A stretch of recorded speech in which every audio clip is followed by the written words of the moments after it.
Does that work? Does that work? Please tell me that work. I am very rusty.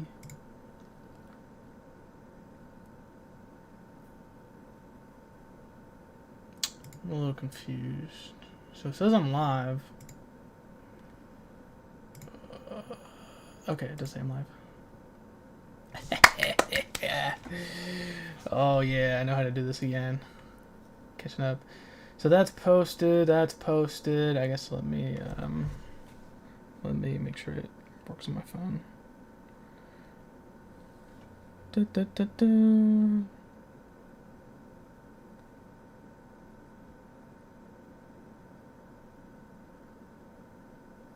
it's not working on my phone. Why is that? Is it private? So on computer it says it works fine. Stream is still waiting for the software to connect. Okay, now it's working. What are you doing? Why is it not working?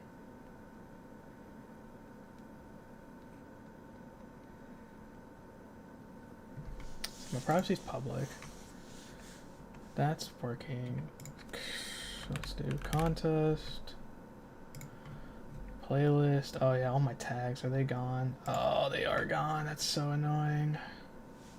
I knew I should have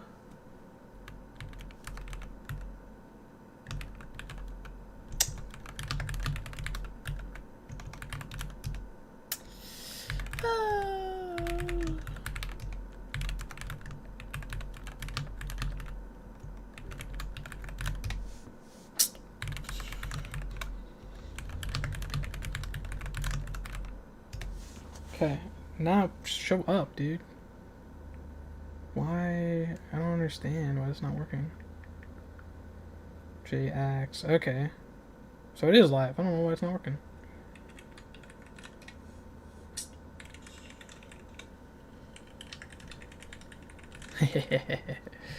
Cool, cool, cool.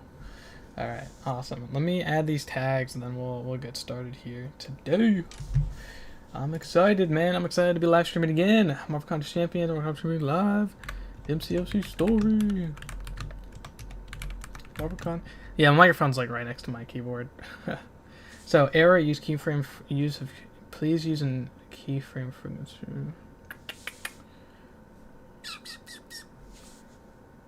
Yeah, is my webcam a little laggy?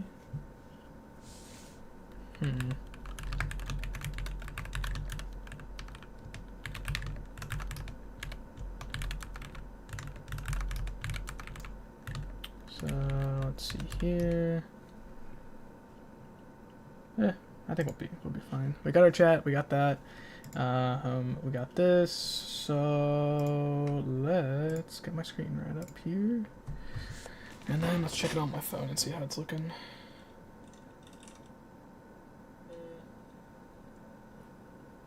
Yeah, I think we'll be fine. We got our chat. We got that. We got this. So let's get my screen right up here, and then let's check it on my phone and see how it's looking. Please use a keyframe frequency for 4 seconds or less. Currently, keyframes are not being sent often enough, which is causing buffering. Okay. Error. Please use a keyframe frequency. Keyframes are not being sent often enough. Stream's bitrate is higher than recommended bitrate. We use a stream bitrate of 2500 kilobytes per second. Why does it not like me? What am I at right now? I guess I'm at 4500, so it is a bit high. Let's check. 2500 kilobytes per second. Why does it not like me? Yeah, so my camera is a little bit laggy. Okay. Alright, we'll figure this out.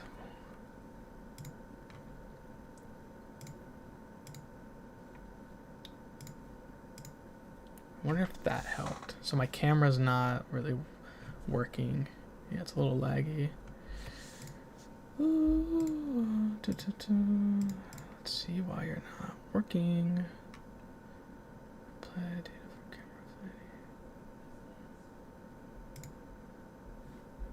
for camera control, focus, zoom, exposure, pan. Okay. Configure crossbar. Hello there. 1, 2, 3. Okay, we're gonna reactivate.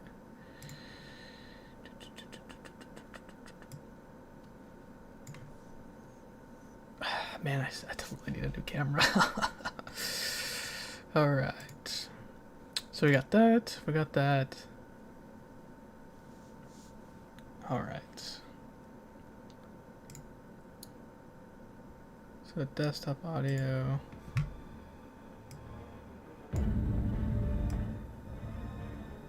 Okay, we got the game's audio here. Let me check my channel one more time.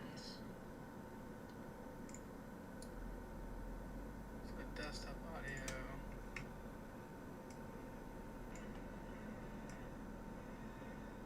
Okay, we got the game's audio here.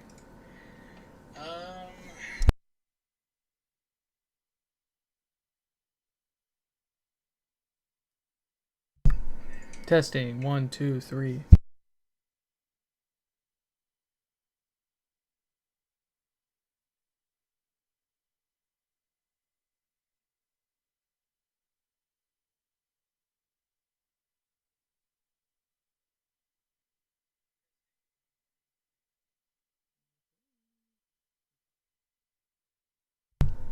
All right, I think that's what we're gonna. I think that's what we're gonna have to deal with.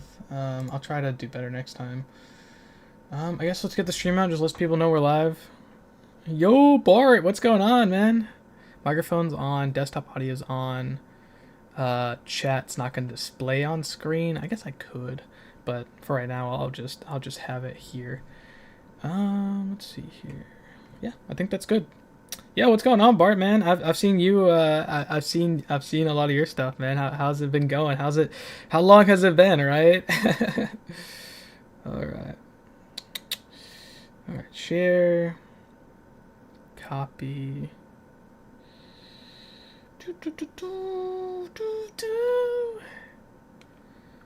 Okay, so that's live.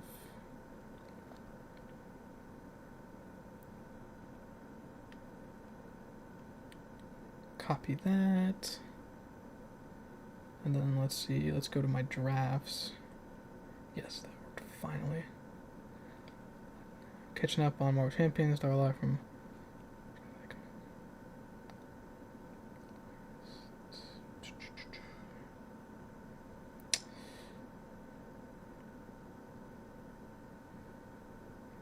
We're sorry, we're unable to send your post. Why? Why? Okay, now my post is sent. Okay, how does that look? Why? Complicated. Why does it say I've been live for 51 minutes? Huh? I haven't been live for 51 minutes.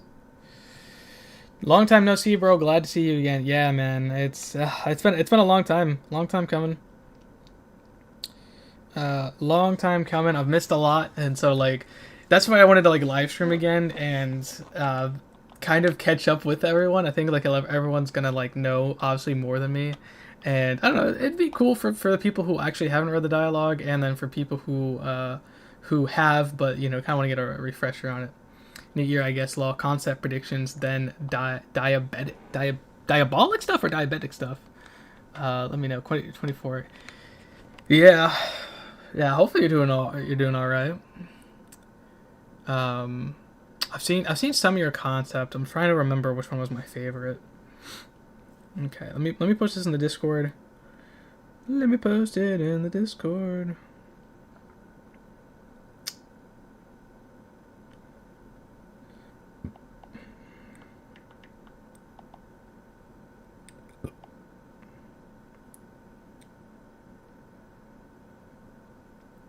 Okay, cool. It's on Discord, at least the CCP. I'm not really in too many servers nowadays anymore. And I kind of deleted my own, but I digress. At least we'll have this live stream and we'll have some pretty cool chats. Dude, I'm excited, dude. A lot of characters I predicted came to the game a little bit later than I first initiated, or at least they've been like talked about to come to the game for a while. So yeah, I'm excited. Vanishing Point. I guess I'm gonna get started. Diabetic. Yeah, I guess being CF comes with a price. I don't know what CF means, so please educate me on that. But I actually meant to get used to it. Okay. Well, I'm hoping it's going well. I'm not too familiar with diabetic stuff. My grandmother's boyfriend has always been, so I know he's always gotta stay on top of his sugar levels. Scary stuff, man, but hopefully it's not too bad. Not too bad. All right, all right. Whew. I guess let's post it on my YouTube, YouTube, YouTube.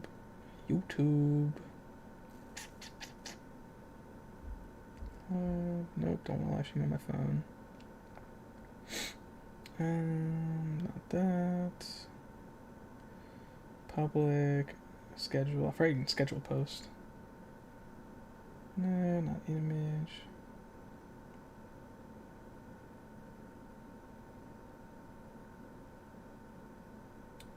God, there's so much AI stuff nowadays. It's freaking crazy. Lefty, hey, what's up, Lefty, man? Dude, Lefty, it was so good seeing you at the fest, man. It really was. It brought back awesome memories, man. I am so glad I went to that fest. Create a post. There we go. Yes. Select that.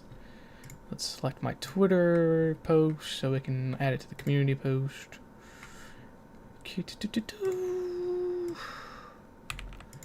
And sync in. Alright. Okay, cool. Posted that. Hopefully people see. If not, we're gonna have fun no matter what. Okay, live streaming, that's going. 308. Okay.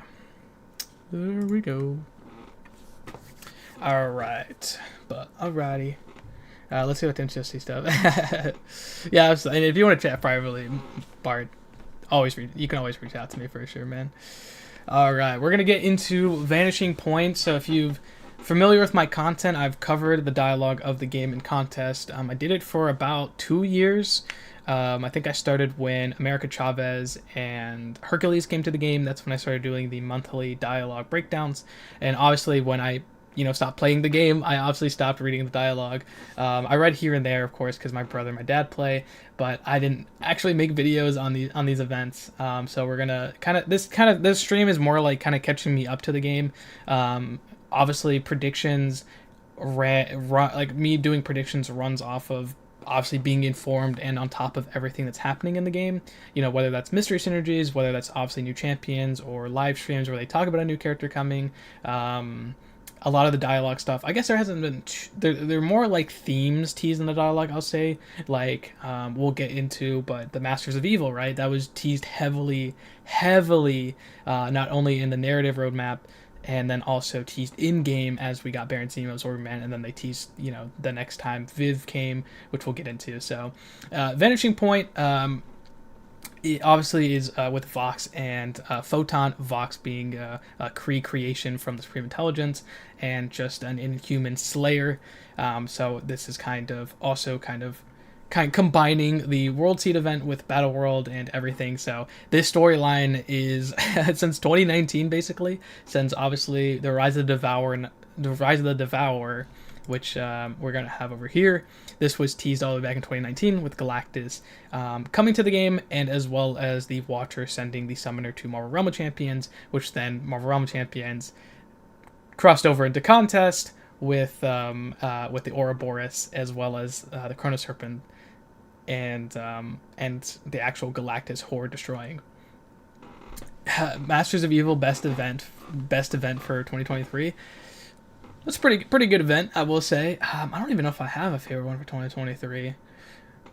I know one of my favorites is that Null event, dude. I love that Null event.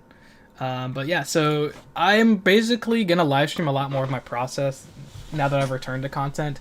Not only because I think it'd be cool, because people kind of ask me like, how do I get so many things correct? So this is kind of like laying this all out of, especially not only for like archival purposes, but just can't wait for you to move on to 2024 dialogues. We've had some great stories. Yeah, I'm really excited. I did Vincent, the narrative writer, senior narrative writer for contest, has been teasing some things that I need to catch up on quick. So I'm excited. And then yeah, so this is my new database I've been working on for the past well, technically today. But I've been thinking about doing it for like a year now, and it's basically going over like, hey, this is Vanishing Point Event Quest with Photon and Vox. Now I know they're Vox, all the Cosmic Champions are pink for some reason. Notion doesn't have a light blue. It really annoys me, but bear with me on that. So this is kind of like saying, hey, what are the connecting storylines? Obviously, the World Heart event had the seed that Galen was cultivating. You also had the Kree and the Kree and Skrull War kind of in Legacies event, specifically with the Supreme Intelligence. So it's kind of how I'm connecting these two instead of just saying it. Now I have it like written down, and I have like hyperlinks if people want to go check them out. All right, and that's pretty much it. We're gonna do Vanishing Point, which is obviously with Vox and Photon. We're gonna do Echoes of Eternity with Iron Man and Gladiator. We're gonna do Blood Moon with Morbius and Werewolf. We're gonna do As Above, So Below with chee'ilth and Kushala, and then December. I haven't even read December's event quest. I have read these other event quests, so this is more of like recap for me. But I never made a actual like videos on these. So these are brand new stuff. So yeah, I'm excited. I think we'll dive right in. If you guys have any questions, we'll ask away. And yeah, I think that's it. Let's get reading. So shout out to Time Streamer Mobius. This dude is the GOAT of all archival like mobile games. Like this dude, it's so funny because his name is Time Streamer Mobius. Like what a name like that. He basically archives the dialogue of any mobile game, really. I think he has tons of games on there. He even had Forged to Fight. So shout out to Vincent as well, because he wrote that. So this guy arcades it all. It does take him a long time to actually post the content, but he does record it, and when he gets around to it, because like this video, well, I guess this video was 2 years ago, so he was on track. But I would say more recent events he's kind of catching up to. But all right, here we go. Reed Richards and Galen scrambled to plant the World Seed on Battle World, in hopes that a new world tree will produce enough planets to satiate the World Devourer's hunger miles above them. Nova recruits Photon alongside several heroes from his past to form a new Nova Corps and give Reed and Galen some support. So pretty much you kind of need to know some context here. So the World Seed obviously is from Galen, and basically, yeah, he's been cultivating it to feed the Galactus horde that entered the battle realm when we called Galactus, because the initial point of basically calling Galactus was that Galactus would destroy the protective barrier around the battle realm and would free the champions from the battle realm. You already described Mobius, dude. Like I said, shout out Mobius, man. Like you've seen some cutscenes that I've uploaded recently. Like that is all thanks to him. So that's some context with the World Seed.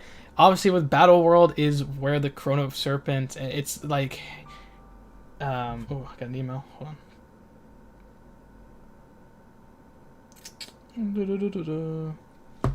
So Battle World basically was destroyed among the Realm of Champions. They also explained that Battle World started with the Dying Celestial that obviously birthed the Battle Realm. It's also kind of the nexus point of the Battle Realm. So a lot of lore built on that. So Nova recruits Photon along several heroes from his past for the Nova Corps. That was something that I believe Nova,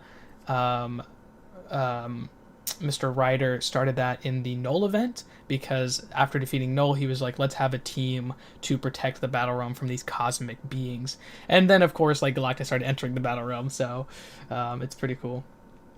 And then, however, the Kree have become aware of the hero's plans and wish to develop wish to take the newly born World Tree for themselves with Vox, a new super inhuman weapon that they just might have the upper hand. Will our heroes' combined strength be enough to protect the World Tree, or will the Condos and everything in it be consumed? Now, I do know that, spoilers, obviously, Maestro is freaking rebirthed. That was a little surprise to me when coming back. And there's actually lore to him coming back, which I'm excited. So, obviously, the plan was to put the seed on Battleworld, which I will get to next year, or when I catch up on the dialogue. All right, let's actually hold on. What is it? Hold on. Sorry, you guys can't see my screen, right? I just got a new job, so they just sent me an email that I need to fill out real quick. So let me get back to her real quick. Ooh. I can't find a really form too much parasites, but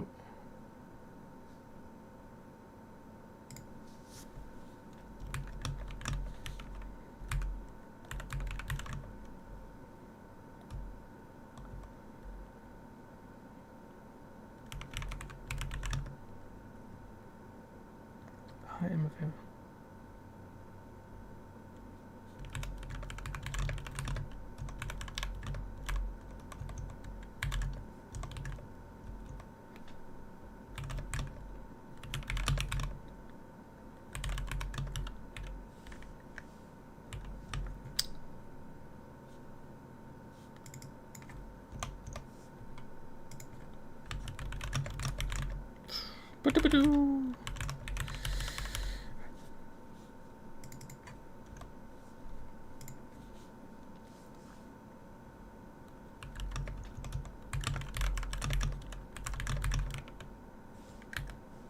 Okay, sorry, just a work question I need to answer.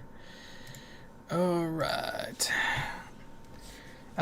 Sorry, what did I miss? I got back. My parents needed me for a second. Explaining later. Okay. Yeah. So I was just explaining kind of the preliminary. Like when you get an email or you get in mail of the story of the contest, of the new event. I was basically just kind of saying like, literally all of the context you would need to understand that message. But yeah, let's actually start reading the contest. Let's start reading this event quest. I had to fill a work email out real quick. Alright, following a distress signal from Nova, the summoner arrives to find several heroes in a station orbiting Battleworld. Man, that just sounds so cool. But it obviously, so they're orbiting Battleworld, which is really cool. So this is, I believe this is after Marvel Realm Champion, so it's like the destroyed Battleworld. Well met, Summoner Nova Corps. Lend me an ear. The Battle Realm calls out for help, and we answered. Galactus is upon us, and those who have seen his power know of the danger he possesses to the Battle Realm. The Asgardians, the Wakandans, the people of Hell's Kitchens. So he's mentioning basically the events earlier in this year of 2023, where the Galactus Horde entered the Battle Realm and they had like a path of destruction. So if I remember, the State of the Battle Realm map, I think, was teasing that. So they were teasing like Hell's Kitchen being destroyed, and then it would have been like, I think like, do I even have it on me right now? Hold on, let me see. Do I have it on me?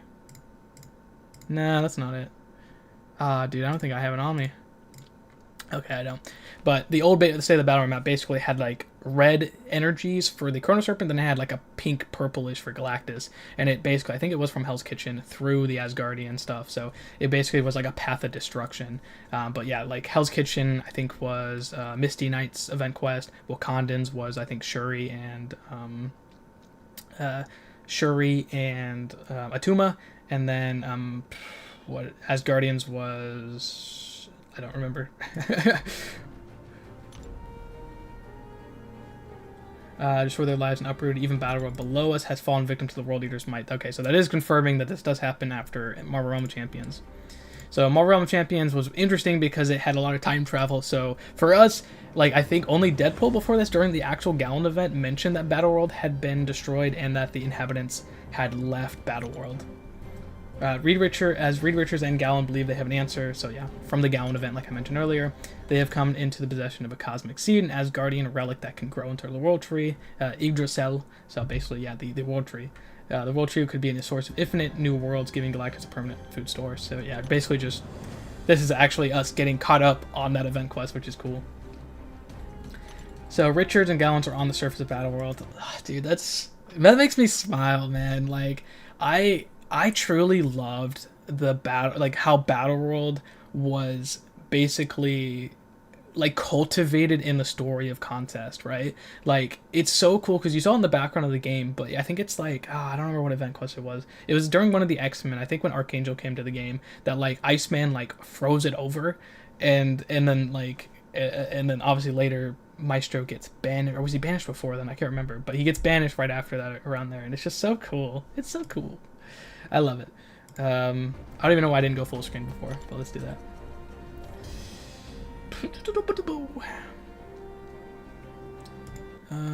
Actually, what do you guys want the screen a little bit bigger? I guess I can hide. I can hide more of the screen. Let me see here.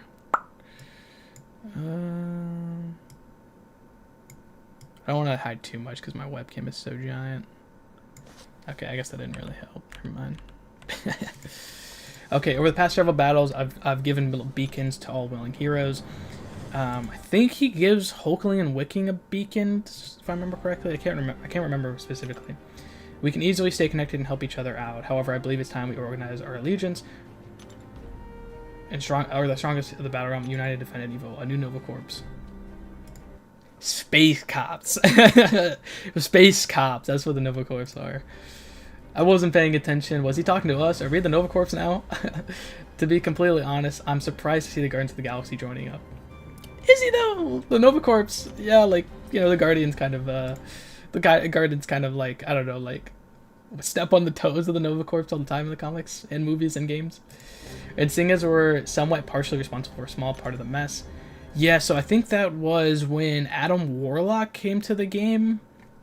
Now that I'm mentioning it, I'm pretty sure, I remember the seed was there and that like they stole it or something. I guess I should have included that, but I forgot that they were in this event quest. But all good, all good. Blinding flash of lightning strikes the inside of the station, seemingly from nowhere. The bolt of light quickly disperses and converges, taking the shape of a person, specifically Monica Rambeau. Oh, Nova, it's good to see you again, and you must be the summoner I've heard a lot about. I just received the signal. Does this mean the seed is in place? It's always interesting when a character gets introduced in the dialogue, when they're like, oh, it's good to see you again, and you're like, oh, okay, so like how are they going to explain this champion coming to the game? Which is always interesting. I always find, what an entrance. We're just about ready to spread out. And I will say, I do like it when someone makes a flashy entrance, like especially reading dialogue, because we don't get emotion, like we don't get motion comics anymore. We don't really get a lot of like motion outside of the dialogue. It's cool when the dialogue itself does explain it. Hey, what's up, Kaitu? How you doing? How you doing? I'm glad to see so many familiar names. So this must not be straightforward protection mission you're expecting. The process of planting, fertilizing, and maturing the world seed will both consume and generate an astronomical amount of energy. The station we're on is more than just an observatory. It searches as a conduit and generator to this energy, feeding the seed with ISO 8. So I guess I will say, I can't remember if there is like an observatory.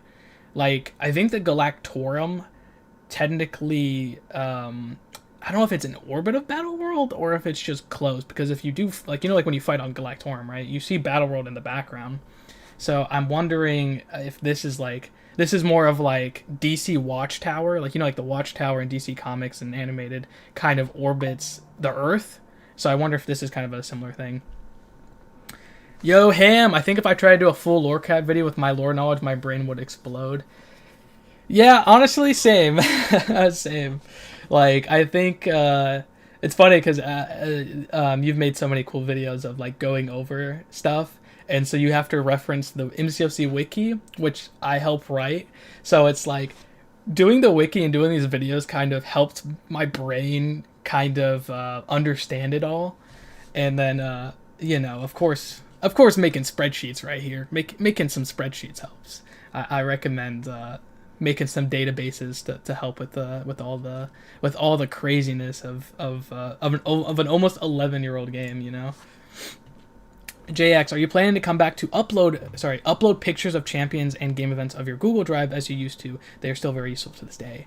I am. The only problem is because I stopped until a week ago, Really? Oh, I guess because you were probably saving the photos from Google. I noticed that you use some of the photos that I upload to the wiki. So like all the like unused champions I uploaded to the wiki. So I guess I thought you just used the wiki. So wallpapers took a long time. I love the wallpapers, but they take a long time. So I do want to return to them, and maybe I'll do a live stream just making those because whew, those are heavy. It's a lot of Photoshop work because I remove the logos of the game. I have to crop them. I use a lot of Photoshop capabilities. So probably and hopefully, I think I'll probably ask Bam if I can get some of the loading screens. I think they started providing that for us, which is really awesome. So hopefully they have a collection that I can ask for, and I can catch up on 2 years, 2 years. Because I don't know, was Onslaught the last one I did? No, it wasn't Onslaught. I don't know what the last one I did. I'd have to check my Twitter. All right, so the station we're on is more than just an observatory. It serves as a conduit and a generator to this energy. Oh, okay. So that's interesting. So it's like it is like a satellite, but it's like a yeah, like a convergent conduit. That's pretty cool. I like that. I think I stopped on the Serpent Destroyer. Yeah, that sounds right. But you would need something I can help. Okay. Let me know. With a bang that rattles the atmosphere of Battleworld. Oh, it's so cool. The skyline is suddenly dotted with Kree Accuser warships. Well, that was quick. Everyone, scramble out. Don't let anyone reach the surface and stay on comms. The heroes rush to their stations, flying through airlocks or igniting their ship's engines. So, okay, so the heroes rush to their stations. Okay, so they're orbiting Battleworld, and then the ships, pop out of hyperdrive or whatever, pop in, and then everyone who's on the station is kind of either getting to defending the station or getting to their own ships. Returns to the position of the command terminal. Photon, Summoner, stay with me for now. I might need some assistance depending on how the Kree decide to attack. The screen behind Nova crackles as it receives a live transmission. Freaking Ronin. Freaking Ronin, man. Yeah, welcome guys. You misunderstand. I wish I was into voice acting, I will say. It would make this a lot easier. You misunderstand our intentions, Centurion. This is not an attack. Consider it an act of mercy. Stand down, Ronin. Your numbers are no match for my new Nova Corps. Okay, hold on. You who consorts with all manner of man and beast in a feeble attempt to meet the Kree's might. You think it's wise to threaten me. When the Skrulls have overtaken your puny group, you will beg for the Kree's benevolence, perhaps. This is a lesson that must be taught personally. So, fun fact, the Kree are extremely racist to the Skrulls. I don't know if I have to explain that, but obviously the Kree think they're the superior race in the universe. I guess that's all I'll say about that. Alright.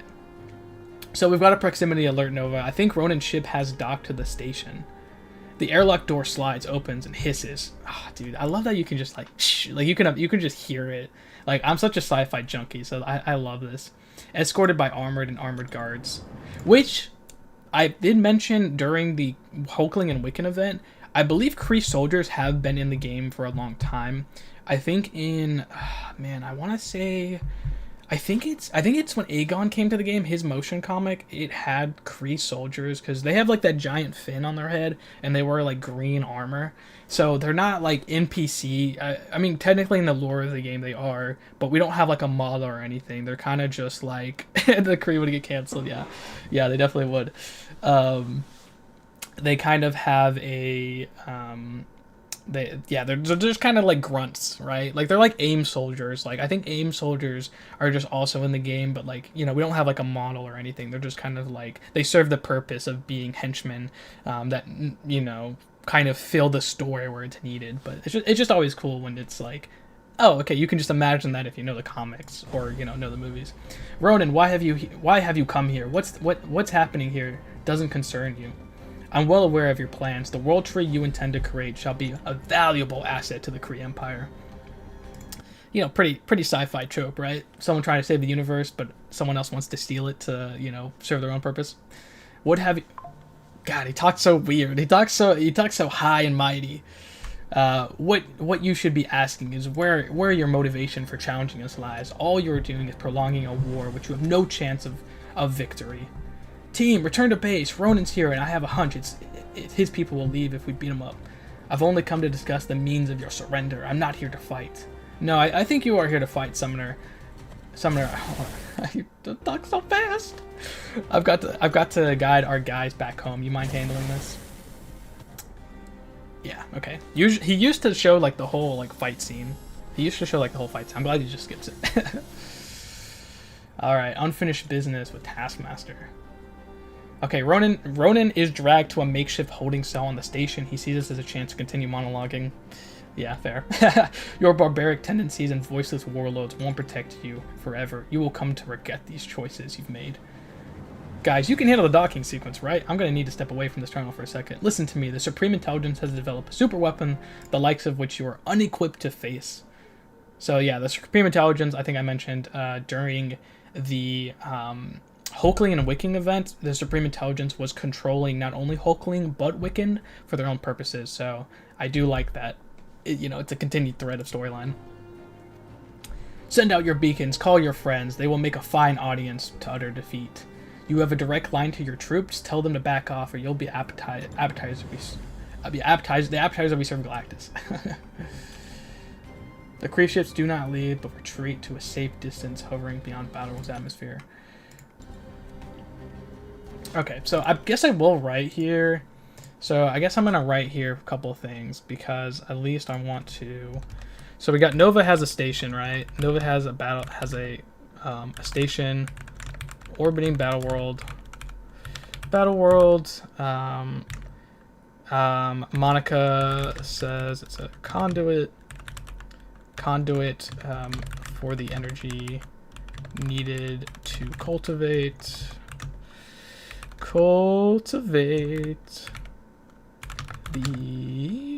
the world seed.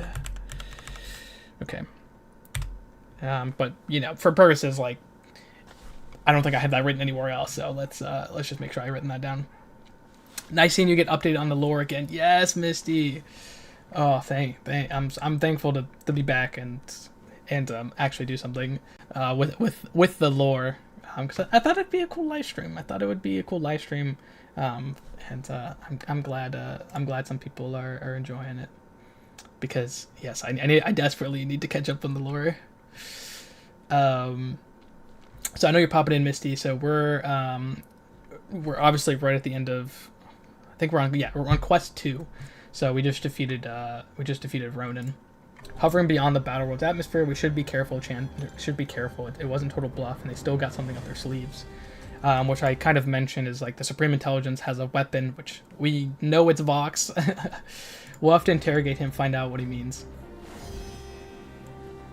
Nova's musing is interrupted as a message from Battleworld reaches. Ooh, what the heck? What? Okay, because yeah, right. So Reed was actually on the planet. That's right. Nova, how are things on the station? All good, Reed. The Kree showed up for a bit, but we scared them off. Got ourselves a prisoner. You should be safe. Glad to hear it. In a few moments, Gowan and I will require an escort away from here. As the cosmic seed grows, the planets will be consumed by its roots. Oh, this is so cool. Gotcha. That's so cool. This is so cool. Fair enough, Guardians. Take a detour on your way back. Pick up Reed and his team. See, I knew you'd be glad we tagged along. You even said please. Right, just keep your power cosmic sensors on. If any planeters pop up, we're gonna want to know. I have nothing to fear this planeter, as I am not the planet. Dude, I love Drax. I love Drax so much. So Nova Corps, huh? Old habits die hard. I guess I found a lot of heroes out in the battle realm who are willing to help. We join forces for good. Hold on, did I get another work email? Sorry. Okay, no, I'm good. Okay. Good. I'm now thinking of the follow-up event from the Korean Scroll lore. Yeah, see, exactly. Drax being Drax the GOAT, right? And Drax is the GOAT. Oh, did I mute the... There we go. Sorry. Aren't you the only Nova Centurion on the team? Yeah, Nova is a Nova Centurion. I forgot the specific lore implications of that because you basically... Like, they're a police force, so you have, like, different things. So Nova, I believe, is, like, an investigator and also a charge. Like, he eventually leads the Nova Corps entirely, but the Nova Centurion is, like, a... I don't know, like a detective. I don't know. I don't know how to explain it exactly. I used to know more about it, but I can't think of it on the spot. You think the name's no good? Maybe I was just trying to recapture something that was meaningful to me a long time ago. Now that's no good. I just feel that this is an opportunity for you to build something that's truly yours. I do agree. Like, I think what the Battle Realm is really interesting is, like, you're going to have so many characters and especially make these, like, mismatched teams that, like, you kind of don't need to call it something old. You can kind of create something new, I think is really cool. Alright, preferably with a name that's more catchy, something strong like Atlas Squad. Warriors of the World. Okay, so this kind of like, I don't know if this is like Agents of Atlas, if is like a reference to that, but obviously Atlas, the Earth, the giant, right? Warriors of the World. There's like, I don't know if it's like New Warriors. I think there's also another Warriors team in the comics. I think it's more of like a female-led team. Wait, what the hell is that? But just cool. Suddenly, a projectile strikes the Guardian ship on the main thruster. The ship immediately spins out and sinks to the planet below. You know what? That's kind of funny because in Marvel Realm of Champions, there was technically the Guardian ship had already been crashed because that's how the king grew. I think they explained in the Marvel Realm of Champions. Misty's here, so I think she can help remember this. Isn't the Guardian ship crashed into Battle World? Obviously now it's like destroyed and everything, right? Or there's only scraps of they've mentioned like little pockets of atmosphere. But wasn't that like the King Group Baron? Was that they crashed, that their ship crashed and then he slowly grew into the Guardian section? I just kind of find that funny that there's like, oh, here's another one. Wait, Nova, you're only one who has eyes on the Kree and our team. You have to stay back. Yeah, right? Damn it. Wiccan, Hulkling, take okay, so they are here. Perfect. So we hadn't mentioned them yet, but they are here. I love that. Careful, that shot didn't come from a Kree ship. Taskmaster. The group tried to pursue the enemy ship, but find only the void of space and nothing else. What was that? I didn't say anything. Could have sworn I heard a voice. Could be your conscience trying to tell you something. A little sassy Taskmaster. Taskmaster, what are you doing here? Were you the one who shot the Guardian ship? Didn't we launch you into space? Right. Okay. So yeah. Okay, I do remember. He gets hired. He's a mercenary, so he gets hired all the time. Most notoriously, he worked for MODOK in the story of the contest, but I think he started working for some other people in recent years.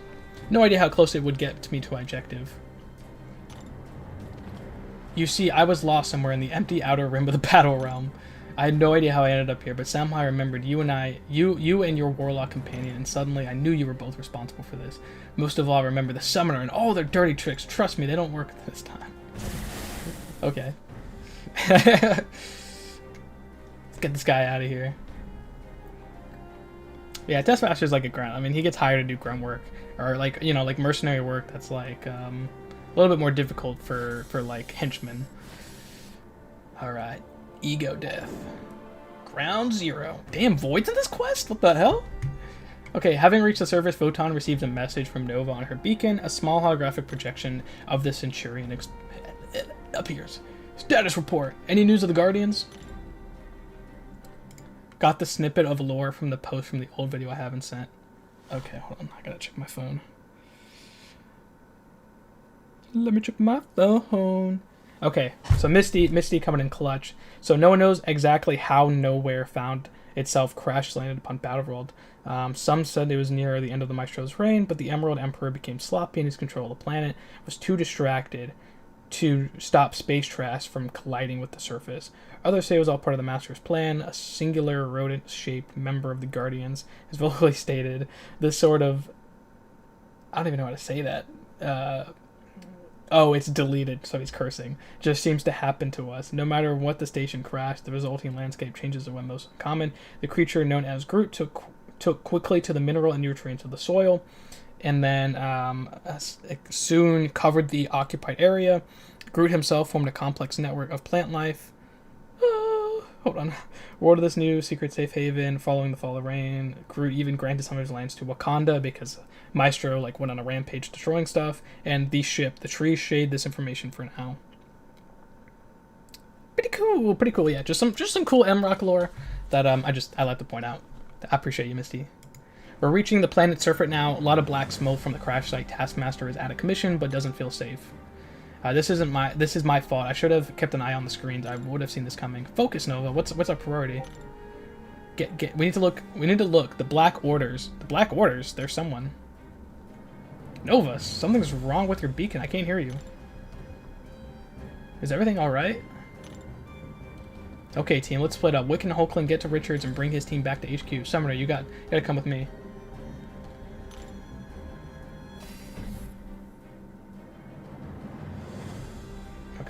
Alright, thanks, Misty. A few moments earlier in the observatory station. Focus, Nova. What's the priority? Get to the surface. We need to look for the survivors. The Black Order is closing in on my position.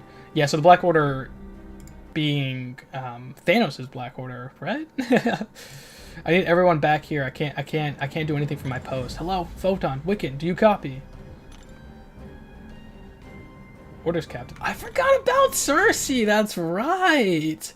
That's right. Nova was in her event too. I forgot about that. I totally forgot about that. You know, I love the Eternals, and they deserve more. Okay, I love that movie. There's nothing to do. Yeah, that's right. So, I guess some context to the Eternals in the game for anyone who wants to know.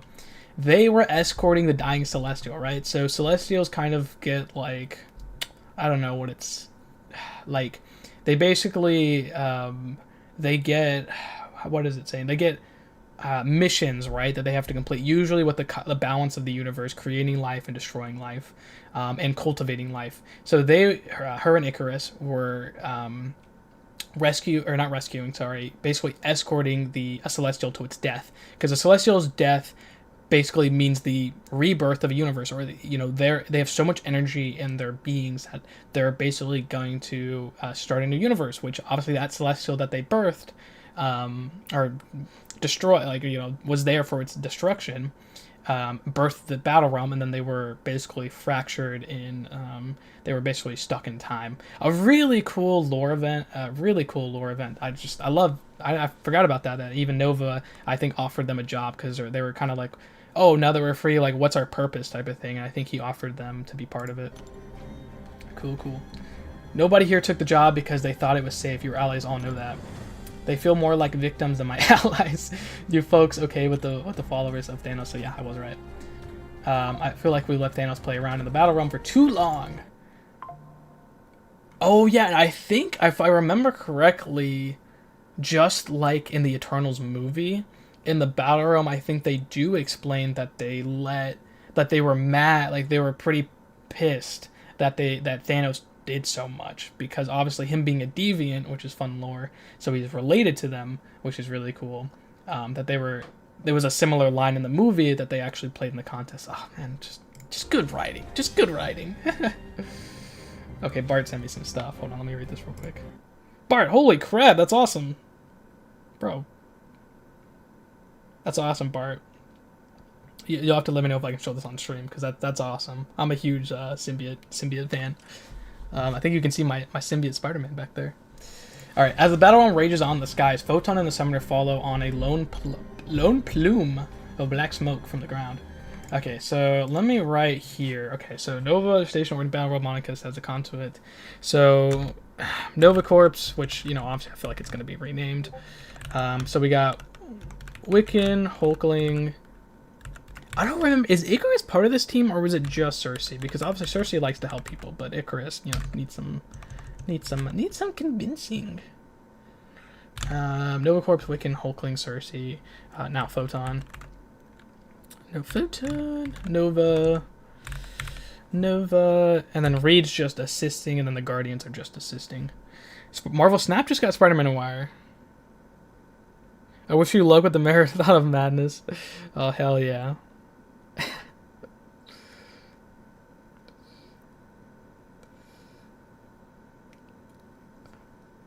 Cool. I appreciate it. I appreciate it. Okay, sorry. Just gotta react to that because I love that message, man. I love getting support from such an amazing writer. Hell yeah, I'm so freaking excited. I've been waiting 2 months. Nice. Okay, I want to show you what Bart sent me just for a quick. Hold on, let me get it right here on my phone. Bro, look at this. Come on. Dude, he's got like Spider-Man, symbiote Spider-Man, and a Venom statue. It's so cool. That's so cool. I'm jealous. Nova has a station. Okay, orbiting Battlecrawl. Monica says a conduit for the energy. I'll clean up this text, but it at least is like getting my thoughts on paper, you know. Cultivate the world seed, which gets planted. Gets planted on Battle World. So Nova Corps, we can hopefully serve any photon. I think they said. Does anyone remember what the Guardian ship is called? I kind of forgot it. It's obviously a name that I would recognize once someone says it, but it's been a long time since I've read the name. And in the MROC lore that Misty sent me, I did not see the name. It's just called the ship. But we'll pull Guardian ship. It's like it starts with an M. I know that. So Guardian's ship crash lands on Battle World. Boom. Cool. Okay. So got that. As the battle rages on in the skies, Photon and the Summoner follow a lone plume of smoke. There's multiple.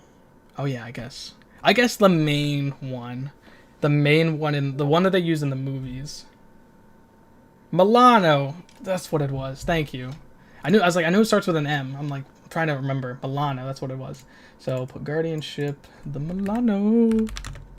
Yeah, which I believe in the battle during the Adam Warlock event, the Milano like plays heavily. Benatar is the other one. Okay, there it is. Yeah, I was thinking the Milano because I know that's the main one they use for the Guardians movies, which is cool. All right, for a second, for some reason, I thought their ship was named Betsy. Don't ask why I thought that. You know, fair. You know, there's lots of things named Betsy. You know, there's a Betsy Braddock, and then there's a Betsy the cow, the hell cow. So, you know, there's lots of Betsies in the Marvel Universe. All right. Now, that's not just a voice in my head. I'm definitely feeling something. Suddenly, the planet churns. What's the definition of churn?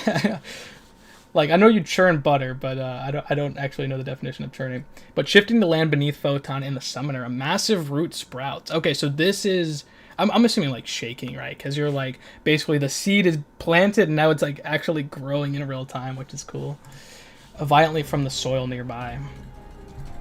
Alright. Holy, I guess they got the seed planted. We need to hurry. Approaching the downed ship, they find it mostly intact. Rocket and Groot are outside, banging on the still smoking thrusters with heavy tools. Hey team, get this. We're still alive. Just need to turn the engine off to fix it and our control panels out. Stupid thing's too well shielded for its own good. Watch the paint job. She's a vintage. That's pretty funny, which is true. Don't mind him. He's just rattled from the crash. Recent events left a short one escape pod. Yeah, so that's what I just mentioned. So I remember they lose the escape pod in... right, because they launched Taskmaster, right? Because wasn't he launched out of he launched out of the escape pod? We draw straws. Who went down with the ship? I am Groot. Yes, that's exactly why I had to draw them for us. Just let's not tell Quill. Looks like shaking. Okay, that's what I thought. I am Groot. I felt it too. Something's up. What? The earthquake or battle world quake? There's got to be a better term. No, it's something else. Something cold. The shadows converge and cling heavy to the ship. And clings heavy. Figure appears, seemingly uninterested in our heroes. The void. How curious life seems to speak in the same tone as death. I don't remember. Man, Void had an appearance. I don't remember what his last appearance was before this event. He was doing something. I can't remember what it was specifically. I don't remember, which I'm kind of mad at myself. This tree, it belongs to me now, and your deaths are approaching unless you run, but I'd much prefer you stayed. Well, my hands are tied. I mean, like, Void pretty much wants chaos. He's a being of chaos. Like, he just wants destruction and chaos to reign. So he doesn't, you know, obviously, like, the opposite of order, basically. Like a being of chaos. I mean, kind of like Scarlet Witch-ish with, like, Chthon and all that, but I think that's, like, the way we're going. The Summoner beats the scary Shadow Man. Now, I'm not I'm a Call of Duty fan, but I just want to point this out. The Shadow Man in Marvel and I was about to say Marvel Zombies in the story of the zombie storyline in Call of Duty, there's a Shadow Man who I think was influenced by the way Void looks in the comics because he wears like a hat. He's also like Eldritch Monster. And I've always compared the two, so I don't know if that's like an actual reference or not, but I've always thought of them as like the same-ish character. Just a cool parallel because I'm a huge storyline fan of the Zombies universe as well. And obviously the Void looks completely different in the comics. He's got a couple different appearances. So Ground Zero. So obviously Ground Zero for the World Tree, and Ground Zero for the destruction of Battleworld. So Crisis Averters. Our heroes reconvene on the station. Photon debriefs Nova on recent events. So the beacons are out, which means no further reinforcements, and you're hearing voices when outside the station. Yeah, it's interesting that, like, we're obviously, us, the Summoner, are only getting the dialogue we ourselves hear. Like, we're not going to be able to hear something we don't hear. So what Photon is hearing, we can't hear because obviously we're not Photon, we're the Summoner. Just, I don't know, like, some cool perspective there. Oh, my boy Gallon. Luckily, we evacuated Battleworld's last remaining inhabitants long before planting the seed. Some M-Rock love right there. If you've seen the cutscene, you know they evacuated all inhabitants of Battleworld. That's like the whole elegy part 2 is that they basically leave as the head of the Chrono Serpent, you know, part of the Chrono Serpent, is fighting a Galactus, and that, you know, their destruction destroys Battleworld. Or at least makes it uninhabitable, because I think in another event quest they say it's like uninhabitable. I think Deadpool said it's uninhabitable during Gallon's event. But now that the world seed is being planted and they put so many resources, because Gallon was actually trying to fertilize the soil, if I remember correctly, so it's pretty cool storyline. This is why I live stream and I don't make videos. I'm gonna get all my thoughts out first, so when I make a video. So below them, the planet is a mess of twisting roots, with what little land can be seen on the horizon is quickly covered as the entire surface shakes. God, that's so cool. Okay, hold on, I got a message. Hold on, I got a message.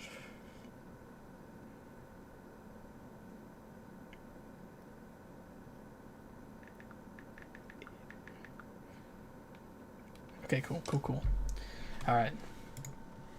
I have a very sporadic brain, so I'm gonna, anything I see something and it makes me think of something else, I say it. So below them, the planet is a mess of twisting roots with little land. Okay, so I said that. Suddenly the shaking stops and the roots tighten. The planet contracts. Interesting. It crumbles and it blooms. A new planet rises over the roots, theming with more life than ever. The horizon is pierced by a budding tree. It's fully seen. So I'm actually glad. I think, what was it? Is it the motion? No, it's not the motion comic. I don't remember what we got. We got a photo of it, which I obviously used for this thumbnail. I guess I can show my starting screen. So in the bottom, in the top left, you see Vox with the World Tree, and the World Tree, you know, has many, like, the 9 realms in the comics. So that's pretty cool. Like, we actually have art of it. Like, we have, obviously we're reading it happening, but there's at least some art of like what that could look like, which I find really cool. Alright, it grew just as we theorized. It's still not quite ready to bear fruit, but I believe we've done it. We've done it, champions. The sound of sirens pierced through Reed Richards' hopeful thoughts. What does that mean? What's going on? I don't see any ships on the readout. It's a different scanner. Our power cosmic readings are off the charts. Over the klaxon of the alarm, a new face appears on Nova's screen. Here we go, Vox. Hear the lullaby? Your nightmare has arrived. I don't know. He's an edgy character. I don't remember the voice I was trying to do. Who are you? What have you done? Was the starting screen the loading screen? I don't remember. Yeah, that's what it was. I knew it was something. We are at the end of things. Hold on. What? We are the end of the things. We are choice. Yeah, Vox. I guess to get lore, Vox is like a whole bunch of Voxes, which you see in his like final animation, or his winning animation. So he's like a collective, which is really cool. He or she, which they're like repurposed. If you read his comic, which is really cool, they're basically Inhumans that the Kree experiment on.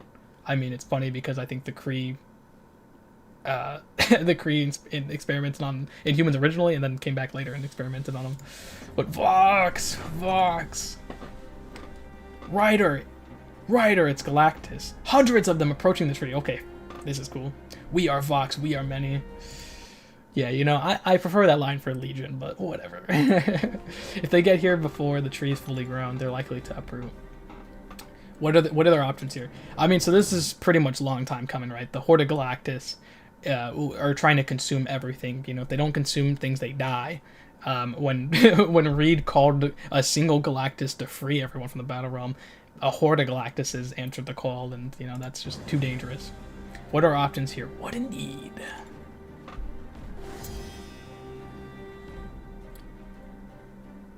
Can we accelerate the process somehow? Can we overload the station to increase the power? So the station's running on maximum capacity as it is. If we attempted to push it further, it could be destroyed in the process. Nova, I know this isn't the best time, but Ronan's gone. How did he escape? What?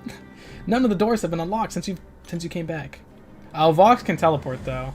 The problem keeps mounting and not the solution in sight. Allow us to propose an alternate path. You, Nova Centurion, will join us on our ship. Alone, you will surrender the world tree and submit to the Kree. In exchange, we shall misdirect the Galactuses and give your friends ample time to escape.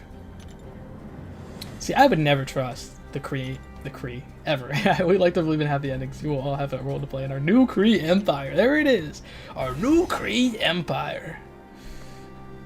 We'll serve you just a little bit so you can serve us for eternity. We're short on options, and I'm not doing any good stuck behind a desk. You don't want to help anyone putting yourself in danger. This might be a way for us to buy some time. That might be the last chance we get. Reed, try to get the beacons back online. Call for reinforcements. There's something we can do to speed up the World Tree's growth. Let's try it. And hey, you on the screen. I accept your offer. I'm willing to talk. We hope you would be. With the flash, Nova's instantly torpedoed out of the station.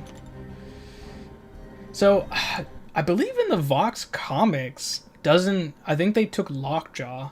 Like, that was also, like, Lockjaw goes missing, if I believe, in the comics. Ronan as the new Houdini confirmed, yeah. Well, I know it's Vox teleporting him. So in the comics, I believe the Kree took... What did they take? They took, like, half the Inhumans, and then they kind of killed them half off, and then later they returned. But I believe Lockjaw was one of them. And so, obviously, Lockjaw, you know, the lovely NPC in our game, is able to teleport. So I believe that's what Fox is having. I mean, they could explain it that this isn't Lockjaw's teleportation, which is, you know, fine. But it's just a funny connection. I'm assuming is what's happening here. Let's see.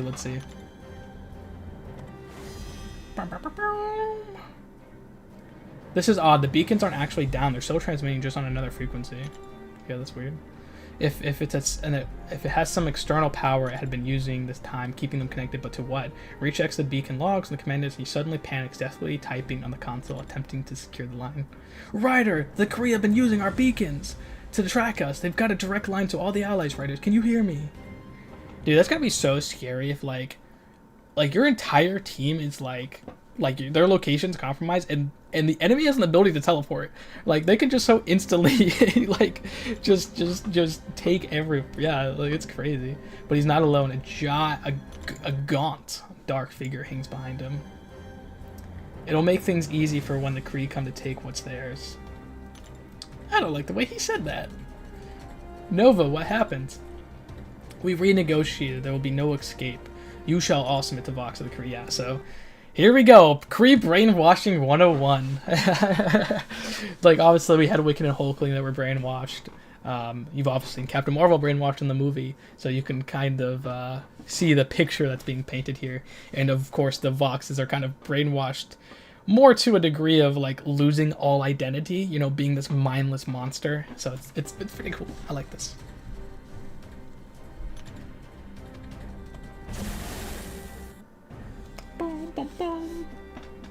Breaking character. Okay, I know there's a lot of Easter eggs in these event quest chapter titles and quest titles. I'm just gonna focus on the dialogue. I can't try to think about all the different Easter eggs in there, but I love that there's always some for people to see and put effort into. Nova slowly comes to his senses. I really screwed up this time, didn't I? I must have given hundreds of beacons to the hundreds of you. Damn.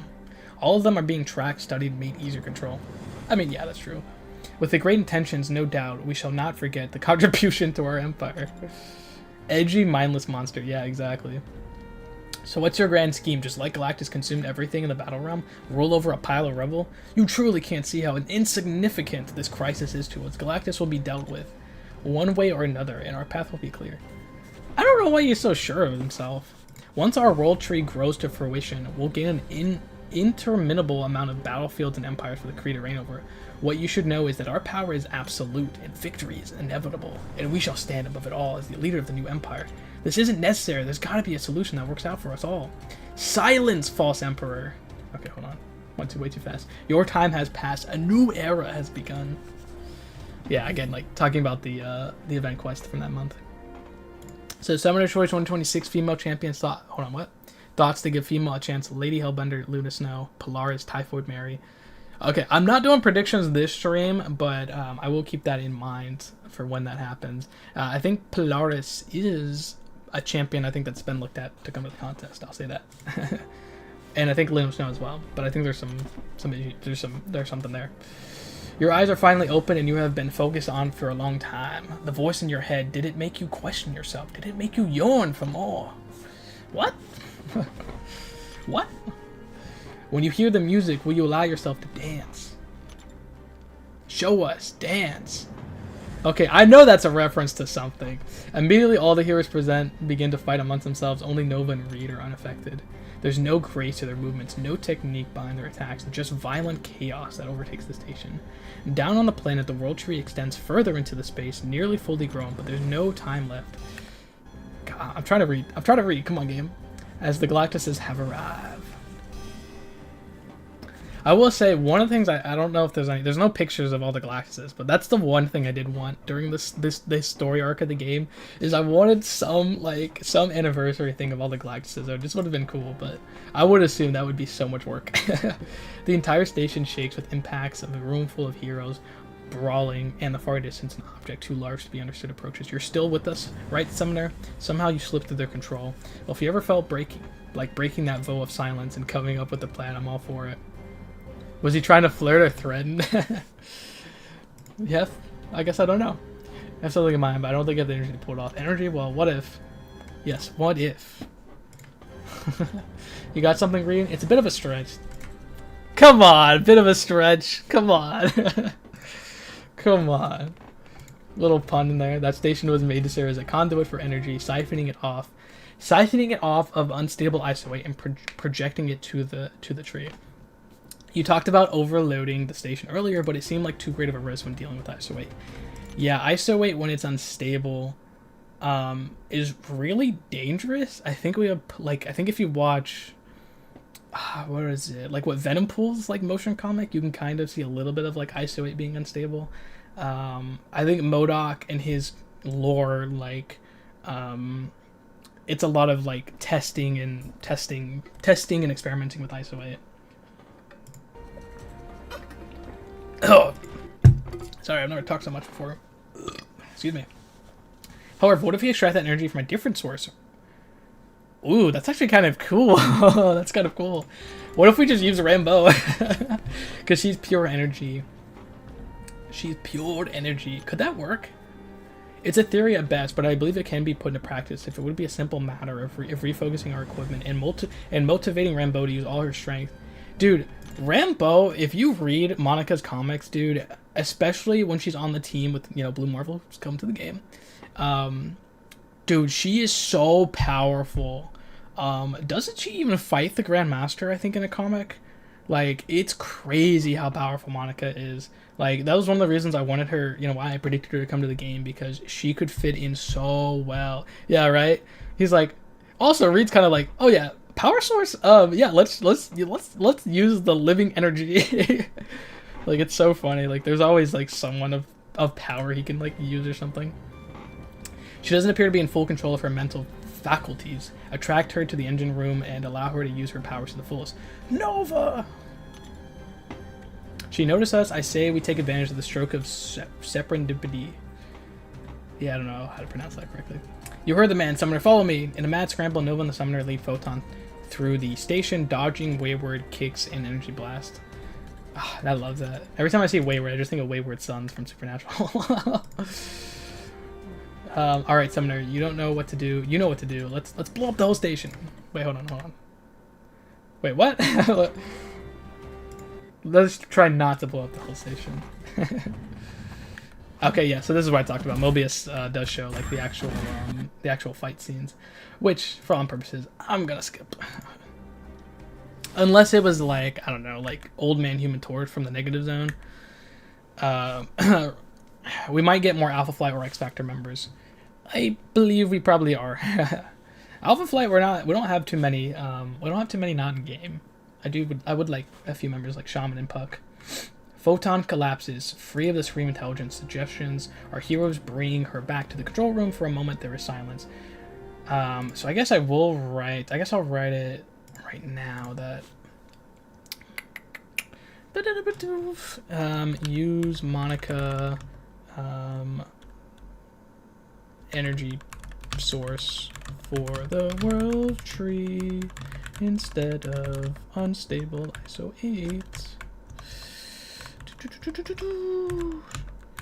It's better just to write everything that way, you know, if I want to like, I'd rather like write everything I think is important, and then if it's not, you know, delete it later. Receiving the massive influx of energy, the world tree spreads in its newfound branches, glowing with otherworldly light. The fighting stops, all eyes are on the tree. At the very tip of the glowing branches, new worlds begin to sprout. Yeah, again, like kind of referencing the nine realms of Yggdrasil in the comics and Norse mythology, which is cool. We need Shaman and Puck. I can see Wendigo being an option too. Yeah, Wendigo is just so similar to Sasquatch. I mean, honestly, I think a band could do it. And I think Wendigo is in the contest comic books. Yes, but how is that you've ignored the Supreme Intelligence Control? How are you always present at every conflict we find ourselves? How can you possibly have this much power? Why are you squandered on these inferior beings? The lights on the station dim. It noticeably begins to tilt. Uh-oh. Those are all great questions, but I'm afraid we can't stay here too much longer. The station has been damaged beyond repair, and the very last of its power was used on the tree. By my calculations, we have less than 10 minutes before the station is put into free fall. Which basically means it's, you know, like a, you know, like if you're if you're without gravity and you're like free falling, like it's lost like its stationary ability. Vox overthinking stuff. Meanwhile, as Vox rants, yeah, like an edgy teenager. Meanwhile, as Vox rants, Nova discreetly pulls himself over to the barely. Hey, still conscious? Regrettably, so might just make the jump to the other side unless you're having something worth staying for. I noticed something when I was on Vox's ship. I think it's the transmitter connecting us to the Supreme Intelligence. You want to go disable it?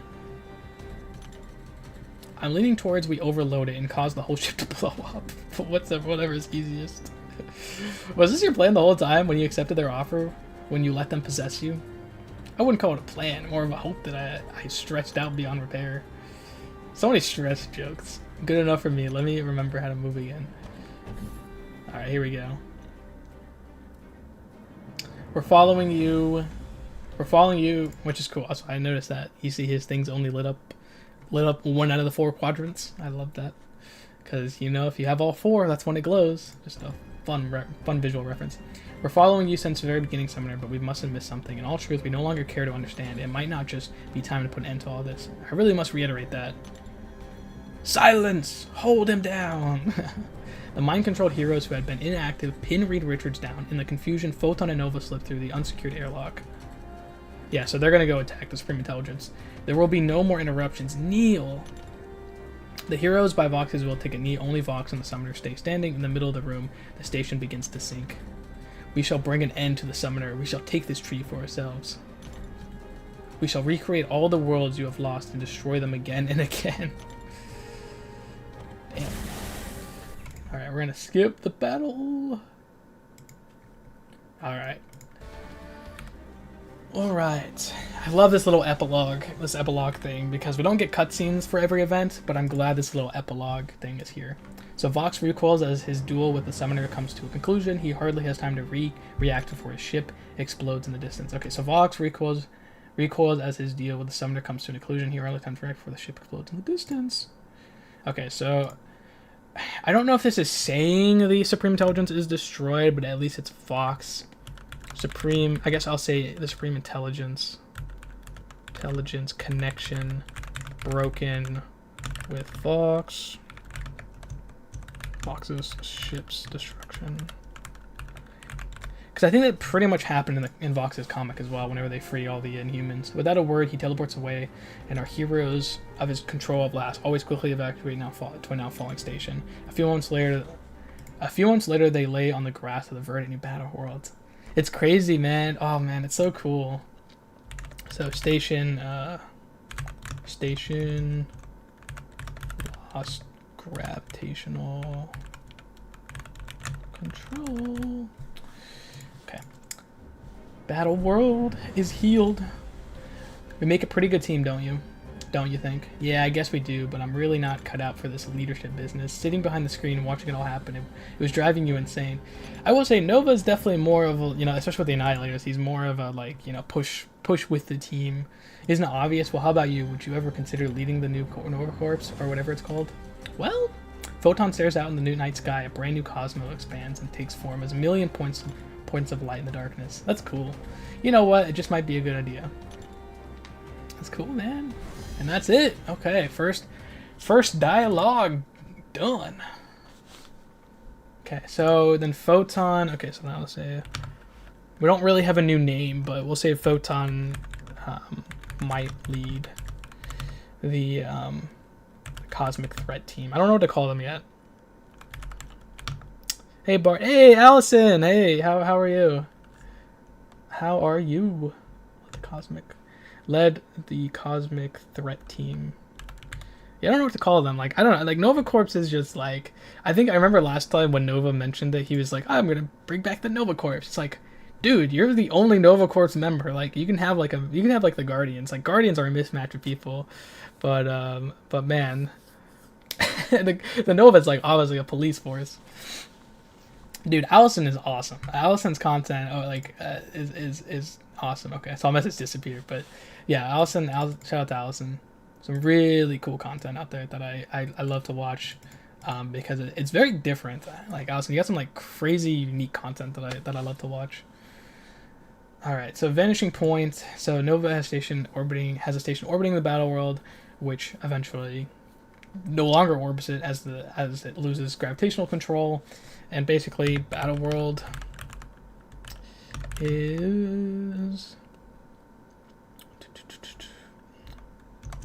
has grown, or is growing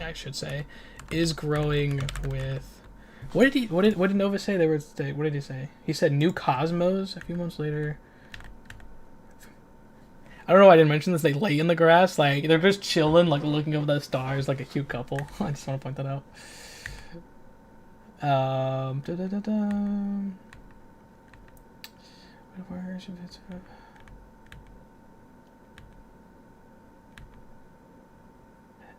The brand, yeah. I want brand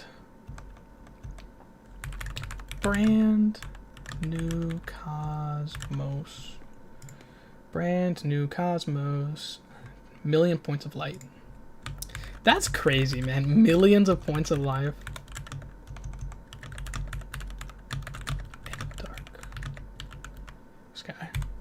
I think I did mention earlier. I think Void. I didn't mention it earlier, but I think Void is Null, where he wants chaos, but he also wants darkness at the same time. I think my vids are alright. Nothing better. Would you be okay if we got an MCU proper Nomad movie with Chris Evans after Avengers?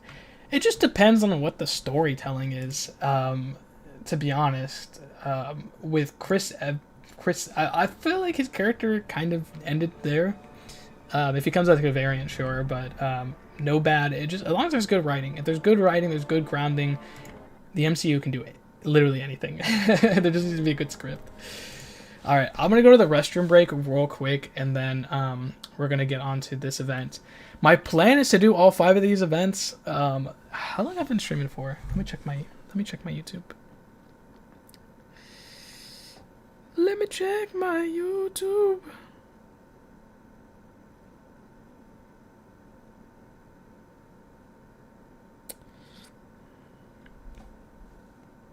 An hour. Okay. An hour. All right. I'm gonna go to the restroom, and then we will get right back to it.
Okay, we're back. Alrighty, I'll be making sure no one breaks the law. Okay. Dude, I don't know why I never made a video on that event quest, because I really like that event quest. Yeah, I don't know why I never did. But yeah, very cool event quest, and obviously, I do know the Maestro comes back with the World Tree, just, knowing what happened. So, that event, obviously, when Maestro comes to the returns from death from Marvel Realm Champions to the contest again, we'll go over. We'll have that video in context of how it happened, which is cool. All right, Echoes of Eternity. Let's see here. I'm in the right order, right? Echoes of Eternity. Yeah. Vanishing Point. Yep. Okay. Excuse me. All right. So Gladiator. Gladiator, who was a Summoner's Choice winner. I think he barely won, like, if you guys remember. And an Indomitable oh my gosh, Praetor of the Shi'ar Empire, the Shi'ar Imperial Guard, hears of the call of the contest champions, just in time to help with his new ally, Iron Man. The stage is set for a deadly showdown with the lives of the battle realm hanging in the balance. Can Gladiator overcome his doubts and rise? Okay, some context there. Shi'ar Empire, dude, Shi'ar Empire is awesome. Shi'ar Empire is awesome. He's part of the Imperial Guard. I don't think we have any member. Doesn't he have a synergy with the Imperial Guard? I'm pretty sure he does. So I think we do have some in the game. The stage is set for a deadly showdown. Gladiator overcomes his doubts. So Gladiator basically has a confidence thing with his powers. So the more confident he is in his own abilities, the more powerful he is. So join Iron Man and Gladiator and defend the battle realm against Baron Zemo and the Masters of Evil. Woo, there's a lot to unpack there.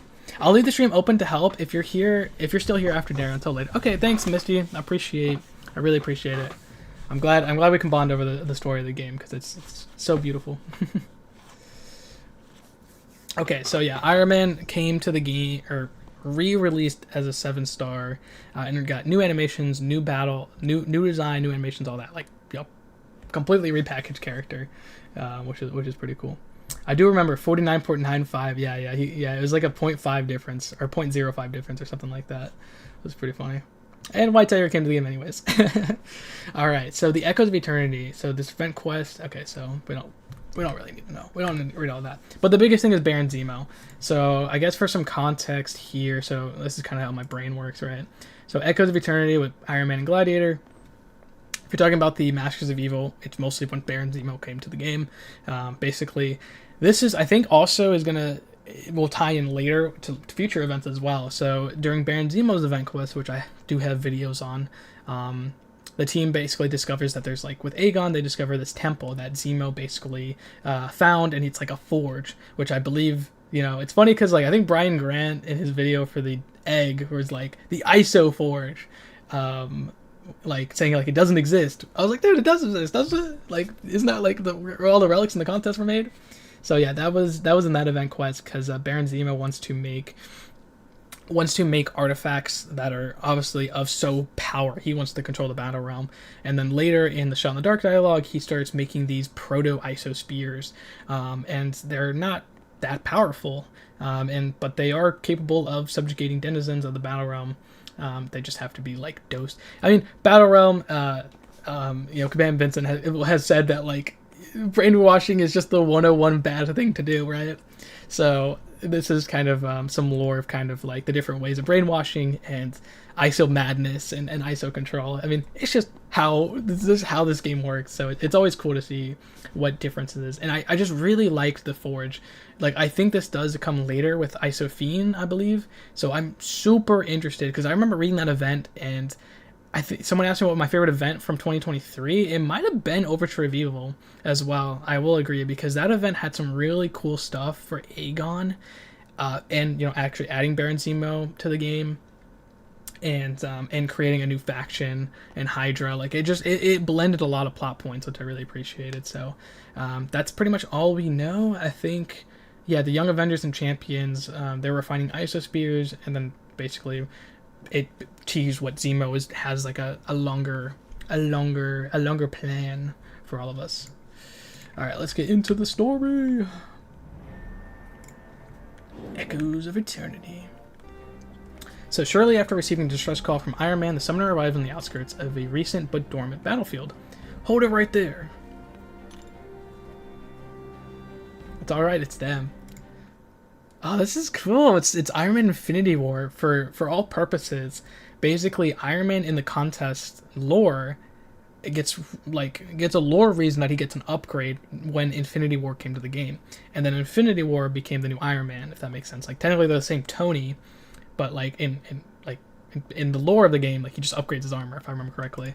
So it's always cool that I think now he's gonna go back to it. Glad you can make it, Summoner. I prefer this for a social invite, but you'll notice the party here has just ended with quite the bash. Tony, with the nanobats barely holding himself together, motions at the remains of a Mark L Iron Man armor. Mark L. Hold on. Is that just the one that is like the 2014 version? Let me look this up. Let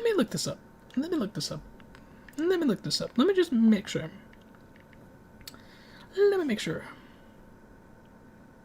Okay, so it is so it's the Infinity War armor. Is it? Mark L is Tony Stark's 50th suit, created to surpass the Mark XL VII. Okay. It's the MCU version. We'll guess Stark took it now. Tony Stank. Alright, this is the Summoner. This is the Summoner? I am Gladiator, captain of the Shi'ar Empire. Imperial Guard. I should warn you, Stark put you in danger by calling you here. Relax, big guy. We should be relatively safe for now. Besides, Summoner can take care of themselves. Hell yeah, we can. We survived more battles than anyone here. As I was saying, we got a distress signal that New Attilan. Okay. Ooh, okay. So New Attilan is the Inhuman place, right? New Attilan is what Black Bolt's city of Inhumans on the moon is. So in the story of the game, I can't remember if I think it's, so you have the blue, like, you know that area of the map where we're like in the blue side of the moon. So that's like New Attilan, I think it's like above it or right next to it, because they're like talking about talking about it.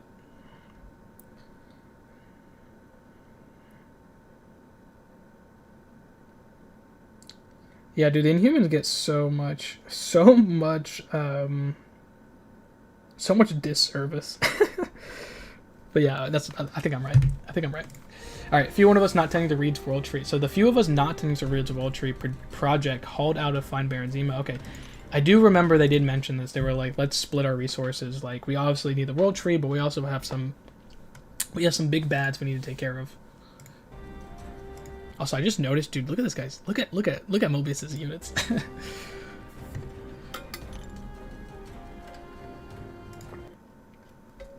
Gladiator and I were on an approach when my suit picked up a strange emerging energy emanating from the ship. From what ship? What? Oh, sorry. Find Baron Zemo, the Masters of Evil, and some kind of massive modified assault ship. Okay, yeah. I think that was from the previous quest. Again, I must insist that you restrain me before I do further harm. Uh-oh.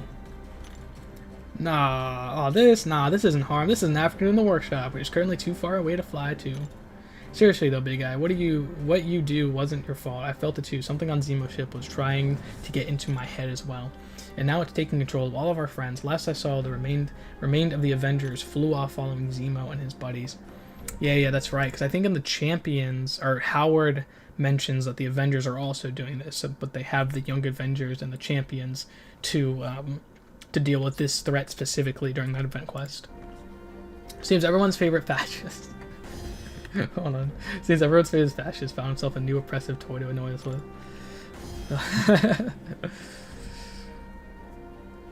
I hate fascists. I just want to say that. Iron Man is right. Whatever it was clearly took over my body. I don't recall my actions, but I remember how it felt. Yeah, I remember how it felt too. You beating me halfway across the battle realm, which may have been a blessing in disguise, actually. Perhaps you are right. I will say Iron Man does love to fight. I think he likes to learn and improve. So he will take a fight even if he does know he is gonna lose, as long as he's gonna learn from that fight, which I find really cool. We stand for a reason. The distant player plays a factor in the strength of Zemo's control. I mean, it's pretty accurate, not gonna lie. Can't argue with that. It was a little too busy to notice anything other than fist, boot, and then maybe an elbow. More of the reasons this is why I would stay out of this fight. I don't believe I can resist its influence again, and if I lose control. We need you. Besides, I've already called in an older prototype suit for delivery. Never tested it, but it's in a room. Okay, so that's obviously this is lore for his the older prototype, and then him getting the new remodeled version of his armor, which is cool. I read your dossier, buddy. I know your power runs from confidence. You and I are a lot alike in that regard.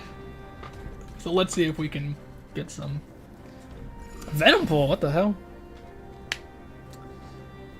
Alright, let's start with some basics and go from here. How about you pick up this disgusting boulder, flex a muscle. Who you calling a boulder? I'm a monolith. I'm a monolith at least. Get back, symbiote scum. I think Gladiator, doesn't he like fight a symbiote? Or there's like a Shi'ar who like, I think like the first person to actually get the Venom symbiote before, Peter does and Brock does, was a Shi'ar member, if I remember correctly. Calm down, buddy. I overheard your little wannabe pep talk, and I can't let a man with such a righteous do suffer alone. You know a lot of what you speak. You know not of what you speak. My big, beautiful red and blue gummy bear. Allow me to explain. What the hell? Gladiator here is a Strontian from the planet Strontia, a rare and beautiful head-find unicorn powered by self-confidence, and it looks like you're running on empty. Tell you what I know about you, and Ras, get up confidence by throwing down. It's so funny because I do forget, like, Venompool is like a character, but like he is Deadpool and Venom. Like, sometimes I do forget that, which is funny. I bet if it attacked the summoner, you'll have an eventually lend a hand or a headbutt, that magnificent hair pack a punch. How dare you, Tony Stark, staying called Venompool a boulder. I mean, it's kind of like King Groot, right? At least, like, with King Groot, he kind of does look like a boulder. With that post-credit scene. With the summoner's help, Gladiator lands a knockout blow. Oh yeah, okay. I got dinner ready, so probably take a break here in 5 minutes. First time meeting a Deadpool. First time meeting that Deadpool. Yeah, because our Venompool is I guess technically not anymore exclusive to the game, but for a while our Venompool, no other Venompool existed that looked like ours until the Deadpool creator took inspiration from the game and then made Venompool look like the game. So I will say that. Quite the mashup of personalities. You ready to get your head back in the game? I've witnessed what you can do when you give it your all. You've got this. Let's go. I do like that it's kind of like, yeah, he is a little broken and he's trying to like build himself up, which I like. You're a pro, this is nothing to you. Shaking off the remaining effects of Zemo's control and the self-doubt that once plagued him, Gladiator lifts off the ground with ease. With a loud crack, he disappears into the distance. I just love that, like, if you watch anyone, like you've watched Superman or Invincible, boom, like you can just hear that. I love it. Baron Zemo is not far. If we hurry, we may yet intercept his course before he reaches. I'll be overdoing the sheriff from Texas and take care of the law with your partner.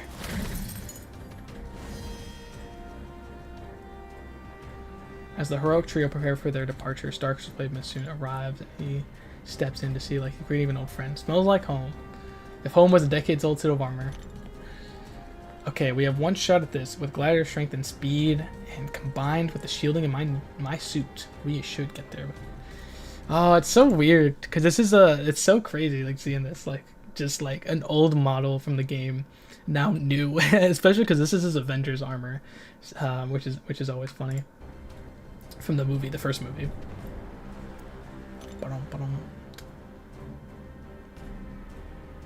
Should be a fine starting point. At least let me scan the ship for a layout. Maybe a breach their network as well. I'll be on your heels. Literally, I'm holding your heel. I can't play that fast. that'd be a funny drawing. Like a skater holding on the back of a car. You nearly tore my arm off.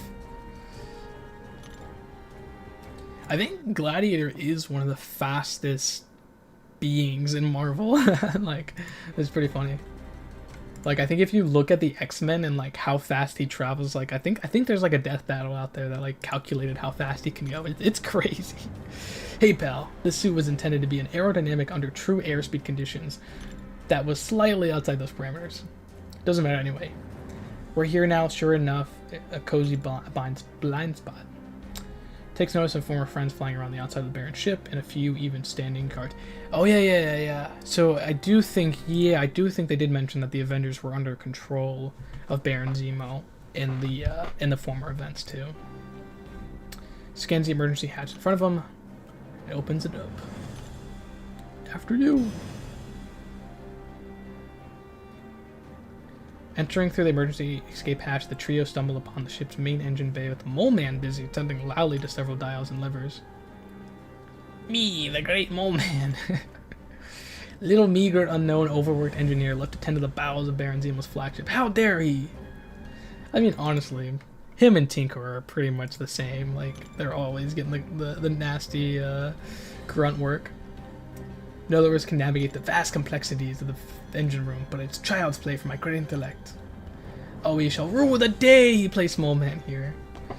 It's funny, every time I hear rule the day, I just think of iCarly. Halt, you surrender control of this vessel in the name of the Shi'ar Empire. Ack. Well, there goes the element of surprise. Who are you? Wait, Stark, Summoner, Moloids, attack. Ooh, that's cool. That's cool, yeah, I didn't even realize. Okay, I do want to write that down. I do want to write that down. So, did I mention... So, hold on. Vanishing Point. Blah, blah, blah, blah. Guardianship. Nova Corps. Fucking hopefully. So, Kree Soldiers. I don't think I mentioned that earlier. Let me write down Kree Soldiers just, again, to, like, point out that, you know, these are NPCs in the game that, These are NPCs in the game. Yo, what's up? Hey, Marcus. Hey, what's up? What's up, dude? We're doing a little bit of lore recap. Okay, so no surprise that Mole Man has. I mean, Marcus here. I think Marcus has read some Mole Man comics, but it's actually cool that that Mole Man has Moloids in the contest. Just I don't know. Like, I always think about like future NPC implications of like if we do get like, I don't know, some generic grunts in the game. Like, what are existing things that could happen, you know? Like, we obviously have like the basic scroll, the basic Kree. Now we have basic Moloids. Like, they wouldn't serve too much purpose as a champion, but you never know. Like, if there's ever some type of like, I guess even what's it called? If you guys were at the Summoner Fest and we had like the little new fighting the little Dazzler new thing, we had like some. It looked like ISO, like the things from mroc a little bit, but they were like ISO infused NPCs, like ISO adaptoid things, like unstable adaptoids, I think is what they're called from mroc. So that kind of like, I don't know, it's something that it makes me think about something like that, or it's like, oh, you don't need to build a champion for that type of NPC, but yeah, it's pretty interesting.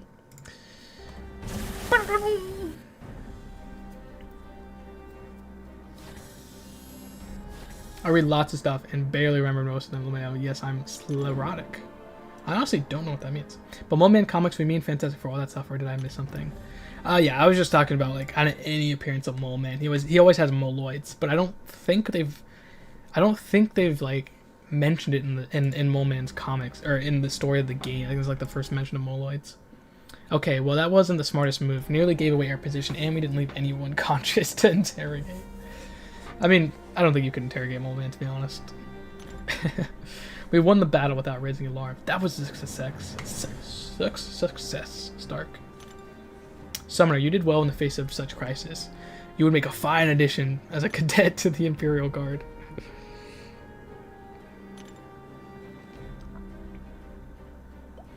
Where to next, Stark? With the flick of his wrist, Iron Man brings up a 3D hologram. So cool. So cool. The power flow from the engine room. Looks like all the power is being routed through the room on one of the higher decks. Sounds like a great place to start.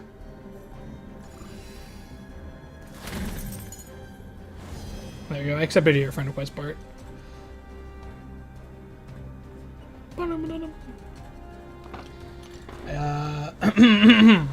Okay. I do not approve of all the hold on. Let me read, game. Let me read. I do not appreciate all the subterfuge. I should destroy the entire ship now and be done with it. But that possibility, some of our mind-controlled friends are still on board. Not happening. Hold. I hear something enormous. I suspect they are guarding the room you want to investigate, Stark. You don't put enormous things in front of doors that don't matter. As they near the destination, Iron Man accesses the ship's internal cameras, revealing that Thaddeus... Ooh. Oh. Thaddeus Thunderbolt Ross, aka the Red Hulk. Interesting. General Masters of Evil is such a bad look on you. You know this particular Red Hulk? Okay. I guess I should put that in the... Excuse me. Should put that in the dialogue. Red Hulk member... I guess I'll remove it. I don't know. Because I think Masters of Evil... Because he wasn't he part of the Black... Was he part of the Black ISO Mafia? Or is he part of the Cabal? I can't remember. You know this particular Red Hulk? Maybe we can sneak past him, and the fact that it's Thaddeus Ross and obviously his connection to Stark from the movies, I think everyone can realize they got some history there. Nearly at their destination, Iron Man and the Summoner duck deftly out of Red Hulk's view. Come on, let me read. Without missing a beat, brazenly marches up. From one soldier to another, I will give you this lone chance to abandon your post and depart from the ship. Ha! I'll tell you what, hotshot. Let me give you a lone chance to jettison yourself off the ship. I thought we agreed to sneak past him. I think Gladiator wants a fight, and so does Red Hulk. The Summoner, judging from this clown, I should have assumed the circus was in town. Damn. With the press of a wall-mounted button, Red Hulk summons a multitude of brainwashed heroes, all of which glare at the intruding trio. Well, the Masters of Evil have their own circus, and while I may not be a ringleader, I'm still going to enjoy wriggling your necks. Okay.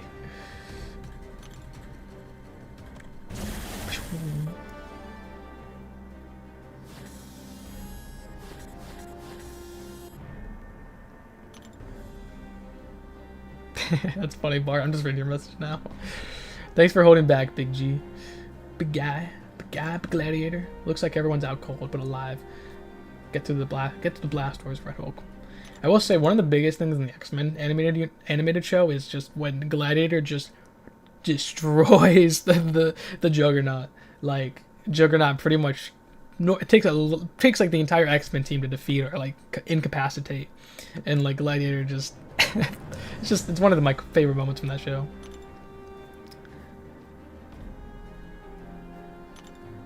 Gotcha. Okay, no, that makes sense.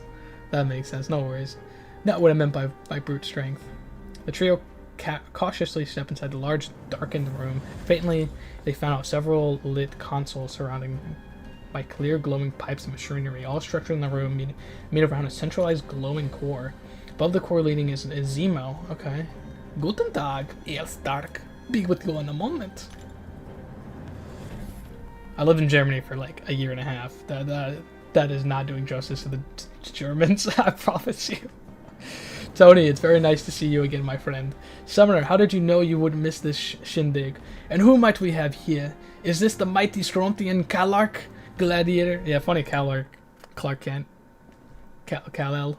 Kalark Gladiator. Wunderbar! Leader of the Imperial Guard. I'm really like trying to get my Edward Richtofen in here. Member of the Annihilators and the Avengers. And sole survivor of the atrocity of Scrontia. Again, Superman references. Without moving a muscle, Gladiator glares long and hard at Baron Zemo. Baron Zemo breaks the silence once again. But here, where are my manners? You've come a long way. Shunned the victims of boring Prussians, but instead guided by enlightenment into a new and better future. Let me guess, that better future involves forceful, mindless compliance. Not the mindless, not the mind. It's left mostly untouched. However, if the thought still worries you, forceful part is always an option. Nah, you're good, man. I would probably butcher the Dutch more than I already do with the English. Dude, accents are hard. I think you may have underestimated me, Stark. Do you not understand the power I now wield? My personalized... Okay, so this is it. So he was... Ever since he first came to the game, he's been talking about this Isosphere, which then later he was trying to mass produce, but they weren't as powerful. But he at least made a single prototype Isosphere. The mass production, I don't think, went as well, but he does have this personalized Isosphere, which, I don't know, I think I mentioned in my video then, that, like, so you have a few different versions of the Isosphere in the game, I believe, and the Nameless Collector's Isosphere being the Death Stone copy of the Collector. It made me remind me of this, where I do feel like his Isosphere, I wonder what it looks like. I don't know if there's concept art out there or anything. I don't know, but it would be cool to see it. My personalized Isosphere control anyone whose bodies have absorbed even a small amount of ISO8. Okay, so Moment, Red Hulk, member of the Masters of Evil, Baron Zemo's personal Isosphere. He used the ISO Forge to make. Yeah, we'll deal with it later. We'll fix it up later. And then specifically, whose bodies have absorbed even small amounts of ISO8, like the real thing. Yeah, which Forge to make, controls, champions. If they, because if I remember correctly in the earlier of the contest, that's how you defeat people who are controlled by the Isosphere, is you have to drain them of their ISO.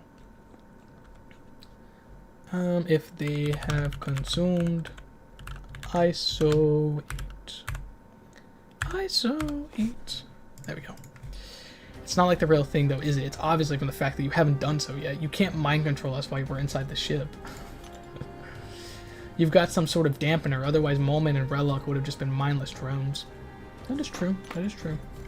You're correct. Sadly, I congratulate you on remaining in the shadow of the proverbial battlement thus far. Damn.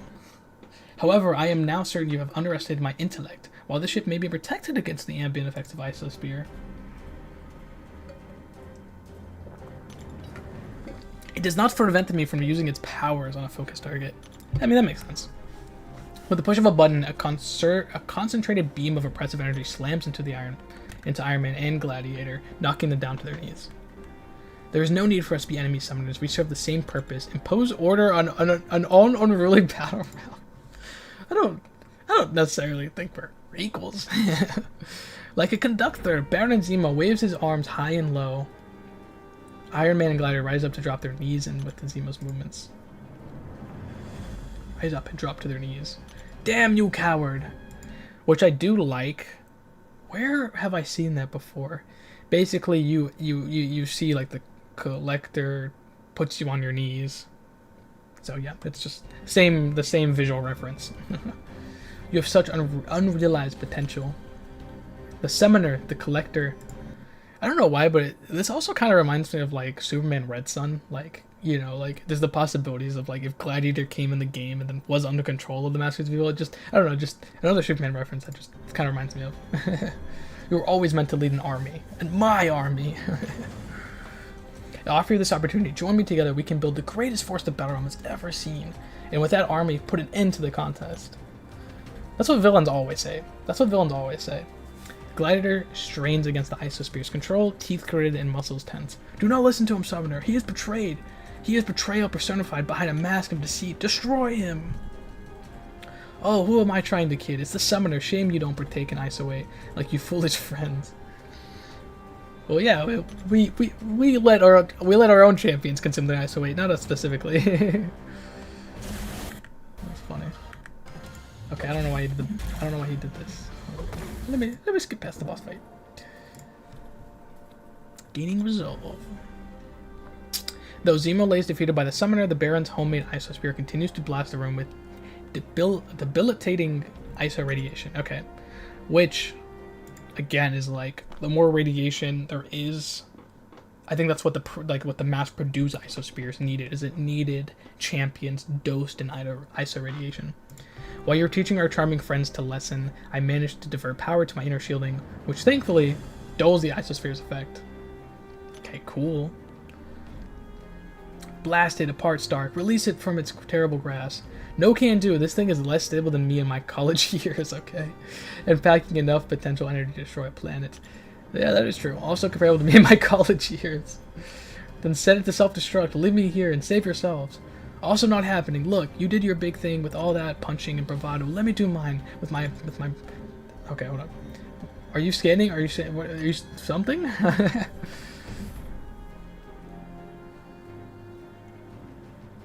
Okay, no one panic.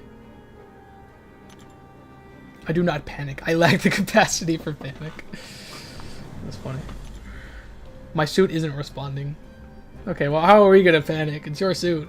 I'm beginning to remember how Isospheres work from the battle days of the contest. Oh, that's so cool. Because obviously Iron Man is one of the 12. The ones that came to the contest first. What are you blathering on about, Stark? Isospheres. They control anything with a sentience so long as it's sufficiently bathed in iso radiation, while my suit shields me from this effect. Okay, so I already mentioned this, but yeah, pretty cool. Yeah, so again, like when we the Summoner are added to the contest, and then we ourselves infuse our champions with ISO, the Collector starts using that against us, and which is pretty cool. Which I find really cool. What does that mean? Activating an autonomous assault protocols. Ignore that. Reminds me of instant kill mode from Spider-Man's Dark Enhanced. Think of something, Stark, or I will. Working on it.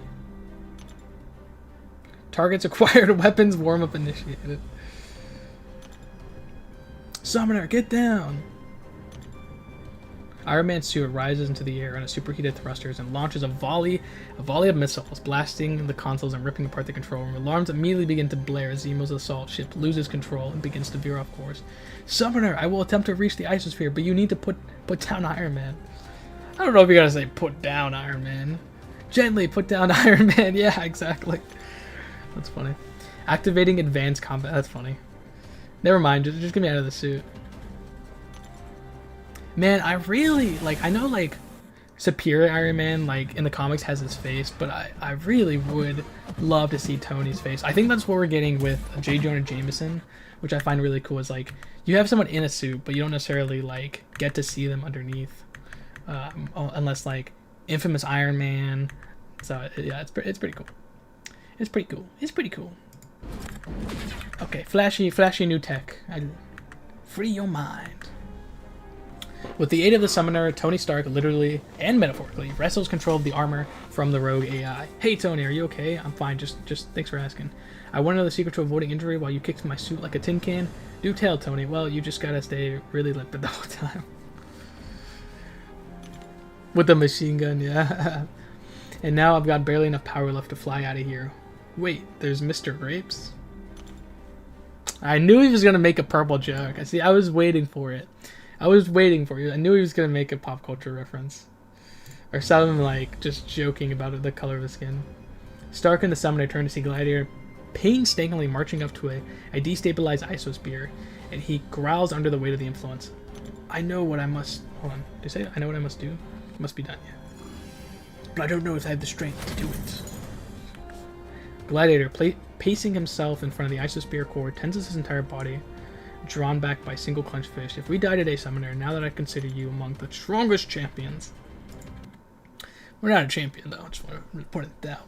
We're a little bit better than a champion. I've had the pleasure to fight alongside you and make a great Imperial Guard. It may be arrogant to say, but I cannot help but feel like destiny has brought me here from the battle realm for the exact moment. You know, we kind of voted on you. Gladiator's fist rends the sound barrier. Damn, that's cool. And a sonic boom rings out in milliseconds before the hand smashes apart the... Okay, so this is killing this isosphere, okay. The resulting blast fills the room with a prismatic... Ooh, that's cool. Explosion of deafening sound and blinding color. And the shadow of Calyx Norma's frame.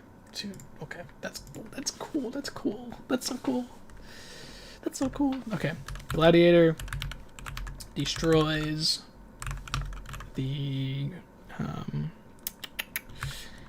what do I want to call it? Like proto isosphere. Isosphere. What did he say? Like crystal explosion? Prismatic. Was prismatic basically could just mean blinding lights. I wouldn't necessarily know if it's like isosphere, like ISO 8 crystals, kind of like what happened to Karina. I'm alive? I'm alive? Summoner, incredible, absolute incredible. I've never seen anything like that. Those energy readings. Several new alarms begin blaring and flashing around the room. Fire suppressants rain down around the front. Okay, time to go. I got Zemo. Wait, where's Gladiator? Was he... From where the core once stood, Gladiator slowly turns around to face the duo. His heroic posture shudders. His previous tensions replaced with ooh, that's not good. Power! So much raw power! I think we saw this before. This much ISO 8 would have obliterated half the battle realm. He must have absorbed the bulk of it. That's not good. The more ISO 8 you consume, the more crazier it become. That's why you have like the Labyrinth of Legends, the Road to the Labyrinth. Those are like crazy ISO infused champions that have evolved from playable characters to these bosses. So just a fun fact. The ISO sickness summoner, it's driven him berserk. Gladiator just went in justice, right? Yeah, that's what I'm thinking too, right? Alright. Does a check status of Zemo's ship. Looks like everyone else took off once the isosphere broke. We're the only ones left on board. Gladiator grabs a handful of bulkhead and wrenches, and it frees before hurling around the room, nearly obliterating Summoner and Stark. My suit can't handle going toe-to-toe with Gladiator in this state. Bro, we're in like an astronaut suit. We can't do this. I don't know if I have enough power to come back for you before this whole place blows. You can't stay and fight him while this whole thing goes down in flames. The Summoner stands resolute and motions for Stark to leave. Just don't do anything stupider than this while I'm gone. I'll be back soon as I can. With a scream, Gladiator rises and rushes the Summoner with all of his might. Stark uses the opening to throw himself and Zemo into space. Damn. I'll skip. I'm gonna skip. I'm gonna skip the fight. Damn. I fought with Psycho, man. Crazy. Gladiator, regaining his senses, scans his surroundings. Crackling bulkheads ring out louder than dying alarms. More explosions rock the remaining duo. What happened, Summoner? The radiation, the intensity. You stayed. You fight so Stark could get to safety. Your courage will not go to waste, my friend. With a final flash, like exhaling deep hell, Baron Zemo's ship explodes. It explodes. Okay. Baron Zemo's ship explodes. It explodes. It explodes. It's destroyed. Gone forever.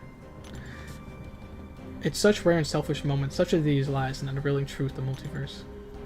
With a pinch of luck, a dash of hope, and a whole lot of selflessness, one can transmute great moments of despair into glory. Seeing doubt, otherwise safe, the Summoner and the Gladiator sit down on a nearby asteroid, where Stark has already restrained the unconscious Zemo. Thank you, Summoner. You taught me a valuable lesson this day. Having confidence in others is as important as having confidence in oneself. Oh, what a beautiful story. I like that. I like character stories. I will say, when it comes to story when it comes to any kind of content in any media, story content is really cool. So I'm really glad there was a lot of there's story moments where it's okay, you yourself can take take in this, right? Like, having confidence in yourself and having confidence in others. I think it's a pretty cool life lesson. I think it's pretty cool. All right.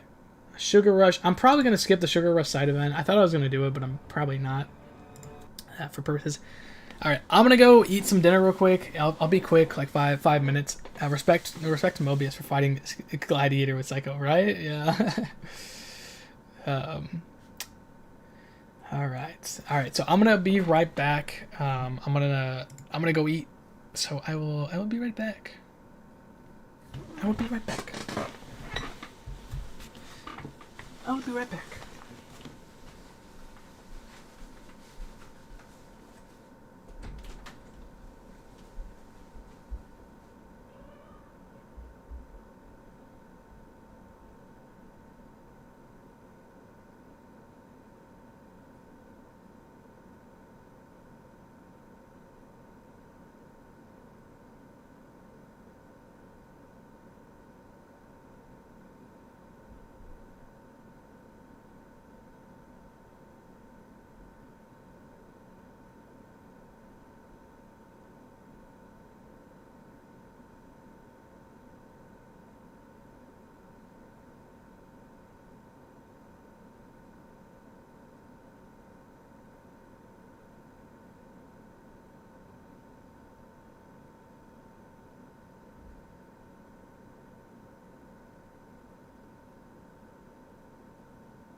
back.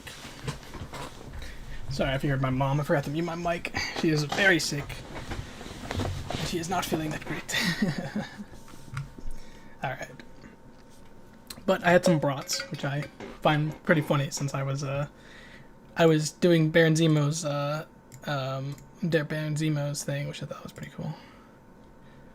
There we go. There's the right one. Delicious. All right. Okay, so yeah, just to recap, basically that event, Moleman. Okay, I guess Moleman was also a part of it. Molmec has Moiloids and was part of the Masters of Evil. Radicals was a member. Baron Zemo's personal Iso Spirit. He used the Isos Force to make control champions. They consumed Iso 8. Gladiator destroys the Proto Iso Spirit. Baron Zemo ship explodes. A very, summary of just what actually happened. I'm back in nature. Yeah, I'm back. For sure. And then Vanishing Point was definitely really awesome. Finally, I guess technically ending the, or getting close to ending the World Tree storyline, which is really cool. And the Galactus storyline. But yeah, that was it for that. It was cool to have these two events to kind of, go into sequential order. Alright, let's get to Blood Moon event quest. No explicit details because first YouTube Bros and second I value my... Yeah, absolutely, man, absolutely. Yeah, I'll be here. Alright, so Blood Moon event quest, out of all the other videos, we had more newer lore to kind of go over for this event quest. I believe the Midnight Suns weren't actually, I'm trying to think. I don't think they were, ever name-called in-game before this event quest. So, because I don't, I'm trying to think, because Blade basically, when Elsa and Man-Thing come to the game, I think they did join a team, but I don't remember if that was actually more of a team or a monster, because I thought this would be more Monsters Unleashed than it is Midnight Suns, but I just can't remember if this is the first time we're actually yo, this is Midnight Suns, which is cool. All right, but yeah, basically, yeah, Elsa, Bloodstone, Man-Thing, and Blade are a team. Blade basically has been in every single guillotine event, which is obviously interesting. So you have the supernatural side of the contest, which usually Blade is there for in some capacity. That's been with Mephisto before, with Morningstar, with then Mephisto and Morningstar and Guillotine 29 again, and then even when Purgatory came to the game, Blade was there, and then Overseer was there, which I think Overseer, I believe, is still disappeared since that event quest, and then I think Purgatory was... I think Purgatory did show up in a future event quest, if I remember correctly. But basically, yeah, I know the Midnight Suns will be in this year's in 2025. I know they're a part, but I think this is starting this team, so we'll get to that. All right, Blood Moon, werewolf and vampires. Oh my! Something runs afoul in the Battle Realm swamp. Join Midnight Suns veteran Blade and Elsa Bloodstone as they investigate disappearances linked to the Quagmire landscape. Meet with Werewolf by Night and a cast of monstrous curiosities and unravel the dastardly plots of a maligned Morbius. Can the team expose the truth and put a rest to the chaos manifesting itself and rescue those who have been wronged by the living vampire? Got Twilight vibes? Oh yeah, for sure. It's funny. It's funny that you mentioned that because I think when I predicted this event, because I'm a huge Morbius hater. Morbius sucks. It's such a character that sucks. It's not nothing against anything in the game, but from the comics, he's just such a stupid character, and obviously with the movie. But I was pitching a werewolf versus vampire event in contest for years, and I had Draculite and Werewolf by Night join the game for that month, which Draculite just came to the game, which is funny enough. But yeah, it's pretty cool. All right, time to jump in this event quest. Blood Moon, werewolf. The Battle Realm is not a place where a person can track time by watching seasons pass. Yeah, that's something true, and I think Iron Man even talked about it, is Iron Man's been trapped in the game for so long, bro. I don't even want to know how he's psychically holding up. Yet somehow right now everyone knew it was October. The leaves are not falling. The veils between the natural world and the supernatural world has tumbled. With little surprise, then, did whispers make their way to the ears of the midnight suns, telling of a strange happenings in the gloomy, sunless swamps. Rallying themselves to investigate the Dampier blade in bloodstone air. Elsa meets with the summoner. Damn, that is awesome. That is an awesome intro. Vampires and Werewolves always for me. Moore versus Jack. Yeah, very true.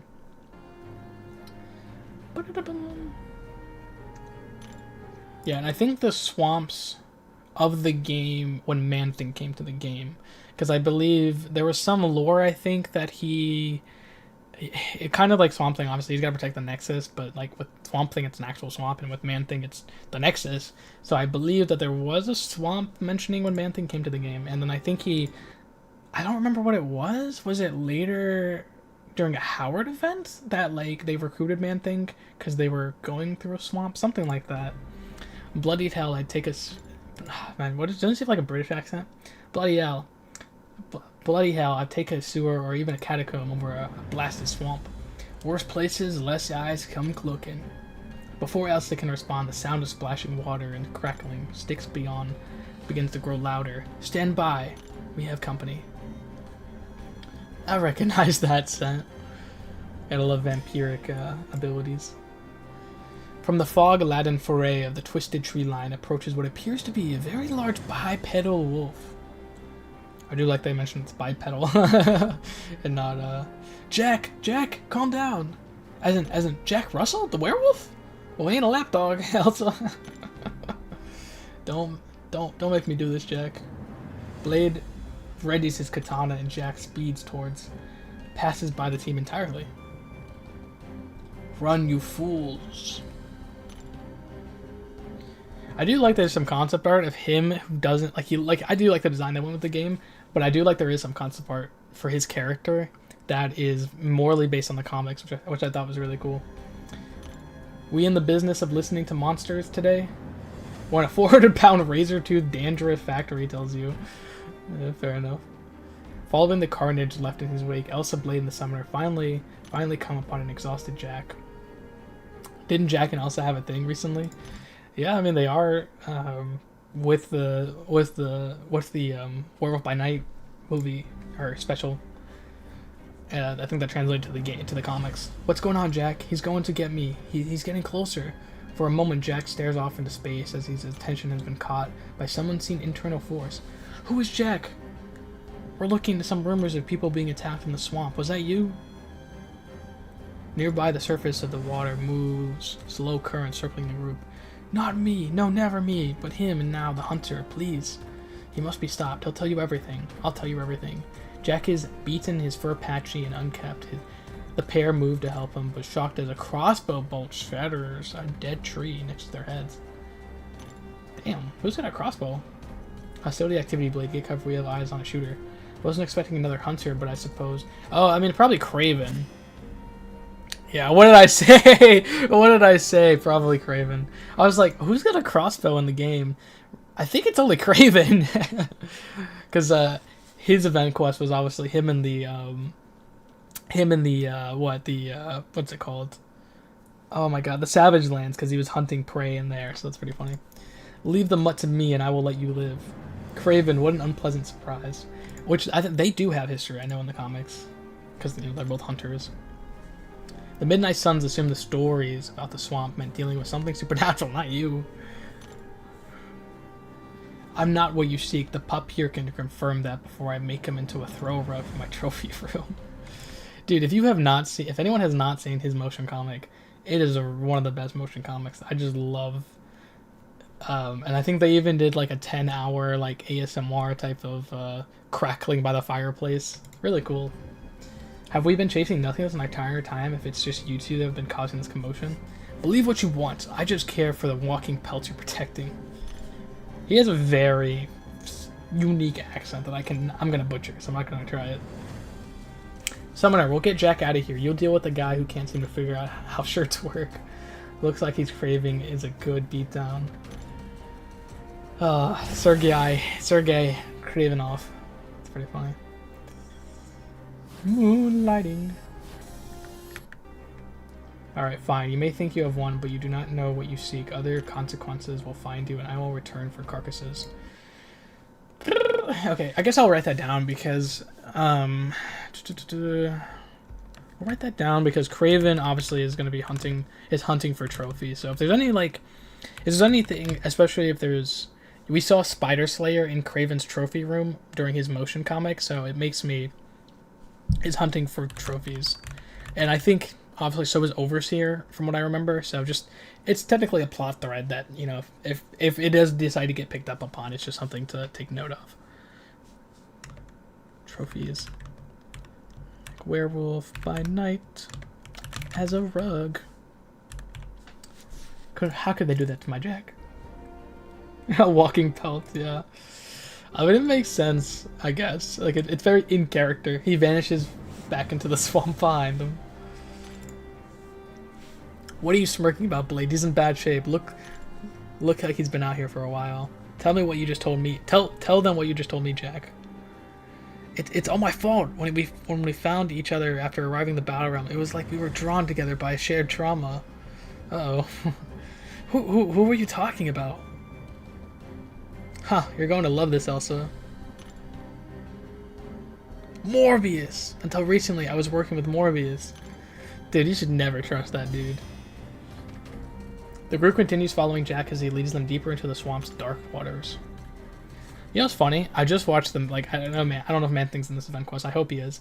But, I just watched that 2005 Man-Thing movie, and it's such a skip. I just wanted to point that out. After he found out about Isolate, he started imagining the possibilities he could have pharmaceutically. He theorized that he could combine it with his understanding of biochemistry to push beyond anything he'd seen before, even make a cure for his living vampirism and lycanthropy. Yes, that's what he was thinking. Yeah, so I think I did read last month's event quest, actually, really cool event quest. And Morbius, obviously, I created Frankencastle, so that's pretty cool. So I like that he was introduced in this event, and then 2 years later, it's kind of, you know, still up to his madness. But things went wrong terribly, terribly wrong. And then Morbius is a science character, obviously. He's not a true vampire. He kind of turned himself into a vampire scientifically. Never trust a guy who's a fraud vampire. Exactly. Not even a real vampire. Well, you shouldn't trust a real vampire, but you also shouldn't trust a fraud one. Stagnant swamp water stirs as something moves below. The group fails to notice and moves deeper into the dreary wetlands. He wanted to include others in his pursuits, you have to understand, but Werewolf by Night thrashes for a moment, head violently sweeping from side to side. He slowly calms and regains his composure. What I was saying, oh yes, Morbius decided that his work might not be accepted by his peers. So you've set up a lab here? With inflation these days? I mean, I guess I can't fault you on the principle. Isolated, hidden, unlikely for people to find us accidentally. It seemed like a good idea. I mean, yeah, to be fair. I think we've only visited the swamps of the battle realm like twice. Right, because good pharmacology research means cloak and daggers. Dude, it's not a reference to Cloak and Dagger, but dude, we need Cloak and Dagger in game. I just want them so bad. I want them so bad. You know, I don't even care. It's not a reference, but I'm just writing it down. I'm just writing it down.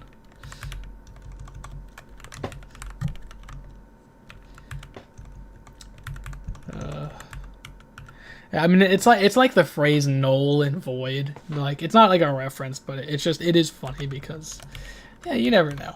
The phrase "cloak and dagger." With the success of Rivals, dude, I want Cloak and Dagger so bad. Just be a one champion, then swap out like a relic or something. Oh, it'd be so cool. Okay, why did you leave, Jack? What is that last straw?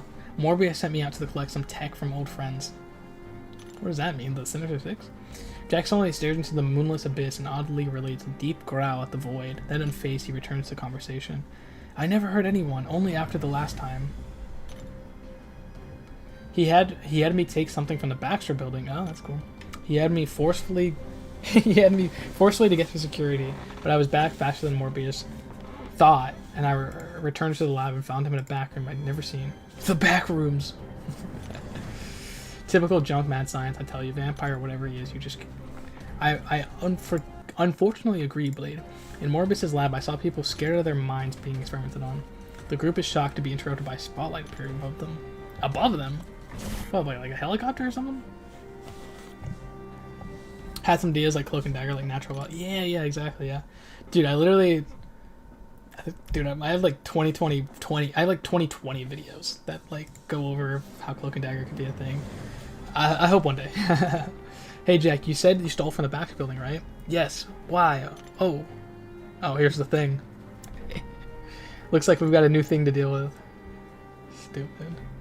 From above them, a silhouette appears with the circling of light. So that'd be the Fantastic Car.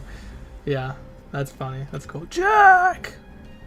Ben Grimm lands with the craterous splash of water. One day, Jack, I had one day to relax while Matchstick and the Lovebirds were gonna need Stretch toys back. Jack, but first... Stretch's toy back. He's going to say it, isn't he? It's clobbering time! Dude, it's so classic and iconic. I love it. That's cool. And yeah, the Baxter Building has been a lore location in the game, which you can see in motion comics, which I find really cool. I find that really cool. For Pete's sake, hey. We got Ted. With calmer minds prevailing after the fight, the team gets up to speed on what's happening. Mr. Michael Morbius is pulling the strings, creating monsters. Well, let's get out of this lab of his and deal with that sharp-toothed psycho. I need that tech back. You ever see that face Reed can make? Frown lines that go out to here and grimace you wouldn't believe. I'm truly sorry for what I did, but Ben, I believed I was doing something good. Careful, pal. Doing good for science without considering the rest is how I became handsome. Think you see it before you? Jack takes a step forward and then falls to his knees for a moment as he stares around to the others, looking downright feral. You okay? Yeah. It looks like he's like, losing control. Yes, no, let's get to the lab. Cloak and Dagger Natural Velvet Team. He said the line. He did the thing. Jack stops and smells the air. His heightened senses are alerted by something and for a moment his eyes dilate with excitement and anticipations. We are close. I think we have to talk about what's happening to you, Jack. You're looking a little off. I'm trying to hold on, but I thought at first he would keep his promise. He needed a geneticist to help fill what he was missing. Sounds like Nathaniel Essex. The dog let the vampire friend of his give him a few shots, didn't you? What, you expected he was going to stop with you if you didn't work? I believe him. I thought he was my friend. My friend. Jack falls onto his forearms. His erratic behavior from earlier has now taken a hold of his senses. He lets out a deep, consuming hell. Oh! My grandmother, what big eyes you have. Got a Red Riding Hood reference. That's hilarious. Blade rushes to assist Jack, starts to lash out. But moments into their skirmish, the water's churning. Yeah, there we go. I like how churning is used again. It's pretty funny. And what has been following the emerges? Man thing. Yeah. So here's the thing. Here's the man thing. Yeah. So this is funny that Tyler mentioned this when we were at the Summoners Fest. Yeah, man thing just only talks like this. It's so cool. Like, out of all the dialogue in the entire game, it's just exclamation marks and just a single letter or something. It's so funny. And then you can see they're growing, having a grow off. What's going on here? Are we fighting or Man-Thing leaps onto the space between Jack and Blade and begins swinging his swampy fist furiously. Summoner, you deal with this thing, but not the other thing. You know what I mean. It's kind of funny. I don't think the Thing and Man-Thing have been in the same quest before. Oh god, Beast is in this quest. Oh, that would make sense. So instead of Nathaniel, instead of Mr. Sinister, it'd be Beast. I guess that makes sense. Man-Thing begins to rise again, but stops. His shoulders soften, and he turns to leave as nothing had happened at all. You did great, Summoner. Not so much. Okay, so I am assuming this is where Dark Beast is introduced because, like I said, I read last month's event quest. So Dark Beast, someone who actually technically was in Marvel Realm of Champions as one of the smartest minds. Same with the Maker. So I don't know if it's. I doubt it's the same Dark Beast, but that is cool. This is actually the first time we're getting Dark Beast. In contest as lore, at least. You ever try to scrub a wet dog smell out of an orange rock? It ain't no picnic in the park. Why would I ever need to do that? Okay, back on track, duty. Jack must be headed to the lab. So that's where we gotta go. That's where we gotta go. Blade stops ahead of the group and examines wet fur clinging to a broken branch. Like, classic tracking behavior, right? Follow the trail. Elsa just couldn't help herself, could she? From now on, I'll be headcutting Jack and Elsa. Got him too. Yeah. Just a feeling. I didn't like what Jack was saying about Morbius kidnapping people. We'll get to the bottom of this. I'm certain we will. I just had a bad feeling about this. The lab's right over there. Let's finish what we started. Jack, we ain't playing fetch here, Jack. Sit and stay before I make you play dead. So many dog jokes. Poor guy, poor guy. The team stands at the edge of the lab, itself built into an even older stone structure. Okay, weird. What does that mean? What does that mean? Oh, catacombs. That's what that means. Okay. Interesting. I'm gonna write that down. Morbius's lab. Morbius's lab. Lab. Inside. Catacombs. Sorry, I'm gonna say ancient catacombs. Because I wonder what the lore implications would be of the catacombs. Because, I mean, catacombs are, like, clearly October, like, spooky time, spooky theme. But, you know, I'll write it down. Why Blade had to do my Jack boy so dirty? Ancient catacombs. Morbius's lab inside ancient catacombs. Yeah, because, I mean, sometimes we have stuff, like, on the blue side of the moon where we have, like, Aegon's people. Like, their civilization from the first contest is, you know, relics now of today, so it's always cool. You never know what kind of catacombs it could be. And I think, you know, obviously Guillotine has catacombs and whatnot. Do we knock or whatever? Blade reaches down to pick up another clump of fur. He holds it up to the dim perimeter lights, and blue fur shines in the graph. This doesn't belong to Jack. It's another blue beast. Then who? Jack mentioned Morbius and a geneticist. Well, folks, the doctor will see us now, Summoner. Cover us while we can get this gate open. Boom, boom, boom, boom. From the edge of the water, a blue ball of fur rises out of the murk and muck. Hank McCoy, with eyes bloodshot and mouth foaming with rage, unfurls his long fingers. Oof, blood. Damn. Yes, we have some keen on... what? Keen on keeping it, though it's all the same to you.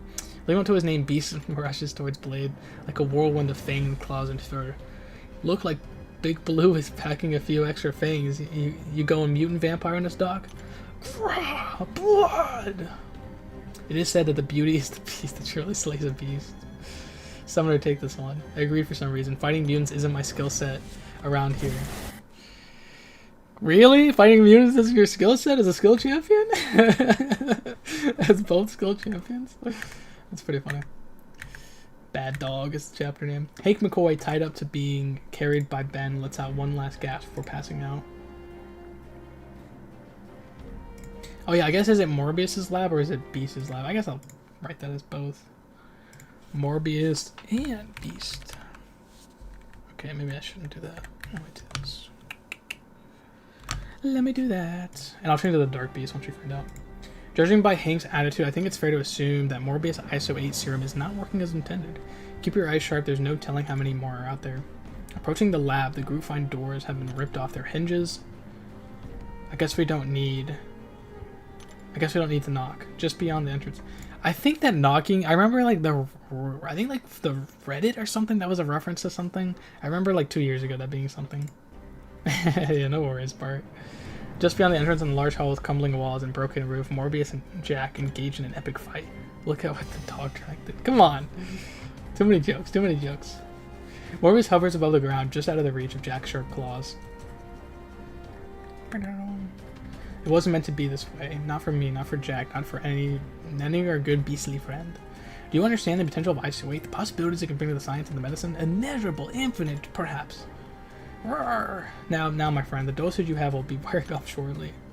Or rather, it would have if it didn't need you to keep these fiends occupied. I'm close, I'm so close to freeing myself from this torment. Morbius, dude, you gotta accept you are what you are, man. Takes a vial from his pocket and throws it at Jack. Damn. The gaseous condom melts his face. Jack shudders and howls and pounds the ground around them. Summoner with a terrifying scowl. This is the part where we run, right? The corrupted isolate enhanced werewolf chases after the team as they dash to the corridors in a bid to escape. But the creature is never far behind. I like how it's like a monster, like a monster race. Rushing out into the courtyard with no visible exit, the team finds themselves trapped. Courtyard, interesting. Morbius needing to face reality. That's he's just being an edgelord. Yeah. Concerned again. Get ready. Here he comes. Let's not make ourselves an easy target. The ground as he licks his lips and snarls. Do you want to try to talk this out? The werewolf stops and stares. Good boy. Now say it. Shaggy lets out a deep, threatening growl.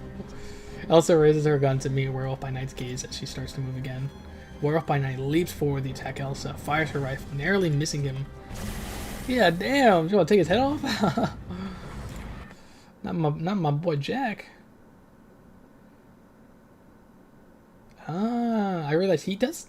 It's interesting. He does from 5, 4, 3 to 2 stars. That's crazy. That's a lot of work. Alright, with everyone working together, the werewolf is pinned down and tied up with Hank. Now finally, let's stop Morbius. Retracing their steps, the heroes in their way to find their way to entrance hall that once more. Hold on. To the entrance hall. Jeez. Hold on. Retracing their steps, the heroes find their way to the entrance hall once more and locate a large steel door where Morbius made his escape earlier. Okay. Well, how do we open that? I buy blade for that. Yeah. Leave this to me.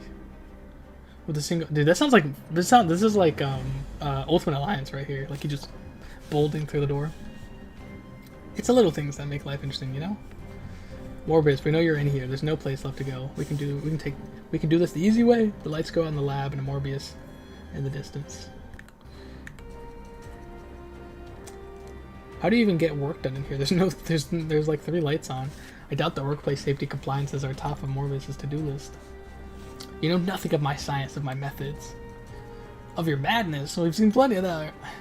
You see the test, but not the conclusions. This isn't like Machiavelli where, like, you know, the ends justify the means. Come on out to the big shadow. Come out of the shadows, big guy. We ain't gonna hurt you. That's a lie. I was saying by the way, crew, I'm gonna hurt him, but good. I have fears of the noble bat, you know. Wait, what? I have ears of the noble bat. You know, I hear all your little plots. But at least some good comes out of that twisted head of yours. As fun as all this mockery is, it is fun we have work to do. Yes, work, glorious work, and mine nears fruition. In a moment, I will have a newer batch of my serum. This time it will work. I know it will work. This madness, Michael. You're not the sort of that wants to hurt people. Why now? Oh, Elsa, all the years that I've spent trying to find a way to resolve my complex issues, so few offered to help, so little help even if they implied. But here I have the resources that I need, not to have in our world. I can make a difference. By turning people to vampires? A minor setback. Honestly, it's just like Sauron. It's like, Sauron, with his healing abilities, can cure cancer. But what does he want to do? Turn everyone into dinosaurs. And the same with Lizard. The same with Lizard. I think that's what I'm not. Even Lizard coming to the game, I think has a reference to that, to the similar line. Because Sauron has one, and I think Lizard has the exact same line too. A minor setback. You made vampires. Where are you drawing the line? Hold on. What are you saying? Those who received the test zones will return to normal quite soon. I'm not a madman, you see, but the mistakes were made. So you made vampires. Where are you drawing the line? What's next? Zombies?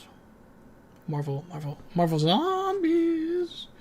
Which is funny because Frankencastle also is a zombie, so I do feel like, because Kabam tease 2 years out, they make champions for 2 years. 2 years out, I want to say this is probably a Frankencastle. You will not interfere with my work while it's not as intended. I'm using the serum that will provide me with strength I need to defeat you. Vampiric lizard, dude, that'd be insane. The lights strobe and off as Morbius downs a bottle of the serum and moves in a flickering frames. I always imagine like Diablo, how he takes those flasks and like chugs them.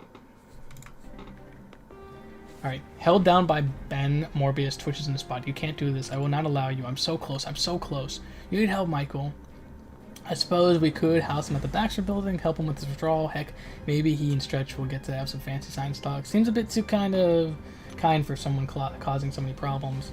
He was causing problems, agreed, but if we just throw him in the cell and not try to rehabilitate him, aren't we the monsters here? That's true. Sounds like Batman. Whistler wouldn't like this, but then again... Oh, isn't Whistler, isn't that Blade's mentor? Or am I thinking of the wrong person? Hold on, let me lore check this. Let me lore check this. Yeah, Abraham Whistler, that's what I was thinking of.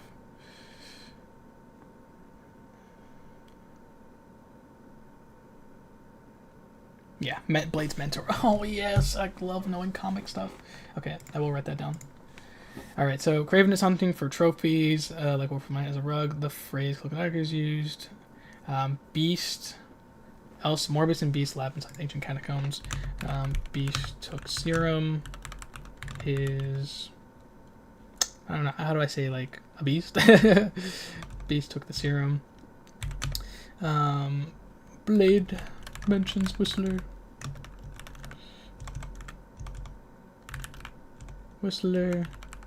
And Morbius.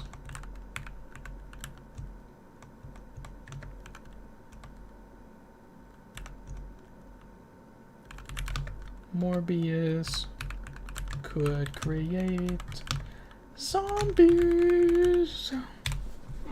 Yep, that was him, Abraham Whistler. Yeah. I love my lore. Big lore right there. Rubbing their heads, but otherwise praying to have no normal turn. This is happy ending as our. Hold on. This is as happy as an ending as our kind gets. Grab the gear. Let's get out of here. This damn swamp. I need several showers. Cool event. I think I did. Yeah, I read this event when it came out. But yeah, pretty cool event. And like I said, I think the first, like, we've technically had like a Midnight Suns team in the game, like I said, like Doctor Strange and Guillotine having their duo with the supernatural, and then we slowly got Blade in the game, and then we slowly got other supernatural characters like Elsa. So it is cool that I'm pretty sure this is the first Midnight Suns.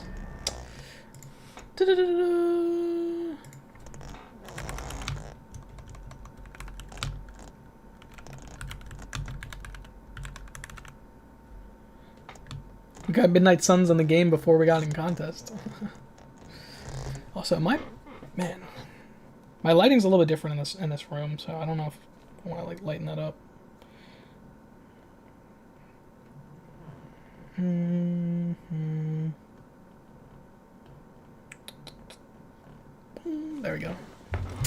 There we go. Ugh. Okay, cool. So yeah, we got Midnight Suns team up in the swamps. Craven is hunting for trophies. The phrase Cloak and Dagger is used by Elsa. Morbius and Beast lab inside ancient catacombs. Beast took a serum meant to infused with ISO 8 thought to cure. Basically, like, it's kind of like the what is it, like when Apocalypse like was talking about curing mutant kind by basically stealing their powers. Cure monster, I don't know, I want to say monster kind, but I think that's the point of the serum, is it the isometric properties can wither, I guess, monster, but it's not really working. Okay, let's see how long we've been live. I'll probably go for another hour. I want to do November and December, and then we'll end the stream. But yeah, it was just, like I said, I just wanted to live stream this because I thought it would be pretty cool, and I can talk about it and kind of get feedback and like relearn it with everyone, I guess, if that makes sense. All right, and here I am sitting in the dark with Spidey Lamp doing its thing, and me feeling like Doom sitting on his throne. I can totally imagine that.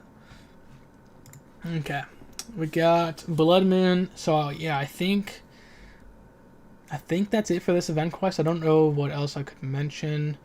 The catacombs, they didn't explain what the catacombs were, which is fine, but it might just be the purpose of filling the story and not actually having a lore implication until I guess I read this year's event quest or I guess I don't remember if there was catacombs last month, but yeah, pretty cool. I like it, like that event. All right, so we're gonna do as above, so below, as above, so below, with chee'ilth and Kushala. 2 characters. I was so excited. I still am excited for, specifically Kushala. Mm-hmm. All right, so this is pretty cool. It's over here. So I obviously have this comic. I actually have several copies of this, thanks to them doing it, giving it away at the Brawl the first time, and then they actually gave it away again this time at the Brawl, which is cool. But yeah, there is a comic of her origin story, which is really cool, and it's officially branded, and it's always funny that it says like Marvel custom branded comic, but yeah, it's actually really cool when we get a Kabam original character and actually get a comic, because I believe Guillotine was supposed to as well, which didn't end up turning out that way, and I'm glad chee'ilth did, which is really cool. And there's actually a YouTube video bringing chee'ilth alive, which talks about the comic, which I won't play it for copyright reasons, but I do recommend it. And this basically is following the Immortal Hulk story. So if I remember correctly, during that event quest, obviously Immortal Hulk came to the game, and so did Immortal Abomination came to the game. But Immortal Abomination was actually in his champion, description, which is funny because I actually helped change that to be correct. He is like the dead, like the he's the normal, he's like the dead. How do I explain this? He's resurrected by the one below all, right? And then because he's being revived, he's also being possessed. So he's being possessed by one below in that comic or in that storyline. And then Hulk has to deal with, all the things that he has to deal with, cheating death and all that. It's a really cool event, And basically it led to a new, I believe, like, if you could say, like, what's a threat to the battle realm, but on the more supernatural side? Because I think, like, more, what is it? Like, Mephisto kind of, he's doing a little here and there, but I would say, like, One Below All really felt like the new thing. Like, I mean, it was Dormammu, right? Then it was Mephisto, and then now it became Galactus, but like back to supernatural. I think it's been One Below All, which is cool. All right, and then Sorcerer Supreme Kushala, someone I predicted, which I'm so happy she came. All right, here we go. Sorcerer Supreme Kushala has come to the contest to defeat an ancient and powerful enemy who threatens the entire multiverse with destruction. But Kushala will need more than just the summoner's help to fend off this foe. Together they will call in aid on the brand new champion unique to the contest, the fierce and courageous warrior chee'ilth. With his combined might and Kushala's magic, chee'ilth and skills be enough to overcome an enemy as powerful as the One Below All. Woo! I'm excited for this event. So I actually remember the hype for Kushala, which is surprising me that I did remember. Dude, I want all the Ghost Riders in the game, but Kushala was so specific to that she's so unique that it's just so awesome.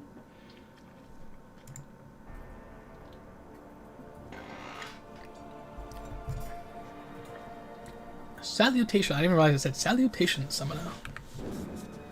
Sounds like the trader. Yeah, and the fact that you just saw it there. We had like so many natives in the game. It's just so awesome. Answering a Fury summons from Mephisto himself. The summoner. Yeah, so like again, I kind of mentioned like Mephisto kind of like turned his tail a little bit, specifically with the threat of Galactus. He kind of started kind of helping us, or yeah, so he helped. I think it was for Thanos specifically. He helped us because he was like afraid of Thanos, and then he's laughing at us when we're technically in the future seeing Galactus, in that 2019 cutscene. So he's like sort of turned over a new leaf ish. The summoner cautiously arrives at the edges of the Hades to see what. Yeah, and Hades is an actual place in the battle realm, which is cool. Relax your guard, summoner. The Prince of Lies has found a rock to crawl under while I handle this business. Wait. Okay, so okay, so we're summoned by. We assumed we're summoned by Mephisto, but we're actually summoned by her. Oh, cool. That kind of sounds like when Johnny Blaze became the King of Hell. It's kind of like reminds me of that similar situation. I am Kushala, Sorcerer Supreme, and like you have been here to do battle against an ageless evil. Been brought here to do a battle. There we go. An evil so terrible that even the Lord of Hell himself would rather run. Yeah, and I think Mephisto was in that event. He was like scared during that is basically one above all, most powerful being in all of Marvel, like, you know, the god of Marvel, and basically one below all, the opposite, but also a god. The one below is the personification of all hate and destruction in the multiverse. It lives only to degrade, consume, and devastate. Yeah, one above all creates, one below all destroys. Celestials create planets, Galactus consumes planets. You know, it's that cosmic balance.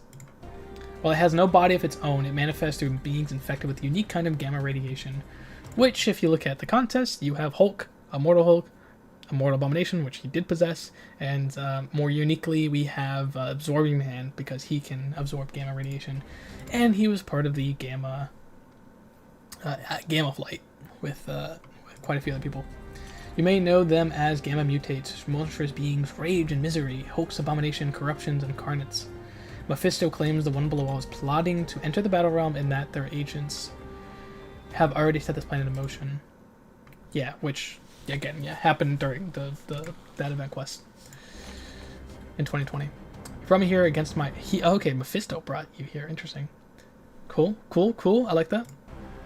While your arrival was unexpected but not unwelcome, I had someone else in mind to help stop the One Below All. Many years ago, I'd heard stories of a great warrior who fought against Gamma Mutates, but not beating them into submission. This warrior was also a powerful healer and knew how to cure the Mutates. Yeah, so that's something in her comic. So there's like basically, I think it's a Gamma... it's a nuclear silo. I wouldn't say silo, but it's a nuclear plant, and that creates Gamma Mutates. And so she, with Brother Grizzly's help, and Sister Eagle, chee'ilth is able to help cure the mutates, even if these guys technically don't deserve it, because some of them, I believe her uncle or father, I can't remember correctly, but was pretty bad to her pretty bad to them in the past. It's just pretty interesting. I intend to call for their aid and give them a choice. Mephisto denied me. Okay, cool. I will mention that. So. Kushala, summoned by Mephisto, who is scared of Below All. Kushala has heard chee'ilth and asks for their help. There we go. Just so I don't forget. Because Mephisto, like, I assume we're gonna get more Ghost Riders and everything, so it's interesting. Or more Mephisto planning, or whatever he's planning. Building up a bonfire with an enormous plume of smoke. Kushala begins the ritual to call for help across the multiverse. Okay, so that does remind me of the motion comic, which is cool. Abusive Stepdad, that's what it was. Thank you. I have the comic right there. I guess I could read it. I could reread it. Yeah. Mephisto was scared for the reason he was supposed to face the literal devil. Yeah, as you know, Mephisto is not the real. He's not even I'm not gonna say his other name, even though he's gone by that name. He's not even that real one either. It's just pretty funny because he's like an imitator. The golden days before the serpent, dude. I've never even fought the serpent, so like, it's gonna be interesting. She reaches out beyond time and space to find a hero she needs. Yeah, this is what's really cool about the Battle Realm, is that not only can you summon beings from like the main 616, you can summon literally anyone through time and space. It's so cool. Like, that was what was really cool during the Spider-Man the Animated Series. What else? Ultimate Spider-Man, and I think there was something else as well. During Conscious Champions. It's so cool. Summoner, they've accepted, but something is interfering with the mystical connection. I must stay focused to ensure they arrive safely. I sense hatred, violent, bloody intent. Hold on, let me read it. An avatar of the One Below All must be nearby. Yeah, so what's it called? Storm Pyramid X was an avatar for Apocalypse from MRock. It's the exact same thing. Lucky you, buddy. Lucky you. Because when I see server as a mini boss, dude, I know everyone's been complaining about it. I'm scared for when I have to fight him one day. A hulking figure drops out of the starry sky, like a green meteorite. Damn, that's cool. Smashing apart the bonfire in an explosion of fire and magic. You cannot stop the rising tide that drowns in hate. Summoner, I still have a connection, but you have to stop the Hulk, and I cannot divert my attention to fight against him.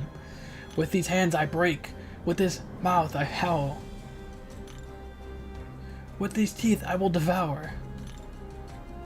I like that little rhyme scheme there. Yeah, I think the one below in the comics, I think he speaks when he's controlling. I don't know if it's Rick. I think it is Rick, the guy who's like the Hulk's the blue abomination. I believe like he's the avatar for a while. I think the leader as well too. But basically, the one below like speaks broken English because it's kind of like the Chrono Serpent, where he's like, he's not full, right? He's not full power or anything. Hulkling, I know it's Hulkling. Hulkling, I know it's hulking. Yeah, I read Hulkling too, I think. Hero and healer. Oh, that's cool. Yeah, Sasquatch, another a Gamma person. When the Hulk finally falls unconscious, Kushala's ritual blooms in a shower of chromatic energy and smoke. Let me say one below. All using gammas as avatars. There we go. When Hulk finally falls unconscious, as the smoke clears, a strong and sturdy figure rises out of the bonfire ember. Summoner, I would like to introduce you to chee'ilth. Sup, guys? I already got a big screen problem in the need of solving. Thank you for even coming to the battle room, chee'ilth. I know what you're sacrificing to be here. I go where I'm needed, and I'm needed here. Though I don't mind saying the trip of the battle room was a bummer when I thought it'd be. I wish we could take more time for you to acclimate to the battle room's unique interpretation of reality, but we're already short on time. Fair enough, but first let me help the Jolly Green Giant here. It's funny. Before Cthulhu can stop, chee'ilth is kneeling over the collapsed pile of Hulk, placing their hand on them. chee'ilth begins to pray. Within moments, vile green steam rises off Hulk's body as it slowly reverts to the slumbering form of Bruce Banner. That's pretty cool. And also, I guess I will point that out. Hold on.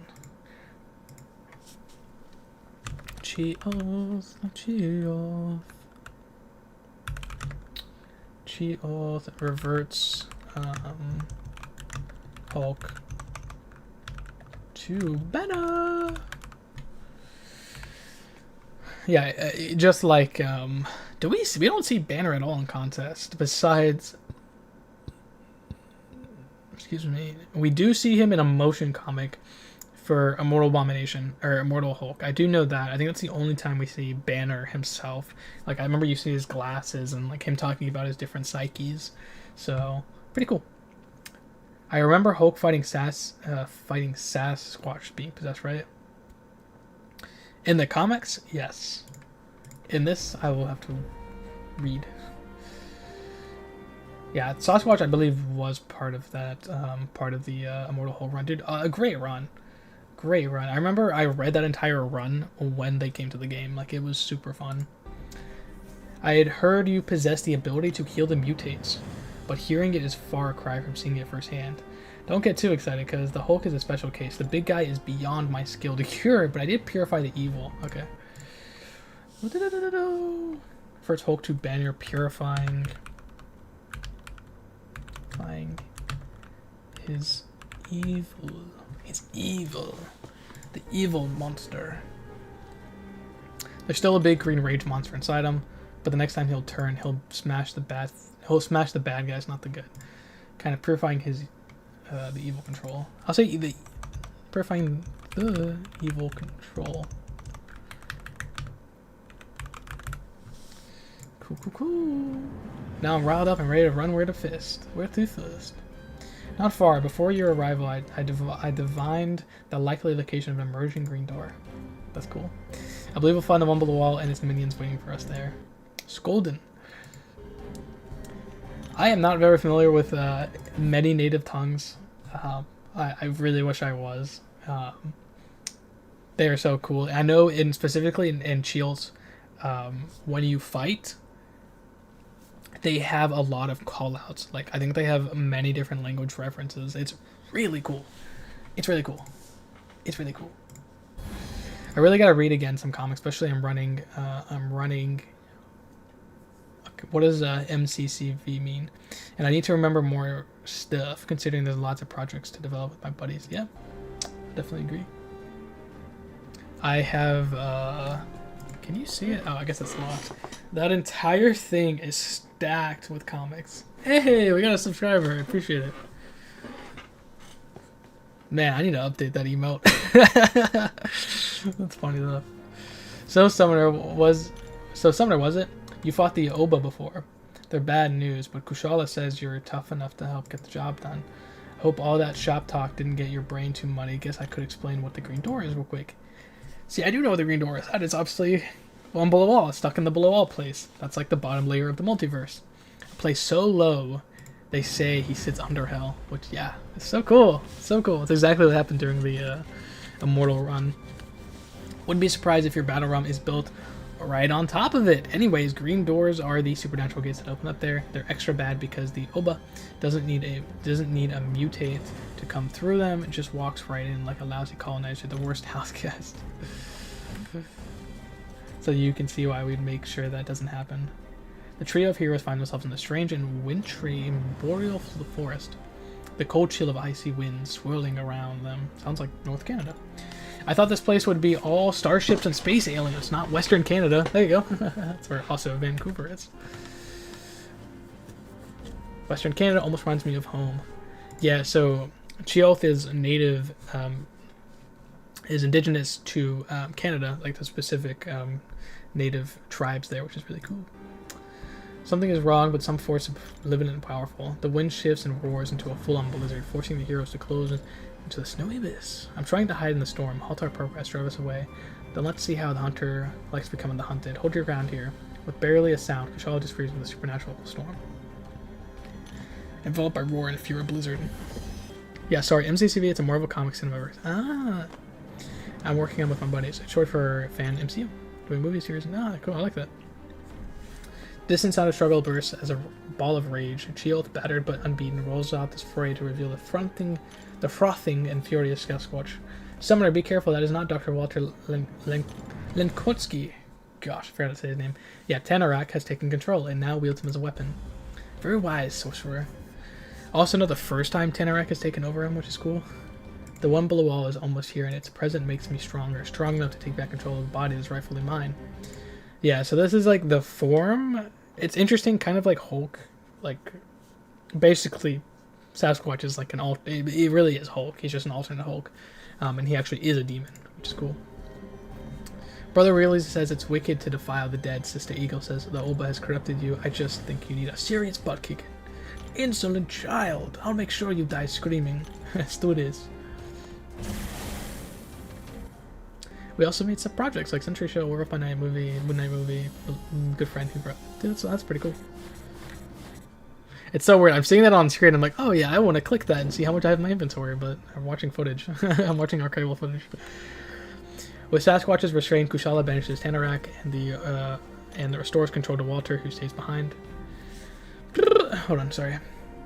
Banishes Tanarak and restores control to Walter, who stays behind to sleep off the nightmarish experiment. With Tanarak gone, the storm dissipates and revealing the remnants of an abandoned Canadian military research bunker. Oh, it sounds like Weapon X. Or sorry, actually, no, that would be if this is a Mortal Abomination. God, what would that be? Oh my God, what's it called? That's during the Immortal Hulk run. Basically, the way Immortal Hulk or Immortal Abomination happens, it's the husk.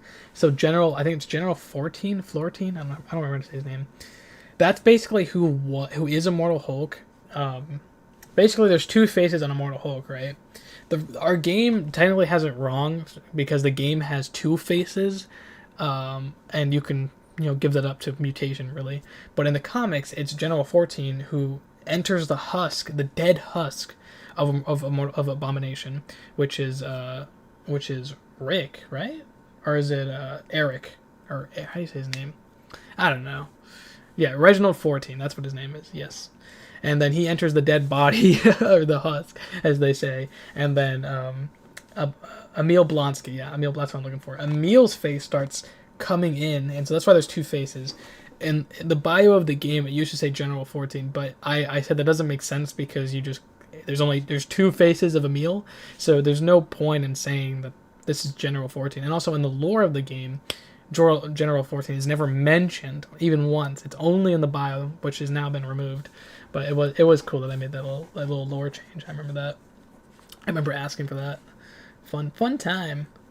But yeah, and what I mentioned, was it Sword? I'm trying to think, like, during that event, I don't remember if it was like a Sword battle station that Reginald was on, where they had, but yeah, I think this is kind of talking about that. You said you'd heard stories about me, eh, Kushala? Yes, tales of your battles against men and monsters alike. Did you ever hear about the first time I came face to face with it all, the night that changed my life forever? Talking about the comic. We had a nuclear power plant near my hometown. Everyone worked there. Folks called it experimental, a little too experimental. Something in the reactor failed and the whole place went boom. More like nuclear boom, more like gamma radiation boom. My foster father worked there and wasn't the best by a long shot, but I couldn't leave him there to die. It wasn't until I got to the plant that I saw how bad the fire was and how big the things crawling out of it were. But I went in anyway, dragged the old man to safe out, made sure he was safe, still not sure if he deserved to be saved, but I know it was the right thing to do. It was a choice that showed the spirits I was worthy of their blessing, Brother Grizzly and Sister Evil. They came to me, gave me the power I needed to protect everyone and save the people who had been mutated into mindless radioactive beast. I heard a lot of the old stories about people getting superpowers through radioactive accidents. Looking back, I guess I did too in a way. But I've seen what actually happens when it goes wrong. Trust me, you don't want the kind of powers gamma radiation can give you. Hearing your story, I realize our stories are two sides of a similar coin. I like that we get some lore, like some lore right here. I didn't even talk about Kushala. I just kind of said that she's sorcerer supreme. So my family was taken from me and my anger. So obviously they're both. I believe Kushala, I think, is like, what is it, 1600s America, like obviously the colonizing of America. So my family was taken from me and my anger. I became the host of something that gave me the power to avenge the ones she lost. So she does have a spirit of vengeance, but she doesn't have the same spirit of vengeance that like Johnny Blaze does, which is interesting, which is just something that's cool. But rather than succumb to its rage, I learned to control it and understand myself, and now I think I understand you as well, Jill. True strength comes from a place of compassion, tempered by courage, and comes from wisdom and resolve. A touching sentiment, to put an ignorant one, is my experience. Rage is by far the most potent weapon. Disgusting fiend. Stay back, lest you learn what hellfire can do to the hands of a sorcerer supreme. Hold on, Sekushala. Something's not right here, and I think I just figured out what. Okay, I don't know how to pronounce that. This place is littered with warning signs, but I haven't seen a single barrel or bucket or hazardous material since we got in. Either you helped yourself like this was an all-you-can irradiation buffet, or you've done something. Whatever waste was here. So, Spill, what's going on here? Help us help you. Afraid of poking your eye out with your own face. Yeah, that's funny because of his tendrils. Clever observation, Huntress. You're right, but the wealth of radioactive material is stored in this bunker. Ah, okay, so it's... Okay, which is true. Like, if you guys are a fan of the Fallout franchise, in Fallout 4, there's something called the Glowing Sea, and in there is a military bunker, which houses tons of nukes, like tons of nukes, which you end up using if you do the Brotherhood ending of putting that into Liberty Prime. But it's obviously based on like just how we have Fort Knox full of gold and gold bullion. We're gonna have forts built with the safekeeping of nuclear weapons. So that's pretty cool here. I like that. So I guess I will write that down. I mean, just for points of thing. And as you know, the Hulk also gets stronger as he consumes radiation. Same with Emil. I think Emil just kind of can overload himself. Sorry, I had a I brought earlier. So low gas. Abomination. Consuming military base. And I think I said Canada. Housing nuclear material. Nuclear material. There we go. With the aid of something like-minded monsters, I was able to craft a crude but effective gamma bomb. Why do you want to make a gamma bomb? To be frank, only word in Native American I know is skinwalker. Dude, those things are creepy. Resulting explosion will be big enough to bathe an entire planet. Damn. I sense no sign of it being here. Where is it? Heal me if you like. The one below all will simply restore me to my former glory. That's kind of cool. I like that he's like, oh yeah, kill me. Dude, the one below is just going to resurrect me. It doesn't matter. I kind of like that. The bunker, your tomb, and me, your designated gravedigger. Wrath and Rot, Scars and Knolls in this event. Hey, look at that, there's King's ship. There's King's ship, and there's, Ragnarok. What remains of the immortal abomination writhes and screeches as it dissolves into a pile of corrosive goo before slooshing down a nearby drain. That's gross. Yeah, no matter how often it happens, I never gauge how nasty some mutates can be. We'll better start looking for signs of... Chee'ilth and Kushala stumble briefly, their sense of overwhelmed by nausea and disgust. The moment passes, but a lingering dread. That feeling, that sickness, that horror. I've never felt anything like it before. I have, but never that intense. Gamma radiation, I felt it the night the nuclear power plant went down, but it was so much more intense. Abominations, gamma bomb. We may be too late. Can you use your magic to figure out where it went off? Teleport us there? I will try, yes, I can see it. Green flames and black tendrils. Green flames? Ooh. And black tendrils. Sounds like Greek fire, and then obviously black tendrils being, null. More alien. Interesting. Stepping through a shower of sparks, the heroes walk out of a, shower of sparks. Heroes walk out of the screaming landscape of black, gross. The abyss. Hey, this is bad on many levels. Can you feel it? The glow. This whole place is sick, crying out in agony. A symbiote planetoid. Oh, what? Okay, this is cool. I didn't know Noel was in this event. What the hell? Yeah, that's cool. Okay, so that's actually from Noel's event. Oh, okay. Let's say bomb went off on what? And it's Clintar. Isn't Clintar the planet that Noel, like the symbiotes, basically consume the planet to trap Nolan? Because symbiotes are called Clintars because they come from the planet Clintar. Because also the planet is symbiotes. No, Kushal, this is it. This is the green door. This is Abomination's plan. So it opened the green door. This whole place is now one big gamma mutate. What? This whole place is connected to the one below all. That means, as the full realization of Chee'ilth's epiphany dawns on them, the heroes are thrown by the lurch and rumble of the planetoid shifting. It's happening. The one below all is going to rip this place apart and turn it into one big doorway. The sinuous ground splits as beams of light shooting in the sky, casting ominous shadows. Damn.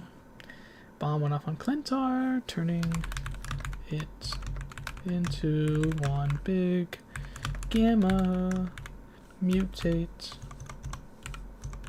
and green door. Oh, there we go. We cannot fight this threat head on, Chee'ilth. What about your gift? Can you purge this sickness from a whole planet? It's no simple, cousin. I can't just remove the sickness. It has to go somewhere. Usually I draw it to myself, cleanse my body of that radiation. But an entire moon's worth of gamma radiation? Our only option is to burn this entire place to the ground, save it the pain of being the one below all slave. No, it's gross as hell, but it's innocence. An animal being used against its will, just to give me a moment to figure this out. Decide quickly, Chee'ilth. Got a sense of arrival of another minion of darkness. Another minion of the one below all. There are many hands, many mouths, and now with the many I only remain. Really? So he's using Noel? That's crazy. It's funny because Noel used to talk to us through, like, what was it? Symbiote Supreme, right? Symbiote Supreme was like gathering all the symbiotes and basically kind of like what Carnage did in the comics of, you know, worshipping Null and wanting his return. That's what Symbiote Supreme did in the game. So this is pretty interesting that Null was doing all that, came out, we defeated him, and then now he's someone else's lapdog, which is funny. It would appear that even the King of Black can resist the control. Cosmic Horror possessed by another Cosmic Horror. Figures that's my Battle Realm housewarming gift for you. I see your hate buried but not dead. I wait till it grows. I'm playing a little with my 5-star lizard. Dude. Heck yeah. Excuse me. Yeah, dude, Lizard, I think I said Lizard comes to the game every year since I started predictions. Like, I knew he was on the list. It's just, I'm finally glad it happened. What did that say? Rage and Resolve? Gotcha. The Thrashing Symbiote Moon. Okay, so we'll call it a Symbiote Moon. So I guess Clintar is the planet, but I don't remember if it's the size of a moon or not. On Clintar. Or Symbiote Moon.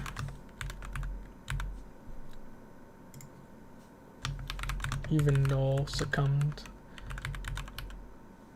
I will say it is kind of hard where I feel like Marvel has like kind of has the same character. Like we talked about like Mephisto being like the true evil, but then it's like, oh, there's another true evil, but there's also another true evil. It's also like Null is also another true evil, then you have Void who's also another true evil. It's kind of funny. It's just pretty funny. Excuse me.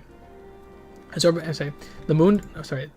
The Thrashing Symbiote Moon devours what remains of the feet. Really? Okay, interesting. The moon absorbs Null. How interesting. Expands the green door. So, I guess Null could come back if the one below all wants to do it. Nothing like a scrap with an Eldritch God to clear your head.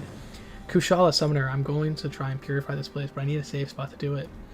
Then I will need a faster way to get around it for everyone to find one time. With the flourish of flames, Kushala. Yeah! Cost 4 3 motorcycle. It's so funny because I know Kabam wanted to do the horse so bad. I know they wanted to do the horse so bad, but quadrupeds be doomed. Oh.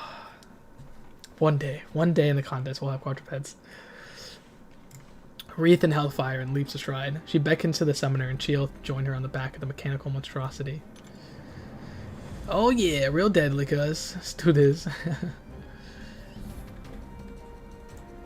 The heroes gallop across the Neo Clintar. So I was right. It is Clintar. Okay. I don't know why it's called Neo Clintar, but I guess is it Neo because it's glowing green? But I was right. It is Clintar. Do I spell it right? Clintar. Yeah, I spelled it right. Alright, sorry. C-L-Y-N-T. Yeah. Huh, let's go. Wait, they say there will be Molecule Man. Wait till they say there will be Molecule Man. See, I don't think God Emperor Doom is coming to the game because we got what is it? Dreadful Doom. What's his name? I forget what his like actual name is. Like that's as close as we're gonna get. Like I don't think we're gonna get anything closer. I don't think so. But who knows? We have Doom, we have Dread Emperor Doom, and then now we're about to get ISO Forged Doom. So that's like 3 Dooms. I can't hear anything other than this place splitting open. What's it saying? I think it's the planet crying out for help. It's trying to guide us. Dread Emperor. Yeah, there it is. I can see it, a plateau, just past the ridge. Shoulders. Is this anatomy or geography? I see it. Hold on. It's kind of hard with a living planet. I also think Ego would have worked really well for this too. Atop a barely stable plateau overlooking the violent, fluctuating planetoid, the heroes prepare to make their stand. All right, I'm gonna get myself up there. Kushala, summoner, you got to watch your back because this is probably gonna watch my back. It's gonna take my concentration. Not a problem. I can feel the essence of the symbiotes reaching out. They're eager to help us. If I can create a bond between myself and them, we can work together to reinforce the plateau. Kushala, I really need you to focus up here. Plenty of time to go space camping after we're done saving the battle realm. The flesh, it's not symbiotes, it's... Ah! Uh-oh. What does that mean? Oh, yeah, I guess, yeah, you're right. Infamous Iron Man as well. So there you go. We have 4 Victor Von Dooms in the game. This place is mine, and I am it. So she got controlled. Damn it, Kushala. It wasn't the planet talking to Kushala, it was you. You led us into this trap. And now I have you served it up on a plate of deliciousness. Summoner, Oba used the planets to sneak into Kushala's head. It must be all that ambient gamma radiation soaking in. I can draw it out, try to give Kushala an opening and regain control, but you gotta keep her busy while I do. Yes, destroy me, destroy her. So they do say that, so anytime someone dies, it's a little bit of the one below the wall, like, I mean, like, you know, like I think it's like Game of Thrones, right? You die, and if you do get resurrected, you lose a piece of your soul. It's kind of like that, but like that piece of your soul you're losing, the one below is filling in, which is what eventually led to the Immortal Hulk, which I find really cool. Which I find really, really cool. Alright, we'll skip past this. I do love all her animations, though.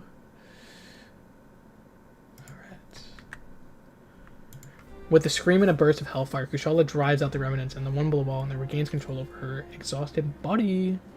It worked, chee'ilth. It worked. I was able to force it out. I'm not sure I can keep it away forever. But whatever you are doing, keep it up. The one below wall's power is weakening, and I can feel their grip on the symbiote slipping. Can you see it? The ground is stabilizing. The door has ceased expanding. But why isn't it closing? The symbiote should be healing, shouldn't they? Chee'ilth? Uh-oh. Kushala rushes over to the chee'ilth, whose slumbed kneeling body has adopted its own irradiated glow. Chee'ilth, speak to me. Chee'ilth. I howl through many mouths, whispered her. No! The huntress, in her arrogance, consumed too much, feasted on my essence. Drawing out your sickness was more important than purifying her own. Were she not so eager to save you, she might have saved herself. And like all things that come to a pass, it will be for nothing. Chee'ilth, possessed by the one below all, rises the arms outstretched to begin pouring the absorbed gamma radiation. She got possessed. Summoner, we must act quickly. We may have able to save Chee'ilth and stop the one below all, but I need your help. When the one below all possessed my body, I was able to use my mystical flames, my hellfire, to drive the remnants of my mind. I may be able to do the same for Chee'ilth, burn off the gamma radiation, and give her a chance to repel. I will say it's honestly, it's extremely clever writing and pairing of these two champions.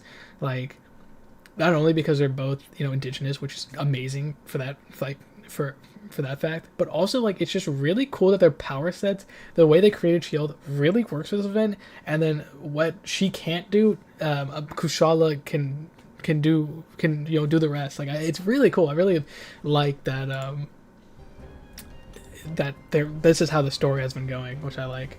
Like, you know, Chee'ilth can not only be a strong arm in fighting the mutants, the mutates, and then healing them. When she's overcome by healing, because she has to draw on that darkness herself and then dispel it, Kushala can burn it with hellfire. Burn it with hellfire.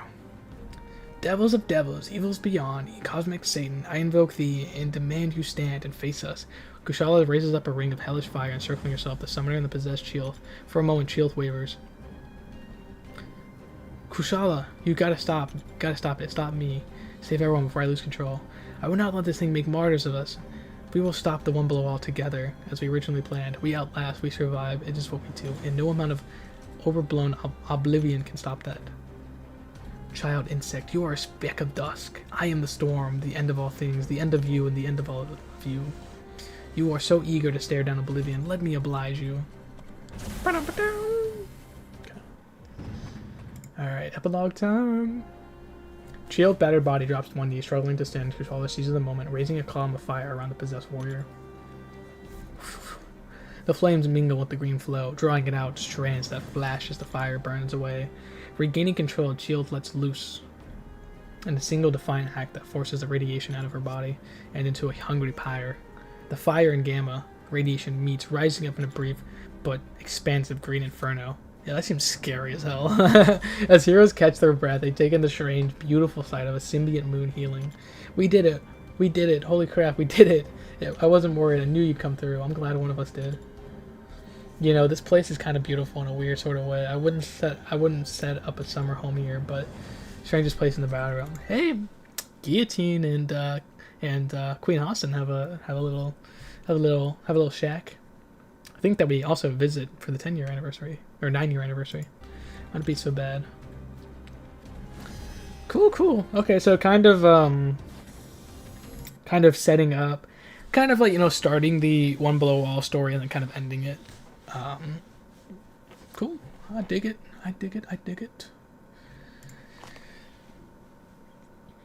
All right, I'm gonna go get some. G Fuel, and then we will move right on. Oh, I guess I should write the moon absorbs null. One below. All is defeated. One below all is defeated. For now, at least. Alright, I'll be right back, everyone. One more event quest to read.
Alright.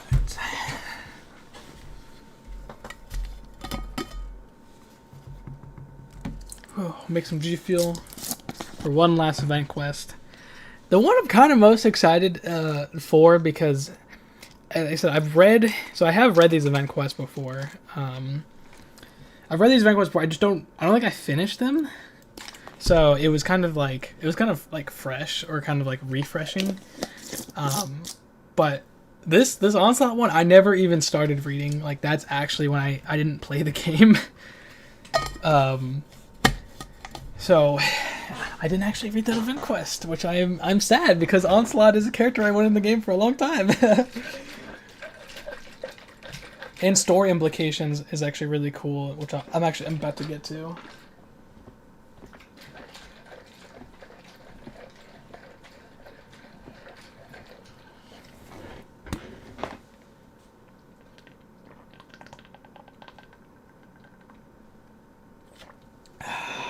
Some nice caffeine. All right. But yeah, it was pretty cool. Kushala summoned by Mephisto, which I do find interesting.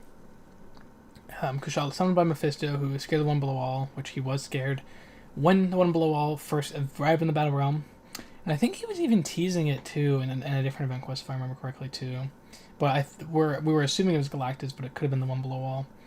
Kushala has heard of chee'ilth and asked for their help. One Below All, using Gamma as avatars, chee'ilth reverts Hulk to Banner, purifying the evil control. A mortal abomination consuming a military base that was in Canada, housing nuclear material. Bomb went off on Clintar, which then the symbiote moon became a Gamma door and also consumed Null, who then died. And then the moon absorbs Null, and One Below All is defeated. So, for story implications, I'm just trying to like write it down because, you know, if Mephisto does return, you know, that's like a story. Like, he's, you know, Mephisto was kind of written off in the story, so he is still somewhere plotting something, you know. And then obviously we have this new couple, not really a couple, but cousins, I should say. This is what I'm so excited for. Oh my gosh. Do you read that? Can you read that? Can you read that, Bart? What does that say? What does that say? I know it's not. It's hard to see, but it says a little Legion versus Onslaught. I think it's also why I wasn't. I think it's probably why I didn't read this event quest, because I was gonna be sad that Legion's not a part of it. Yes, it's time for some Onslaught. It's time for some Onslaught. So if you've been following the story of the X-Men, the Krakoa came to the contest. Legion versus Onslaught, yeah. Krakoa came to the contest, and Krakoa and Araka, which are sister islands. Brotherhood of Mutants is on there. Kitty Pryde's Omega Academy, which she actually started when she came to the game. In fact, I think she even teased like Gentle coming to the game back literally when she came out. And this is also why I predicted Gentle to come to the game. Excuse me. And Captain Britain, like, oh man, so it's so cool. I would have put like when Kitty Pryde came to the game, and so many things. But yeah, Krakoa has been a huge part of the X-Men comics. I kind of miss it. It was kind of a paradise. I have plenty of the Legion Krakoa era comics right here. Super cool, super cool. All right, let's get into this, and then we'll end the stream because I think I've been live for like 3 hours. I was reading it because I was like I didn't know what event was like necessarily needed for this. So holiday gatherings come with good and bad. Good food with awkward small talk, friends and family with hours. So obviously this was for the 9-year, 2014 to 2023. This would be for December is usually the anniversary month, right? So this time it's shindigs and all that. So good food with awkward small talk, friends and family for the hours of travel, lots of presents and random fights from party crashing foes. Bobby Drake, Iceman, and Kitty Pryde are looking to have a summoner over for seasonal celebrations, but it'll seem like the contest is descending on their party. It seems like all the contests are descending on their party. I'm looking to create chaos from the celebration. Who could be behind the senseless onslaught of attacks? Onslaught! Who indeed? Yeah, so I don't know if it's going to be like a funny event, or I'm assuming it's going to be more like a funny event. Because usually, I think the Mantis one in the 2022 was, like, it had some implications, but it was more kind of a fun thing. Alright, let's listen. Accepting an invitation for holiday celebration, the summoner arrives in the mutant safe haven of Krakoa. Welcome, Summoner. I thought you'd appreciate a bit of time off. Get some good food, see some old friends. Nothing like a holiday party in paradise. I think you've learned to rest and relax. It's going to be a small gathering of folks. Anytime said it's going to be a small gathering, it's a lie. Sorry to interrupt, but I'm here with literally every variant of myself I could find. Where should I... Ooh. Interesting. Interesting. I will write that down. Ansel, a.k.a. Xavier and Magnus, yeah. Deadpool with... So Deadpool is interesting because he's mentioning that every variant... because with Marvel Realm of Champions, there was supposed to be a Deadpool house, or like a Mercs for Money house, which is also funny because I'll get into it another time. But it's funny because like the Mercs for Money event happened the way it did. Deadpool with every variant of himself, but obviously we only have one. So we have obviously normal Deadpool, who's red, and I guess now doesn't look like this anymore. He looks like the MCU, which I'm kind of sad, but I digress. We also have X-Force, and then Gwenpool, but Gwenpool is not technically the same. Right? You got Old Pool look? Yeah. I mean, it's a classic look. I'm glad they updated it. I think it's just like the MCU synergy, right? Like it feels like a Marvel decision, doesn't it? Yeah, it's so funny because I didn't even play when Deadpool got his model changed, and nor have I played him since his model change. So like to me, I was like, oh yeah, I guess he does look different now, doesn't he?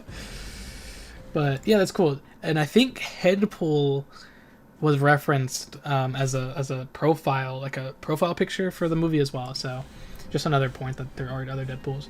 Oh, and Venompool. So yeah, Deadpool, Venompool, Deadpool, Venompool, Platinum Pool, Deadpool, Venompool, Platpool, Goldpool, X-Force, and then Gwenpool. But again, not the same. And then we had Pirate Pool and Marvel Rumble Champions. Wild and chaotic as time as ever. I figured I'd start with a mosh and see where things end up. Can you tell us who gave you this very disruptive invitation?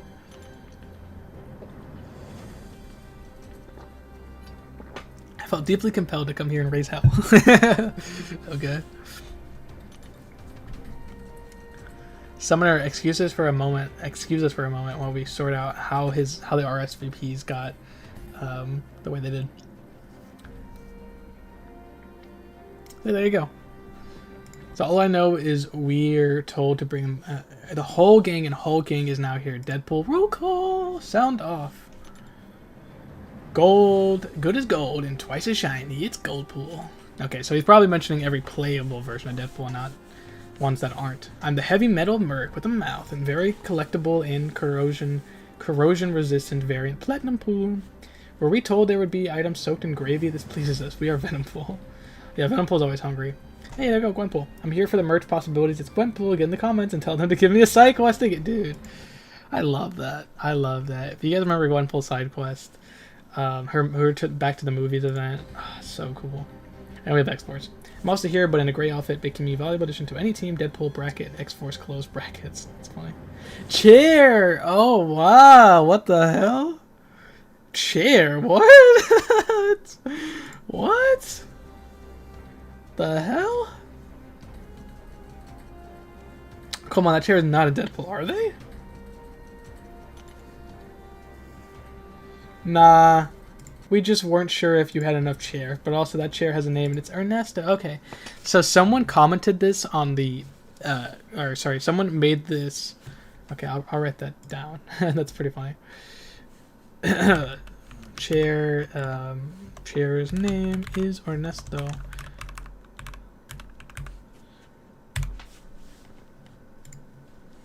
There we go. Ernesto.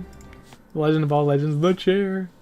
That's funny, yeah. I was reading, because I wrote the page for the chair on the wiki, and someone had, like, saying, Deadpool said the name of the chair is Ernesto. And that's all he said, and I was like, okay, that's so weird. Where does he say that? Because I tried looking for it. And, here it is. At least that will be their name once the baffling, energetic furniture fandom. Yeah. So this is also funny because that person who updated my wiki page also wrote this, that Deadpool was saying this, that an energetic, like, because I actually update the fandom, like, and so this person actually updated it, which is hilarious. We're hoping for a quiet and small gathering, registered plus ones and close friends kind of thing. What are you trying to say, Bobby? Are we not at all friends? It's not you, but if we open this place up to every mutant variant in the multiverse, we'd be overwhelmed by the Summers family alone. Okay, I gotta write that down. That's hilarious. Oh my god. That's funny.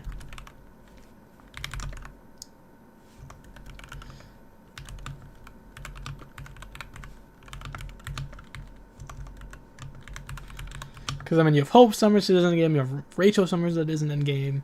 We obviously now have 3 playable Jean Greys, 2 playable Cyclopses. We have Cable, and we have Strife. Like, and yet we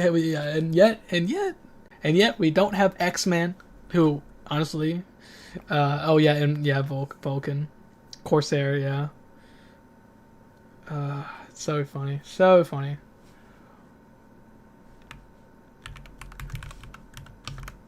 So funny.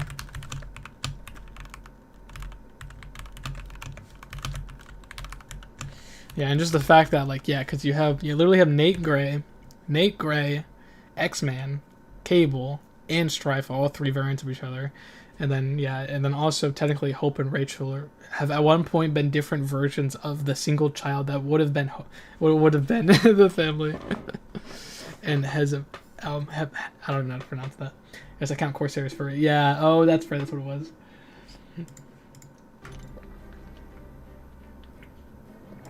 That's so funny. And just how are you going to tell which one of us is a variant and which one is original Flesh and Blood Deadpool? You're made of metal and you literally introduce yourself as a variant.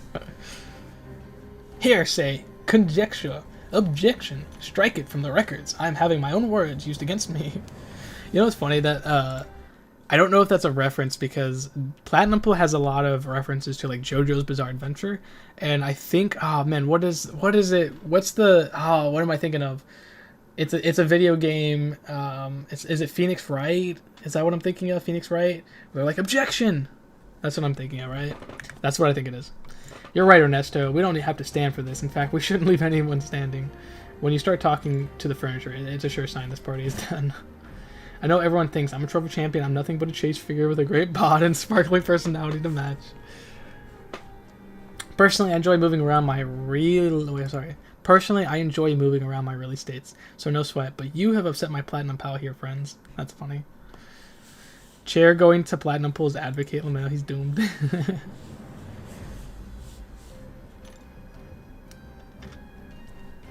We aren't trying to upset anyone. We're just hoping that for one day in the Battle Realm where things wouldn't have a battle in it.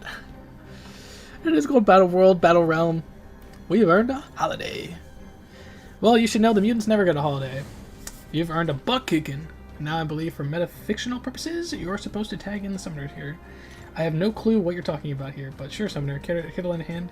I'm sure the screen swiping fingers of theirs are about to get in the mix. Now then, summoner, it's time for to duel. Duel.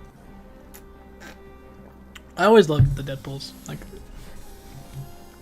they're really cool. They're really cool. On the phone.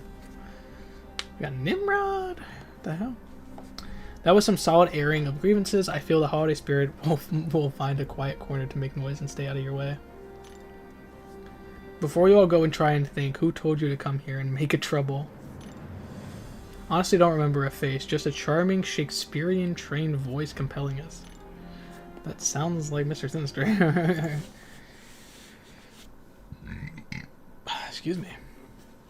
It didn't take a lot of convincing either. A hot meal and a party was promised. We've done multi-issue team-up comics for less. Oh, that's true. I don't want a party pooped either. Let's go find a spot and make you an ice bar to chill out. Bobby Drake, you had my heart at bar, but won my affection when you made an ice pun after.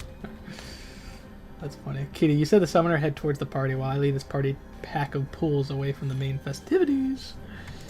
Okay, I guess I will point out that Deadpool with every variant of himself from the game. From the game. So Ernesto. Iceman says that invite all mutants variants to be overrun by the Summers family. Deadpool variants invited to crash party. Write that down. Can do. Goodbye, Deadpools and Gwenpool. Stay fresh. She's bags. Okay. Kitty and the Summoner make through the lush foliage of Krakoa as the trail Kitty takes the opportunity for a chat. It's nice of you to take time from your busy schedule to meet up with our little found family Summoner. There's a multiverse of traditions, festivities, and whatnot meshing up, but it's nice to have any reason to gather. So many holidays are about finding light in the darkest times. I like that hope and companionship are precious things. I guess what I'm saying is thanks for always being there for us, Summoner. It means a lot, even if we don't always say it. Also, you're a super good listener, and I feel like I could tell you anything. That's very true. Some folks are like talking to a wall, and walls aren't always on the same page. And Deadpool and the party crashers would have. Before Kitty could get another word out, a transportation portal rips in the air in front of them, providing a path of the villainous machine. I have arrived, as requested, to accept your total and unconditional surrender and termination. Well, that's obviously not great. And obviously they were from the same event quest. Nimrod is going to try something here because I'm tired. I have a huge meal to help prep and I'm just not in the mood. Can you maybe not be super villain today? Or like even, better, give us a few holiday weeks off. Your pathetic request is noted and refused. I come via direct holiday invitation and demand for my unique services. Whose request and services? By request of odd, I cannot recall, but I most certainly asked to be here. The services, of course, are my usual fare. The eradication of mutant kind, along with any foolish enough to harbor, assist, or protect mutants. That's not matching the invited to the holiday party vibes. Incorrect. Many holidays feature judgment, guilt, and doom. It's part of the history of pointless seasonal celebrations. We have a Robo Scrooge here. In novella A Christmas Carol, Scrooge becomes the embodiment of giving and compassion. Thank you for the compliment. Fine, Krampus. You're being a real Robo Krampus. Is there more accurate literature for you? Krampus, Best Snickel, or the end result is the same punishment for those who have earned it. It's funny. Who or what is a giant Icelandic Yule cat who eats children if they do not receive clothes? Yeah, that's some really, really deep folklore there. I'm all the kitty this party ever needs. The gift shall come in the form of mindless violence. I will be gifting this to time.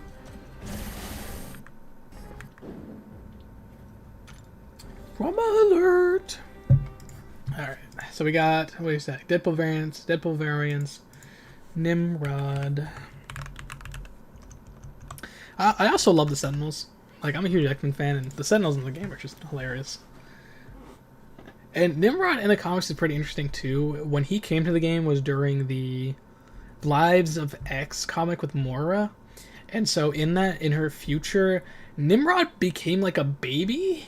And so Omega Sentinel became like his mother.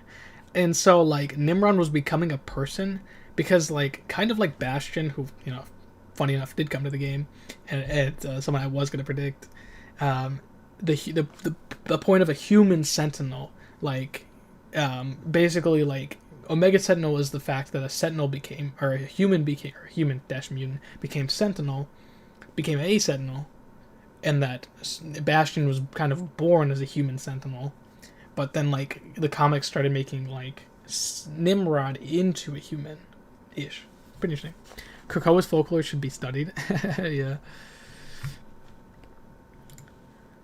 Dude, they get some cool stuff in the comics, I will say. Oh my god, Nimrod calling Omega Sentinel mother. Some people would go crazy. Yeah, it's an interesting comic. I really recommend it. I think they had some of that when Omega was in the game. Omega and Nimrod. The summoner's final blow flings Nimrod back through the portal they arrive, which I'm not much respecting locked doors, but really it looks like arriving in the crystal clear ice slide too. Bob Drake is so cool. He before Legion was my favorite X-Men. It was actually it was Iceman and Rogue. Like, they were my favorite. I still like Iceman. I think I obviously connect a lot more to Rogue and Legion, but Iceman has literally been one of my favorites, like literally since childhood. same with the other two. I just love them. Same with Nightcrawler too.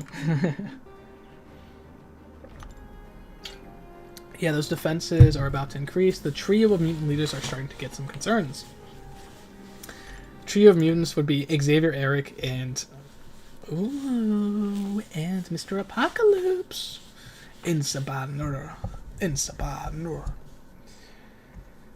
Okay, so that's interesting. I will write that down. Okay, what did he say? He said, hold on. The trio of mutant leaders.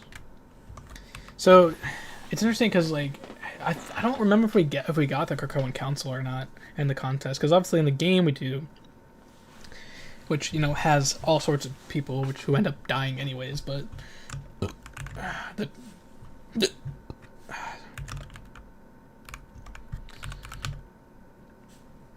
the trio of mutant leaders. Yeah, because you have Xavier. So I believe this is what it is. It's obviously Xavier is technically the whole of Krakoa, with mutants on his side. Apocalypse is going to be on what I mentioned earlier with Arakko, because Arakko, there's some story. I think we got a little bit of it, but we haven't got any Arakkans in the game, to my knowledge, which is I feel like we're kind of past it, sadly, but it would have been cool. And they're basically, Arakkans are basically Apocalypse's family, like his wife, his kids. It's really cool. And then, but he did say he's leading, basically anyone who doesn't want to follow Xavier or Magneto, come to him. And then we have Magneto, which I don't remember if it's House of X or Red, or if it was both. I'm trying to remember. But that would be the Brotherhood of Mutants. Arako working on it. Yeah, I don't think we got any rock like lore of the game. I think people follow, like Storm Pyramid X. I think just now follows the regular Apocalypse and not her M-Rock version, her M-Rock leader. So I believe she's part of it. I don't remember who else. The complete lockdown of this area and into a pocket dimension, and the immutable force removal of all outsiders. About that, who wanted this party? Because all of I can remember is the intense need to. Conversation is stopped by Iceman is lifted into the air by a tendril made of hair, and Kitty is held back by another lethal lock. Medusa! Who dares threatens the Inhumans? Yeah, I don't know like much to say, but dude, the Inhumans and the Inhumans and the mutants have had so much history in this game, which as you guys just saw my cutscene that I just I uploaded. I'm uploading the 2016 cutscenes this week, so you guys got one a couple days ago, and I have the next two events, which is literally the Inhuman X-Men event. So I have those cutscenes scheduled to upload. I think tomorrow. Yeah, first one comes out tomorrow. The next one comes out Sunday. So every Wednesday and Sunday, I'm gonna try to have a cutscene out for you guys. And during that is like the X-Men Terra Genocide event, which basically, Terra Genesis is basically lethal to mutants, for many reasons. It's really weird. And then combined with ISO, it became like a bomb and deadly to mutants, and this whole debacle. So the long, untrusting history between these two, and honestly, Inhumans are basically mutants. Realistically, they are, but they are different. But they serve. I think they serve a similar purpose.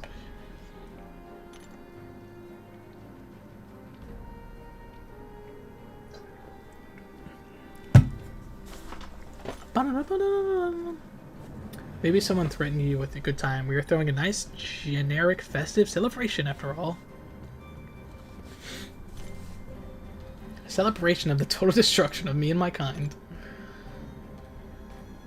What traditions?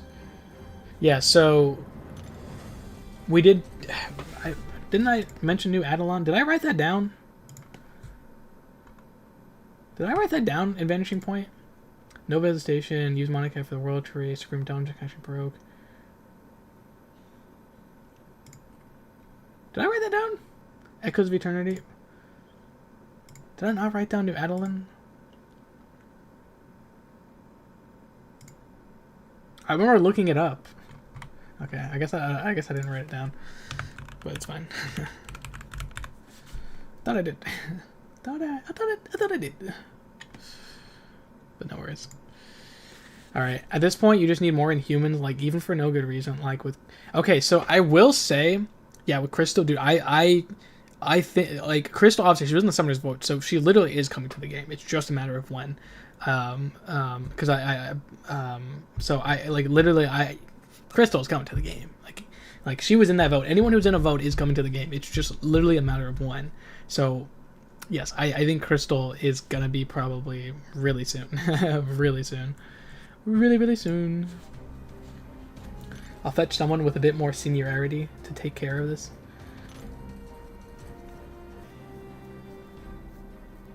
Yeah, and also, like, people have mentioned, like, oh, like, how would you make Lockjaw as a playable champion? If you're not gonna make him a relic, Crystal's backdash, basically, I also talked about this before Relics came out, is that Crystal's backdash would be Lockjaw teleporting her out of danger. So, kind of like Nightcrawler, how, you know, his dexing works. This would be Lockjaw doing it. It's just hard because he's a giant dog, so I don't necessarily know how it'd be, but he could always be... something that'd be really cool is, like, either he's always in the fight with you. The problem is, like, animation of that is hard.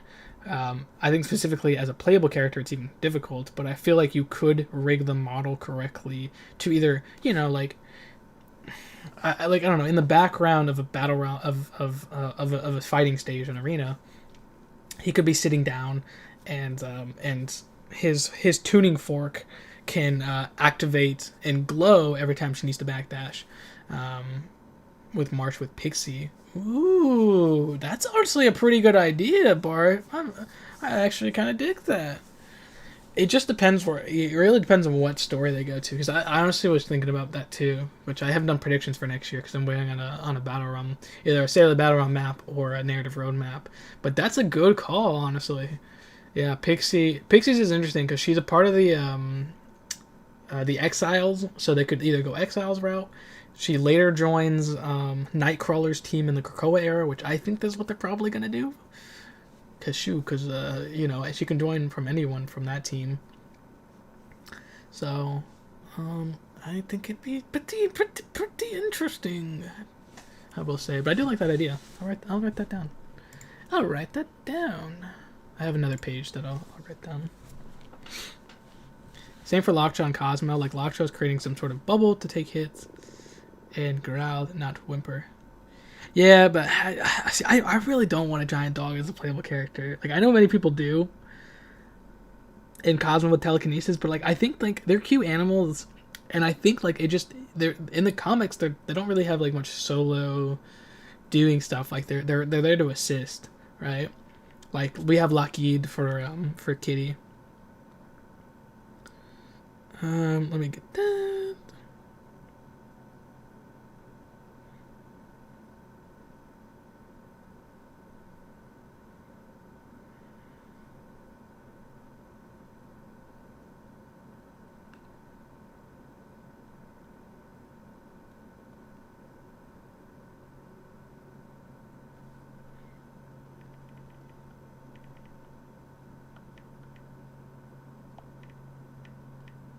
Yeah, and then Crystal as well, because she's obviously I think she was married to Quicksilver, and obviously she has a kid with Quicksilver. Because I remember I was talking to Kabam about that, because when Quicksilver came to the game, they did like the family tree, right?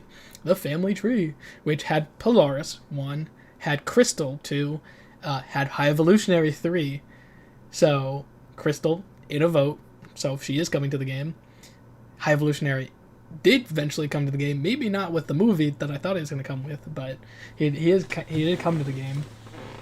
And then Polaris, I think also, again, like you mentioned, could be good for Pixie as or you didn't mention, but I think could work as well. For a point though, I watched Maddie MCOC designing Lockjaw as a defender for a video. At first I cannot see it. Ooh, okay. Bart, send that to me. I'll definitely watch that. Can I interest you in a beverage and appetizer, Beast?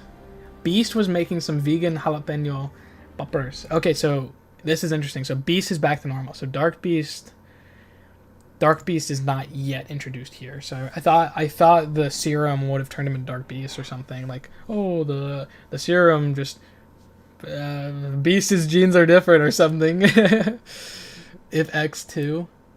No. Oh, he deleted that.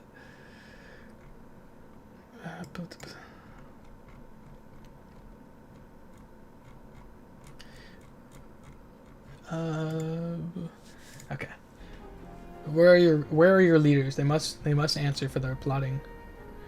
Kitty is on here way to fetch some of the top brass, so if we just sit tight, I will not wait idly. Shall go get them this instant. And what? Who is that? Do you hear them? They ready their troops. Medusa, they gather horrible power. Wait, what? They ready their troops, Medusa. They gather horrible power. They shall not stop until every inhuman is wiped from this world. So this is probably Onslaught. Psychically tell.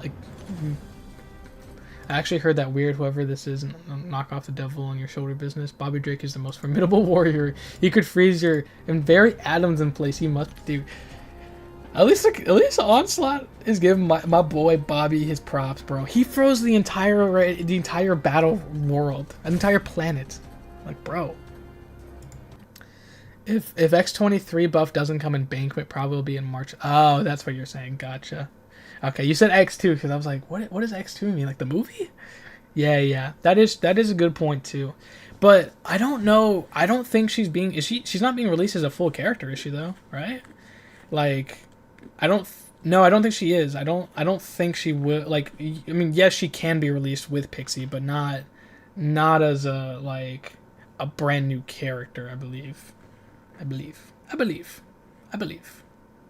Because like Doctor Strange is coming in January with J. Jonah Jameson, Spider Slayer, as a re-release character. But I don't think X-23. That's the plan for X-23. But I also don't know because a lot of people have saying that they've kind of dead silent on it. So it's because I heard that she won a buff, right? Or yeah, she had a buff for International Women's Day, and then it's just been a long process of things. But I do believe they are working on it, and it's being fixed in the background for many different reasons, from what I can remember. I literally talked at the Summoners Fest. I talked to one of the actual animators from the art team. So shout out to Tim from the art team, because he actually was telling me a little bit about it. It's pretty cool. You must not let Summoner and Mutant escape. They will bring more dangers. They wish you harm. Your royal advisor isn't the most reliable voice in the world. I swear we wish you nothing but glad tidings. This is the voice of Charles Xavier. I have rejected the wishes of my mutant brothers to warn you of the coming destruction. That voice is a lot of things. A liar and a menace for starters, but if they're the professor, then I'm the Human Torch. That was kind of funny. Fire and Ice, baby. Fire and Ice. Scorpion and Sub-Zero. You asked me to set aside my senses to trust, which I think they have a comic together.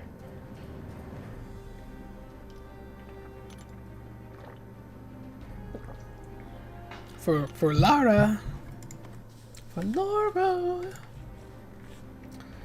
We tried talking it out, Summoner. See if you can untangle this hairy situation. Bro, they can't help themselves with these puns, man. Oh my god. Yeah, been voting for her. She's my most favorite ex-lady, most favorite Wolverine, and also some other personal reasons. Dude, you know what's crazy? So Orochi, I don't remember the exact pronunciation, but I just remember when I predicted that the rest of the Ouroboros were other famous champions. I literally predicted a variant of X-23. Like, remember, I literally told everyone, I was like, dude, we have so many Wolverines in the game, but we only have one X-23.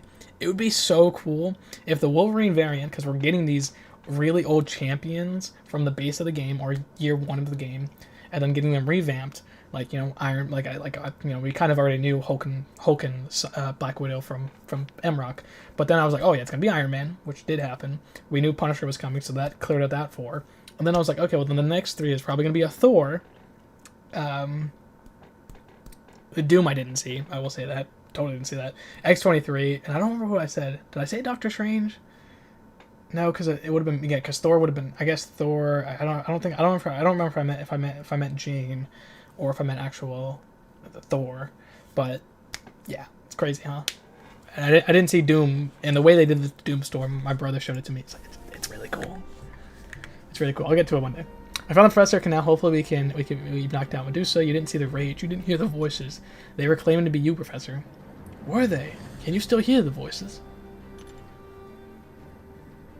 Jay was right. Yeah. I wanna like go back and archive a lot of the footage of me every time I said a character is coming to the game, but I don't know. I also kind of don't want to do that at the same time. But we'll see. A wicked bit of mental trickery. Clear your mind, Mr. Drake. My thoughts into your thoughts. My mind into your mind. We shall seek this voice. Professor X uses his mighty mutant ability of telepathy to search for the intruder amongst Bobby Drake's thoughts. After briefly scanning Iceman's mind, Professor X recoils as the thought of a cobra stood in front of him, already to strike. So we're having a little bit of the... when you fight Professor X, you're technically entering his mind, or, well, the what is it? What's the actual term here? Sorry. Use the spark, destroying onslaught, new religion, kill each other, physical form, fight second ability entity, immune frenzy, killing each other, onslaught, plan defeat onslaught. Yeah, Pixie are the part of this comic, by the way. Fabian Cortez, lost forgiveness, remove onslaught. Okay, psychic plane. That's what I'm looking for. Corrupted Spider-Man. Well, the problem I think now is, yeah, Corrupted Spider-Man I think actually has a cool idea, because I was thinking like, oh, you technically could do a Man-Spider that way, because Man-Spider's already a corrupted version of Spider-Man, so that's one. But we kind of, we're already feeling the class wheel as kind of the sucky part, or Captain America. Yeah, Captain America is someone I did think about too. So yeah, you have a skill, Black Widow, you have a science, Hulk, you have a tech, sorry, yeah, um, Cerastes. Then you have Glycon in the skill, but he's more of a more of the actual right hand of the thing. So that's 2 skills already. Is Dread Emperor Doom Mystic, or is he combined? So then you have Orochi, which is Lotan and Mystic. Lotan's Mystic. Orochi is Mutant, and then Dread Emperor Doom. I can't remember if he's Mystic or combined. I think it's combined. Combined. We're missing Cosmic. Right, we are missing Cosmic. Skill, yeah. Skill, tech, skill, science, tech, skill. Yeah, Cosmic. Yeah. Yo, I had a thought. Blue Marvel and Hellcat. She'd probably should be science, but who knows? Maybe they could go. Yeah, Spear. There you go, Spear. I call it combined because like before Superior, like literally before Spider-Gwen got her buff, like her initial buff, Superior was never mentioned in the game files. So we all called it combined because the Maestro combined ISO 8 to make his class because he's the first combined or Superior champion, and that's why the wiki says combined and not Superior, which I asked for it to be changed. But yes, Superior, that's what I was looking for. Again, like that God Emperor Doom. Hellcat. Hellcat was in a vote, wasn't she? Wasn't she in the last one with Mr. Knight, right? With the Mr. Knight? I think she was in that. The mental intrusion was left deep wounds. This guy left scars in Bobby's brain. What the hell? Yeah, that's super Onslaught, dude. That's super Onslaught. Krakoa's really cool because, especially with Onslaught and Legion and Nightcrawler, is like Nightcrawler and Legion are all about mental health of Krakoa. So they leave the Legionaries for mental health and getting over your mental scars. And then what they find out is like in this therapy that they're doing is that like the Patchwork Man, which is Onslaught, has been using them to create this massive fear across the country. It's a really cool comic. It's a really cool comic. Kind of like Bullseye and Ava in situation, I guess. Ava Ayala. Yeah, but with Bullseye. You're right. Yeah, Bullseye won the Summoners. Bring back vote. They got like 4th place, right? But I don't know how Hellcat did.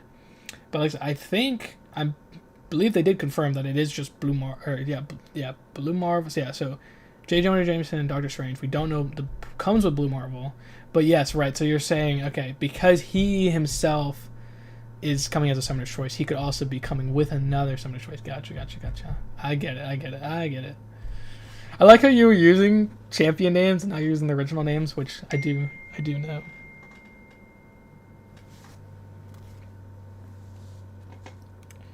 Hold on.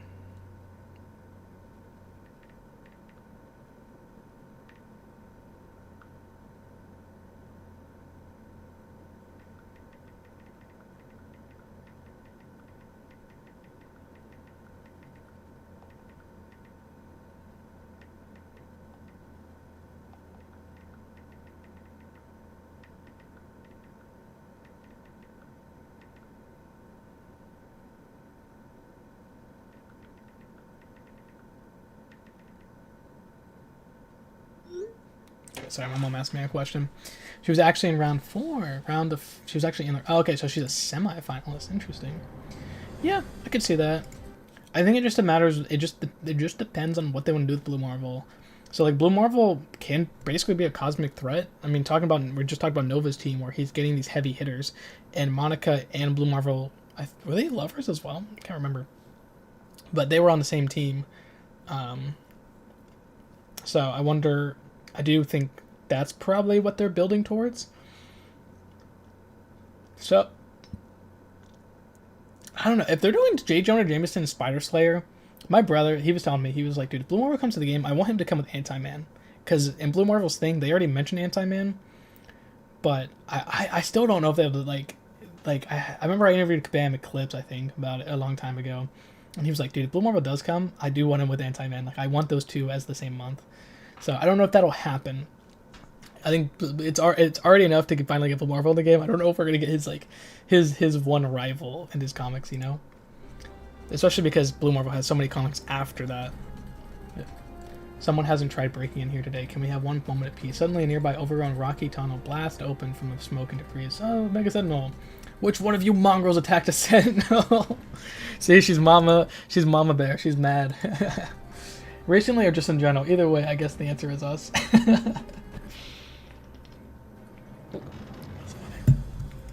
Yeah, Cosmic. Yeah, I'll think about that. A Cosmic character. Who's an old Cosmic character? Who's an old Cosmic character? Who's an old Cosmic character? An old Cosmic character. Yeah, it sucks because it's like it's 9.4, right? So like they could wrap up the Chrono Serpent storyline if they wanted to, because that's 2 full acts, like Act 8 and Act 9, which is, I think, sufficient enough to wrap it up, I believe, if they wanted to do that.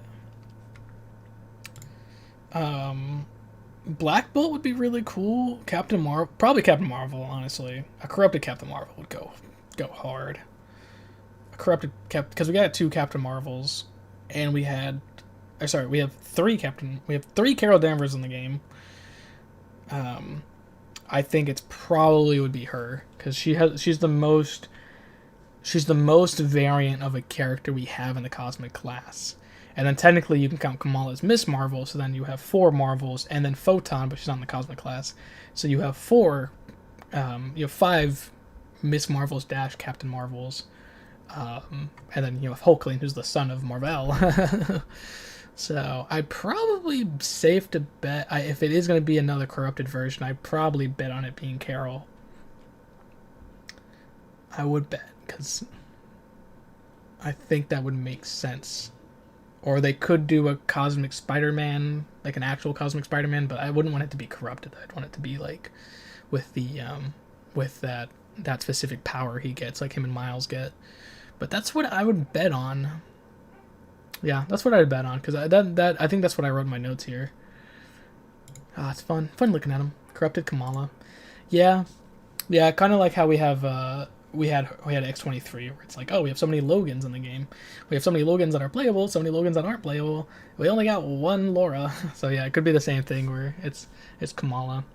And in fact, because we never got an MCU Kamala, so they could just go, this could be our MCU Kamala, because the comics Kamala like has her prismatic powers, which they look cool, but you know, I like her being an Inhuman.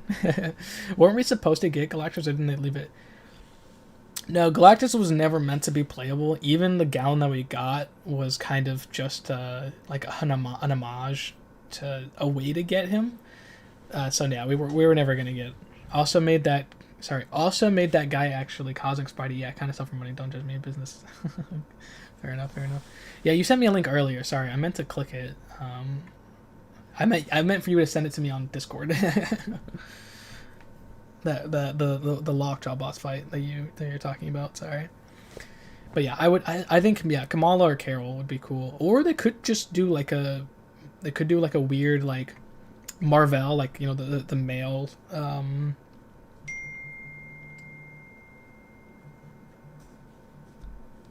the story at the end of the X7, I believe. X7, I meant for the story at the end of X7, I believe. Well, X7 is Kang, which then Kang just teases that he teases things are going to go bad.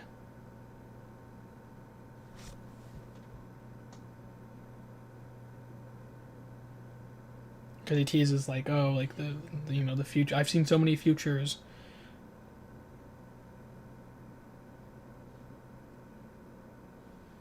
Just passing quickly to say that thing is moving up. Okay, sounds good. I'm glad. Sorry, I was like, I had to like think my brain, like, what are you talking about? Okay, yes, awesome. I'm glad.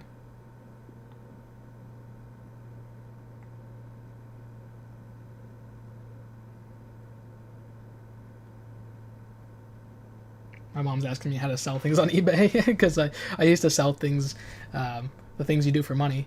I used to sell things on eBay. Let me guess. You heard voices in your head and were you compelled to rush here? I was informed by Nimrod of a mutant unrest and made the choice to quell your violence. So is this just regular uncycle villain stuff? Love that for us. Classic situation here and how to deal with. All right, Bobby. I need to look into your mind again. There's something else there. Something dangerous. Yeah, that big hugs, Misty. Big hugs, Missy. You want to look inside of the mutant's skull? I could clearly give you the service of opening it up. The most friendly invitation of murder I've heard today, but I'll have to pass. Kitty, could you and the summoner continue to track the unwelcome arrival and I assist the Iceman? I certainly could try. Clean that robot's clock. Trying once more, would you be willing to put aside your murder programming because it's a seasonal holiday? Ooh. She said Gregorian. Your insufficient Gregorian methods of time measurement have no bearings on my mission. Are you sure we could sing songs and gather around a fire, music, and practically the math of art? Has your alley. Being a toaster. This is good. Continue to distract her with the nonsensical propositions while I try to locate who is performing these psychic attacks. Nonsensical? I genuinely wanted her to hear a mega singing voice. You want music? I shall play a song with the symphony of your screams! If we're starting a band, I think it'll just help the summoner rock out as we thrash some heavy metal. I gotta say, dude, puns on puns, man. Late arrival party pooper. With the Mega Sentinel subdued, Professor X follows a lingering psychic energy back to its source. No, you were gone. It can't be. Not here. Xavier's expression turns to one of terror. The young mutants have never seen before. Gripping his head in pain, the professor doubles over, managing one word before he passes out. Eric. Professor, Charles. Bobby, he's not waking up. Oh god. What do we do now? Did he call for Magneto? Should we get him? Which Magneto, though? Okay, so here's Red Magneto. So not House of X, which before was Marvel now. I've already heard. We must prepare ourselves for another wave of an attack. This is a declaration of war. The group carefully placed Charles in the mouth of the cave opened by a Mega Sentinel, and then discussed the matters at hand. I've heard you were gathering all manners of mutants and champions here. Why? For a party. Just a harmless little get-together and some close. Who insisted on bringing us all to one spot? Were we obviously told by, Strange? I felt intensely that we had to do this. Just as I feared, this mental manipulation has been going on longer than we thought. Luckily, some of us planned for these attacks. Magneto taps his protective headgear. Yeah, so obviously, the helmet protecting him from psychic attacks was obviously from the, was it the movies first, and then they added to the comics, because it was from Juggernaut from the TV show and comics, but then they just added that lore to Magneto for the movie, which then ended up going to the comics. And then sometimes it does and sometimes it does. Long stuff for retcons. Yeah, everyone puts on a Magneto helmet. Man, you know, I don't even have a Magneto helmet. You know that like $100 thing that GameStop did or whatever. That thing would be so cool. Not crazy about the color. If he had something in white or blue, he does wear something. I don't remember what it was. Now that I think of it, it begins, isn't it? Onesie is coming.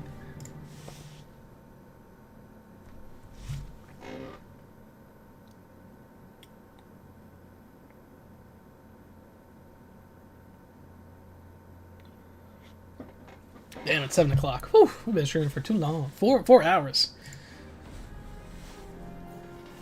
I love the story of the game. This is only this is almost half a year's worth of content. Obviously, I'm talking about so many different things, but at least it's given me a good idea. We shall do no such thing. Our strength now is not in numbers. Even Apocalypse has stayed behind, unless both of us risk falling.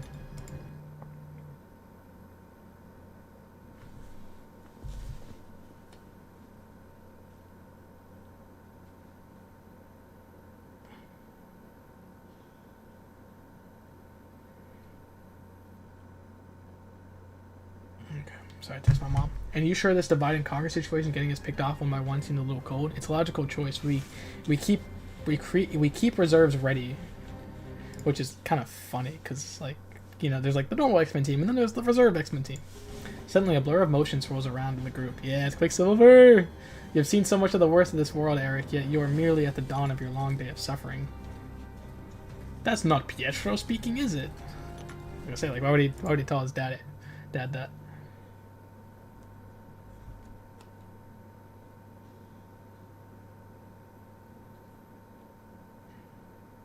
Thanks, Bart. I saw it.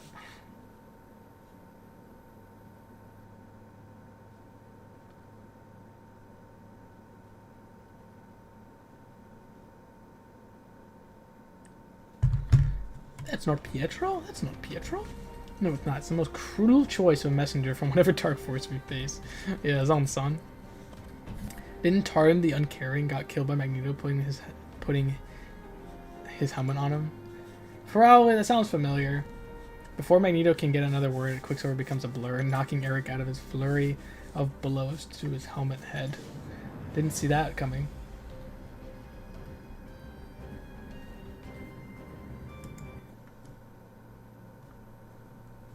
I've waited as long as 2 weeks before.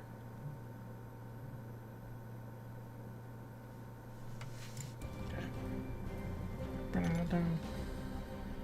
Mind control is a dirty trick, but we all have a battle realm cure for it. In fact, I've seen it work a few times today. Will you lure me out of this body with the power of love, friendship, and holiday joy? Nope, we can't explain why, but whenever the summoner hits someone really hard, they usually come to their senses. Yeah. Or at very least, they get knocked out and then can catch our breath, summoner. Give them their medicine. Whew. The concussive skills of the summoner once again clear the head of the raging champion of the battle realm. Quicksilver rapidly comes to his senses, his blinding anger. Excuse me. They're coming to tell the others. Scatter the leaders. We all have to get out of here.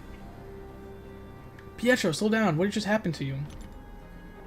I was tending to the roots of the world tree. Ooh. Oh yeah, so this is cool. This is some lore. So he actually, from what I remember, he was the Herald of Galen, right? I think he gets freed of the power or whatever.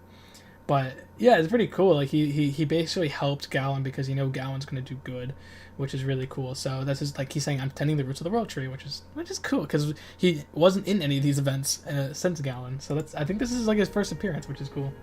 I didn't even realize that. No, not a leak, a rip. The tree is pushing reality apart. Oh, okay, hold on. Let's write that down. Okay, let's write that down. Let's write that down.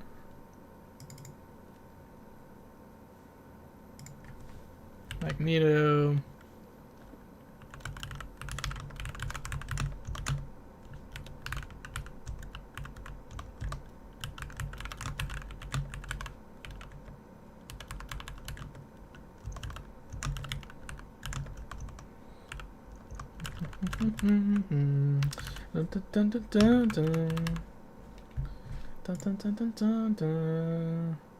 Sorry. The tree is leaking, okay? Is leaking. What's it leaking? No, not a leak, a rip. Sorry, what? To the ground. No, not a leak, a rip. The tree is pushing reality apart and someone came through. Ah! That kind of reminds me of like the Shadow Man, right? Like when there's a psychic tear in the in reality, the Shadow Man can leap through. So that's pretty cool. Cool. Says the world tree ripped reality.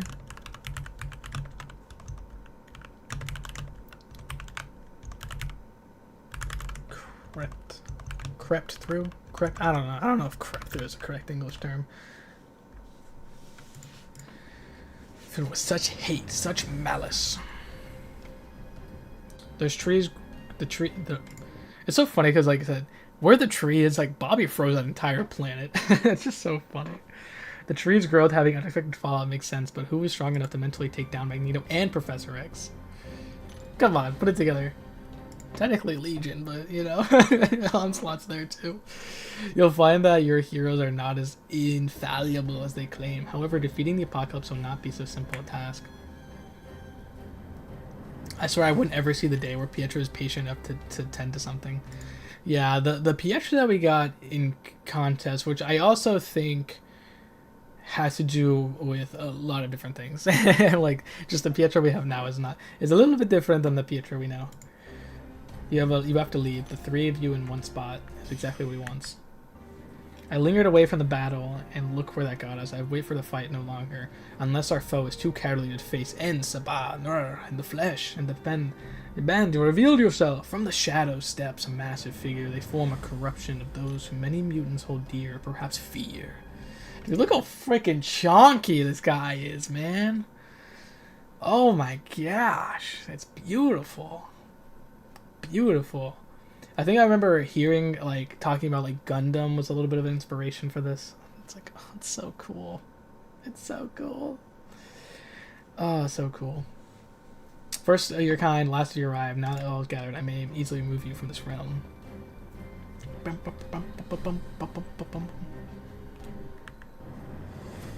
Many have tried to stop Apocalypse. Few have survived the attempt. Survive. This is all I do. I am that which shall survive. I am the evolution of the greatest power from the most powerful. Oh god. They've evolved beyond evil monologues, and now they're starting to have the evil dialogue with each other. The onesie gorgeous one. Okay, that's what you've been talking about, the onesie, gotcha. I thought you were talking about when Iceman used to look like he was made of snow. And I thought you were talking about like a snow onesie. Gotcha. Now I get what you're saying. The little Santa Claus onesie. That's funny. Why the psychic puppet show and deception? Why the unprompted attacks? Why any of this? To break you and show you that even at your most together, you are still weak, pathetic, and squabbling fools. Yeah, not too far off from what happened in the comics. Every day you make new enemies and neglect to prepare for the attacks. You squander your short, pointless lives. The mutants of this land have made a paradise and have earned time away from the wars of the outside world. Of course, you would grow fat and happy here. Yeah, this is actually pretty cool. Like, that's a lot of what Krakoa was kind of like. The whole thing with Krakoa ending, it was like mutants had gotten too comfortable. They got their own nation. It's great, and it's a lot better than Genosha. But same with Genosha, they got too comfortable, and they weren't ready, and they weren't, like, especially with Krakoa, is like, oh, they were selling drugs, they were selling this, and just so much superiority, and it just made them such a big target that they weren't always ready for. And also weren't ready for attacks within. Like, it was really interesting, and so I think Onslaught in that comic could have been written better, but there were other characters in that. It'd be funny if MCOC would introduce old-looking champions like Snowman, Iceman.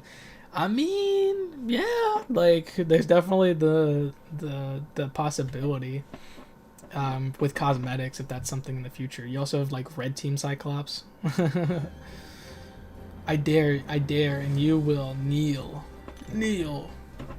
Apocalypse's eyes narrow, fished in anger, and then a rare moment of fear. His body shudders as he fights the psychic control as best as he can. But even En Sabah Nur has limits. He falls to one knee under the command of Onslaught, trying to howl in rage, but unable to open his mouth. I did not want to make a final move until I was certain all the proper pawns of this land were present. Onslaught gestures to the unconscious forms of Magneto and Professor X. With a broad sweep of his hand, Apocalypse, still struggling against Onslaught's control, with every fiber of his being, manages to meet the villain's gaze and speak. You shall pay for this in salt, in blood. I know of glorious pain which you could not begin to fathom. Allow me to share a glimpse of it with you. Onslaught's eyes burn with power. Apocalypse flails in a single moment of raw agony before blacking out from the strain. Remember when this was just a holiday party? I miss the carefree days of slightly too many Deadpools. I remember making one very special invite seminar. Perhaps our last uninvited guest needs a lesson. One good in party manners. Your summoner is an enigma of power and control. I look forward to rippling off their skin. Jeez.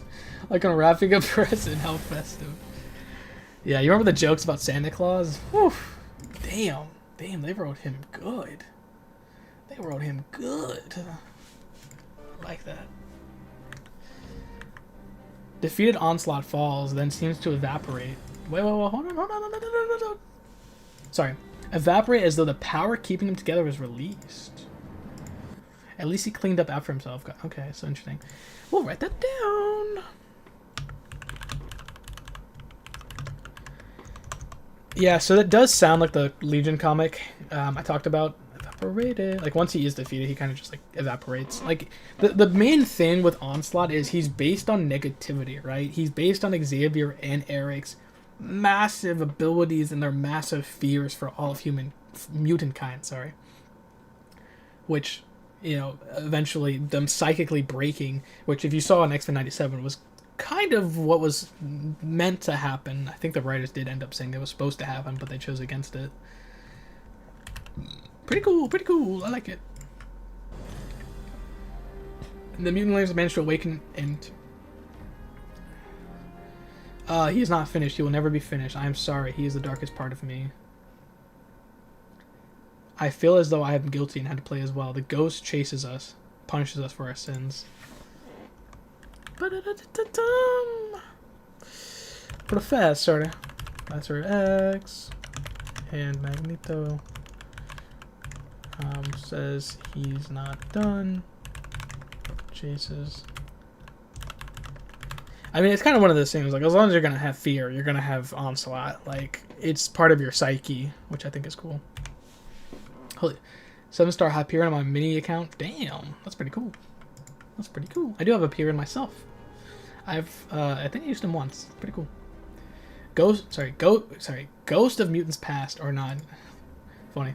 Not he got us all together and working together. Anyone still for a meal? I have hunger for vengeance and roasted bird carcass with organs hot jam.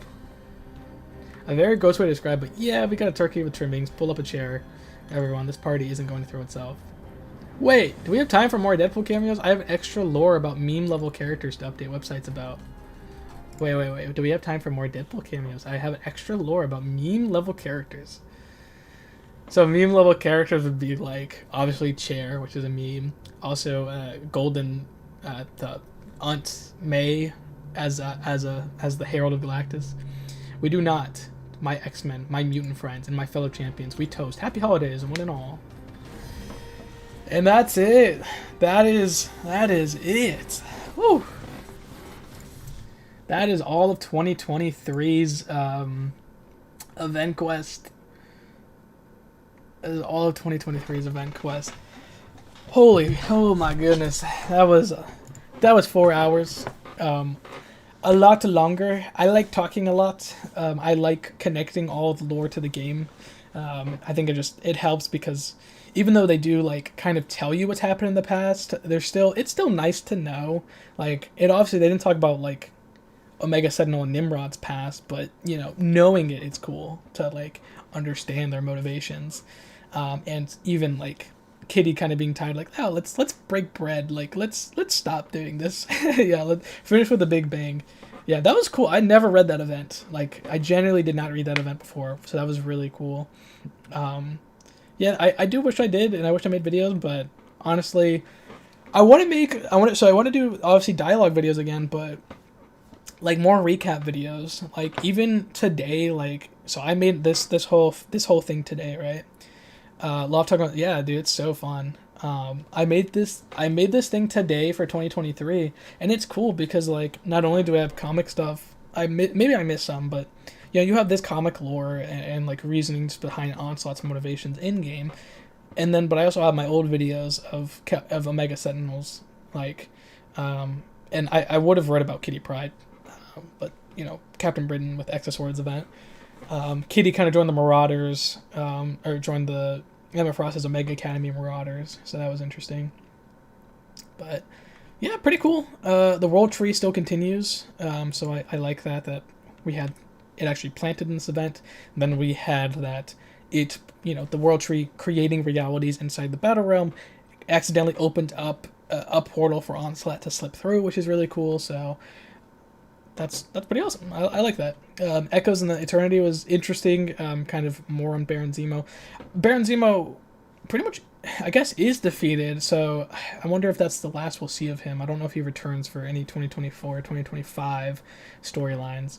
So, but it wrapped up a bunch. It wrapped up the World Seed actually being planted. Echoes of Eternity wrapped up Baron Zemo's ISO Spirit storyline, but it did tease the ISO Forge, which when I get to ISO Fiend in 2024, we'll get to. Midnight Suns didn't really wrap up a storyline. It actually started a storyline with Morbius, so that's pretty cool. So I dig that and dig the Midnight Suns, because then that's when Mr. Knight comes. He joins the Midnight Suns, I believe, and then when Frankencastle and Dracula come to the game, so that continues that Midnight Sun storyline. So I guess, yeah, well, ongoing threads. Let's see here. Let me just point this out.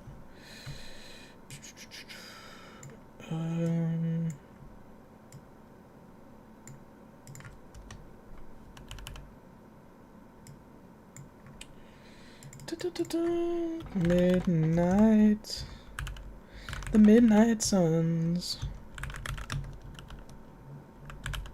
Midnight Suns. Is it in somewhere? Sorry. Also, quick question. What is this note site using? So I'm using Notion. It's a free website. I really recommended it. An old workmate recommended it, and it's been really helpful. I use it for a lot more stuff. Like I built a whole database of hundreds and hundreds of TV shows and movies I've watched in my lifetime. I have journal notes, I have regular notes, I have mcoc notes. It's super helpful. You basically just you find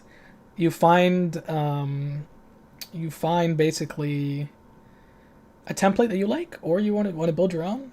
All the power to you, and then you do it. And like this is dialogue, right? So I do have other notes in here.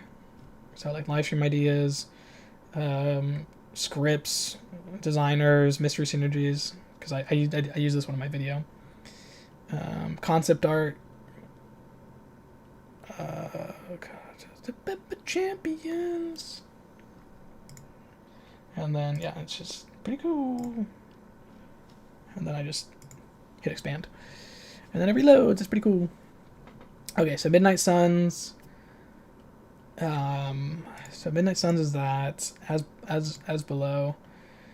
I would say the one below all was defeated. So that kind of it didn't open a storyline, but I guess Mephisto's still around. So Mephisto still around. So that's a plot line to keep in mind. Party Foul. Onslaught was defeated.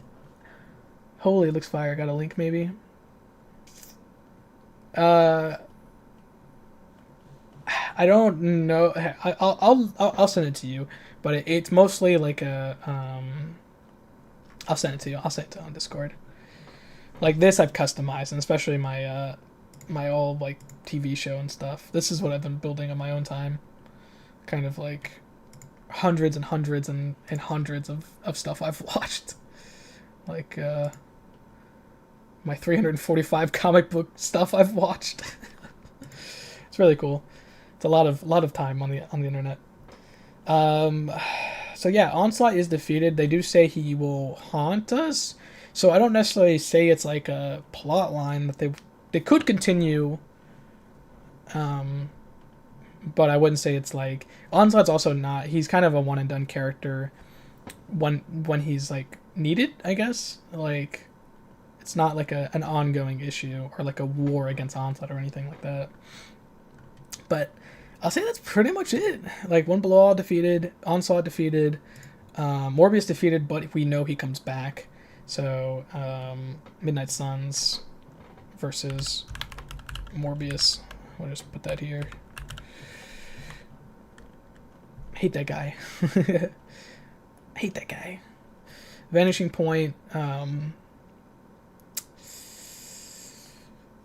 Vox's ship was destroyed, so therefore the Supreme Intelligence the connection was destroyed. If we do get more Kree, the Supreme Intelligence could come back, but I think for purposes now, like Vox can still exist as a threat, but probably not connected to the Supreme Intelligence. So I don't know if I want to save that as a connected storyline. And then Baron Zemo was kidnapped at the end of this mission. So yeah, I'm excited. I think that's probably going to do it for the stream. 4.5 hours of lore.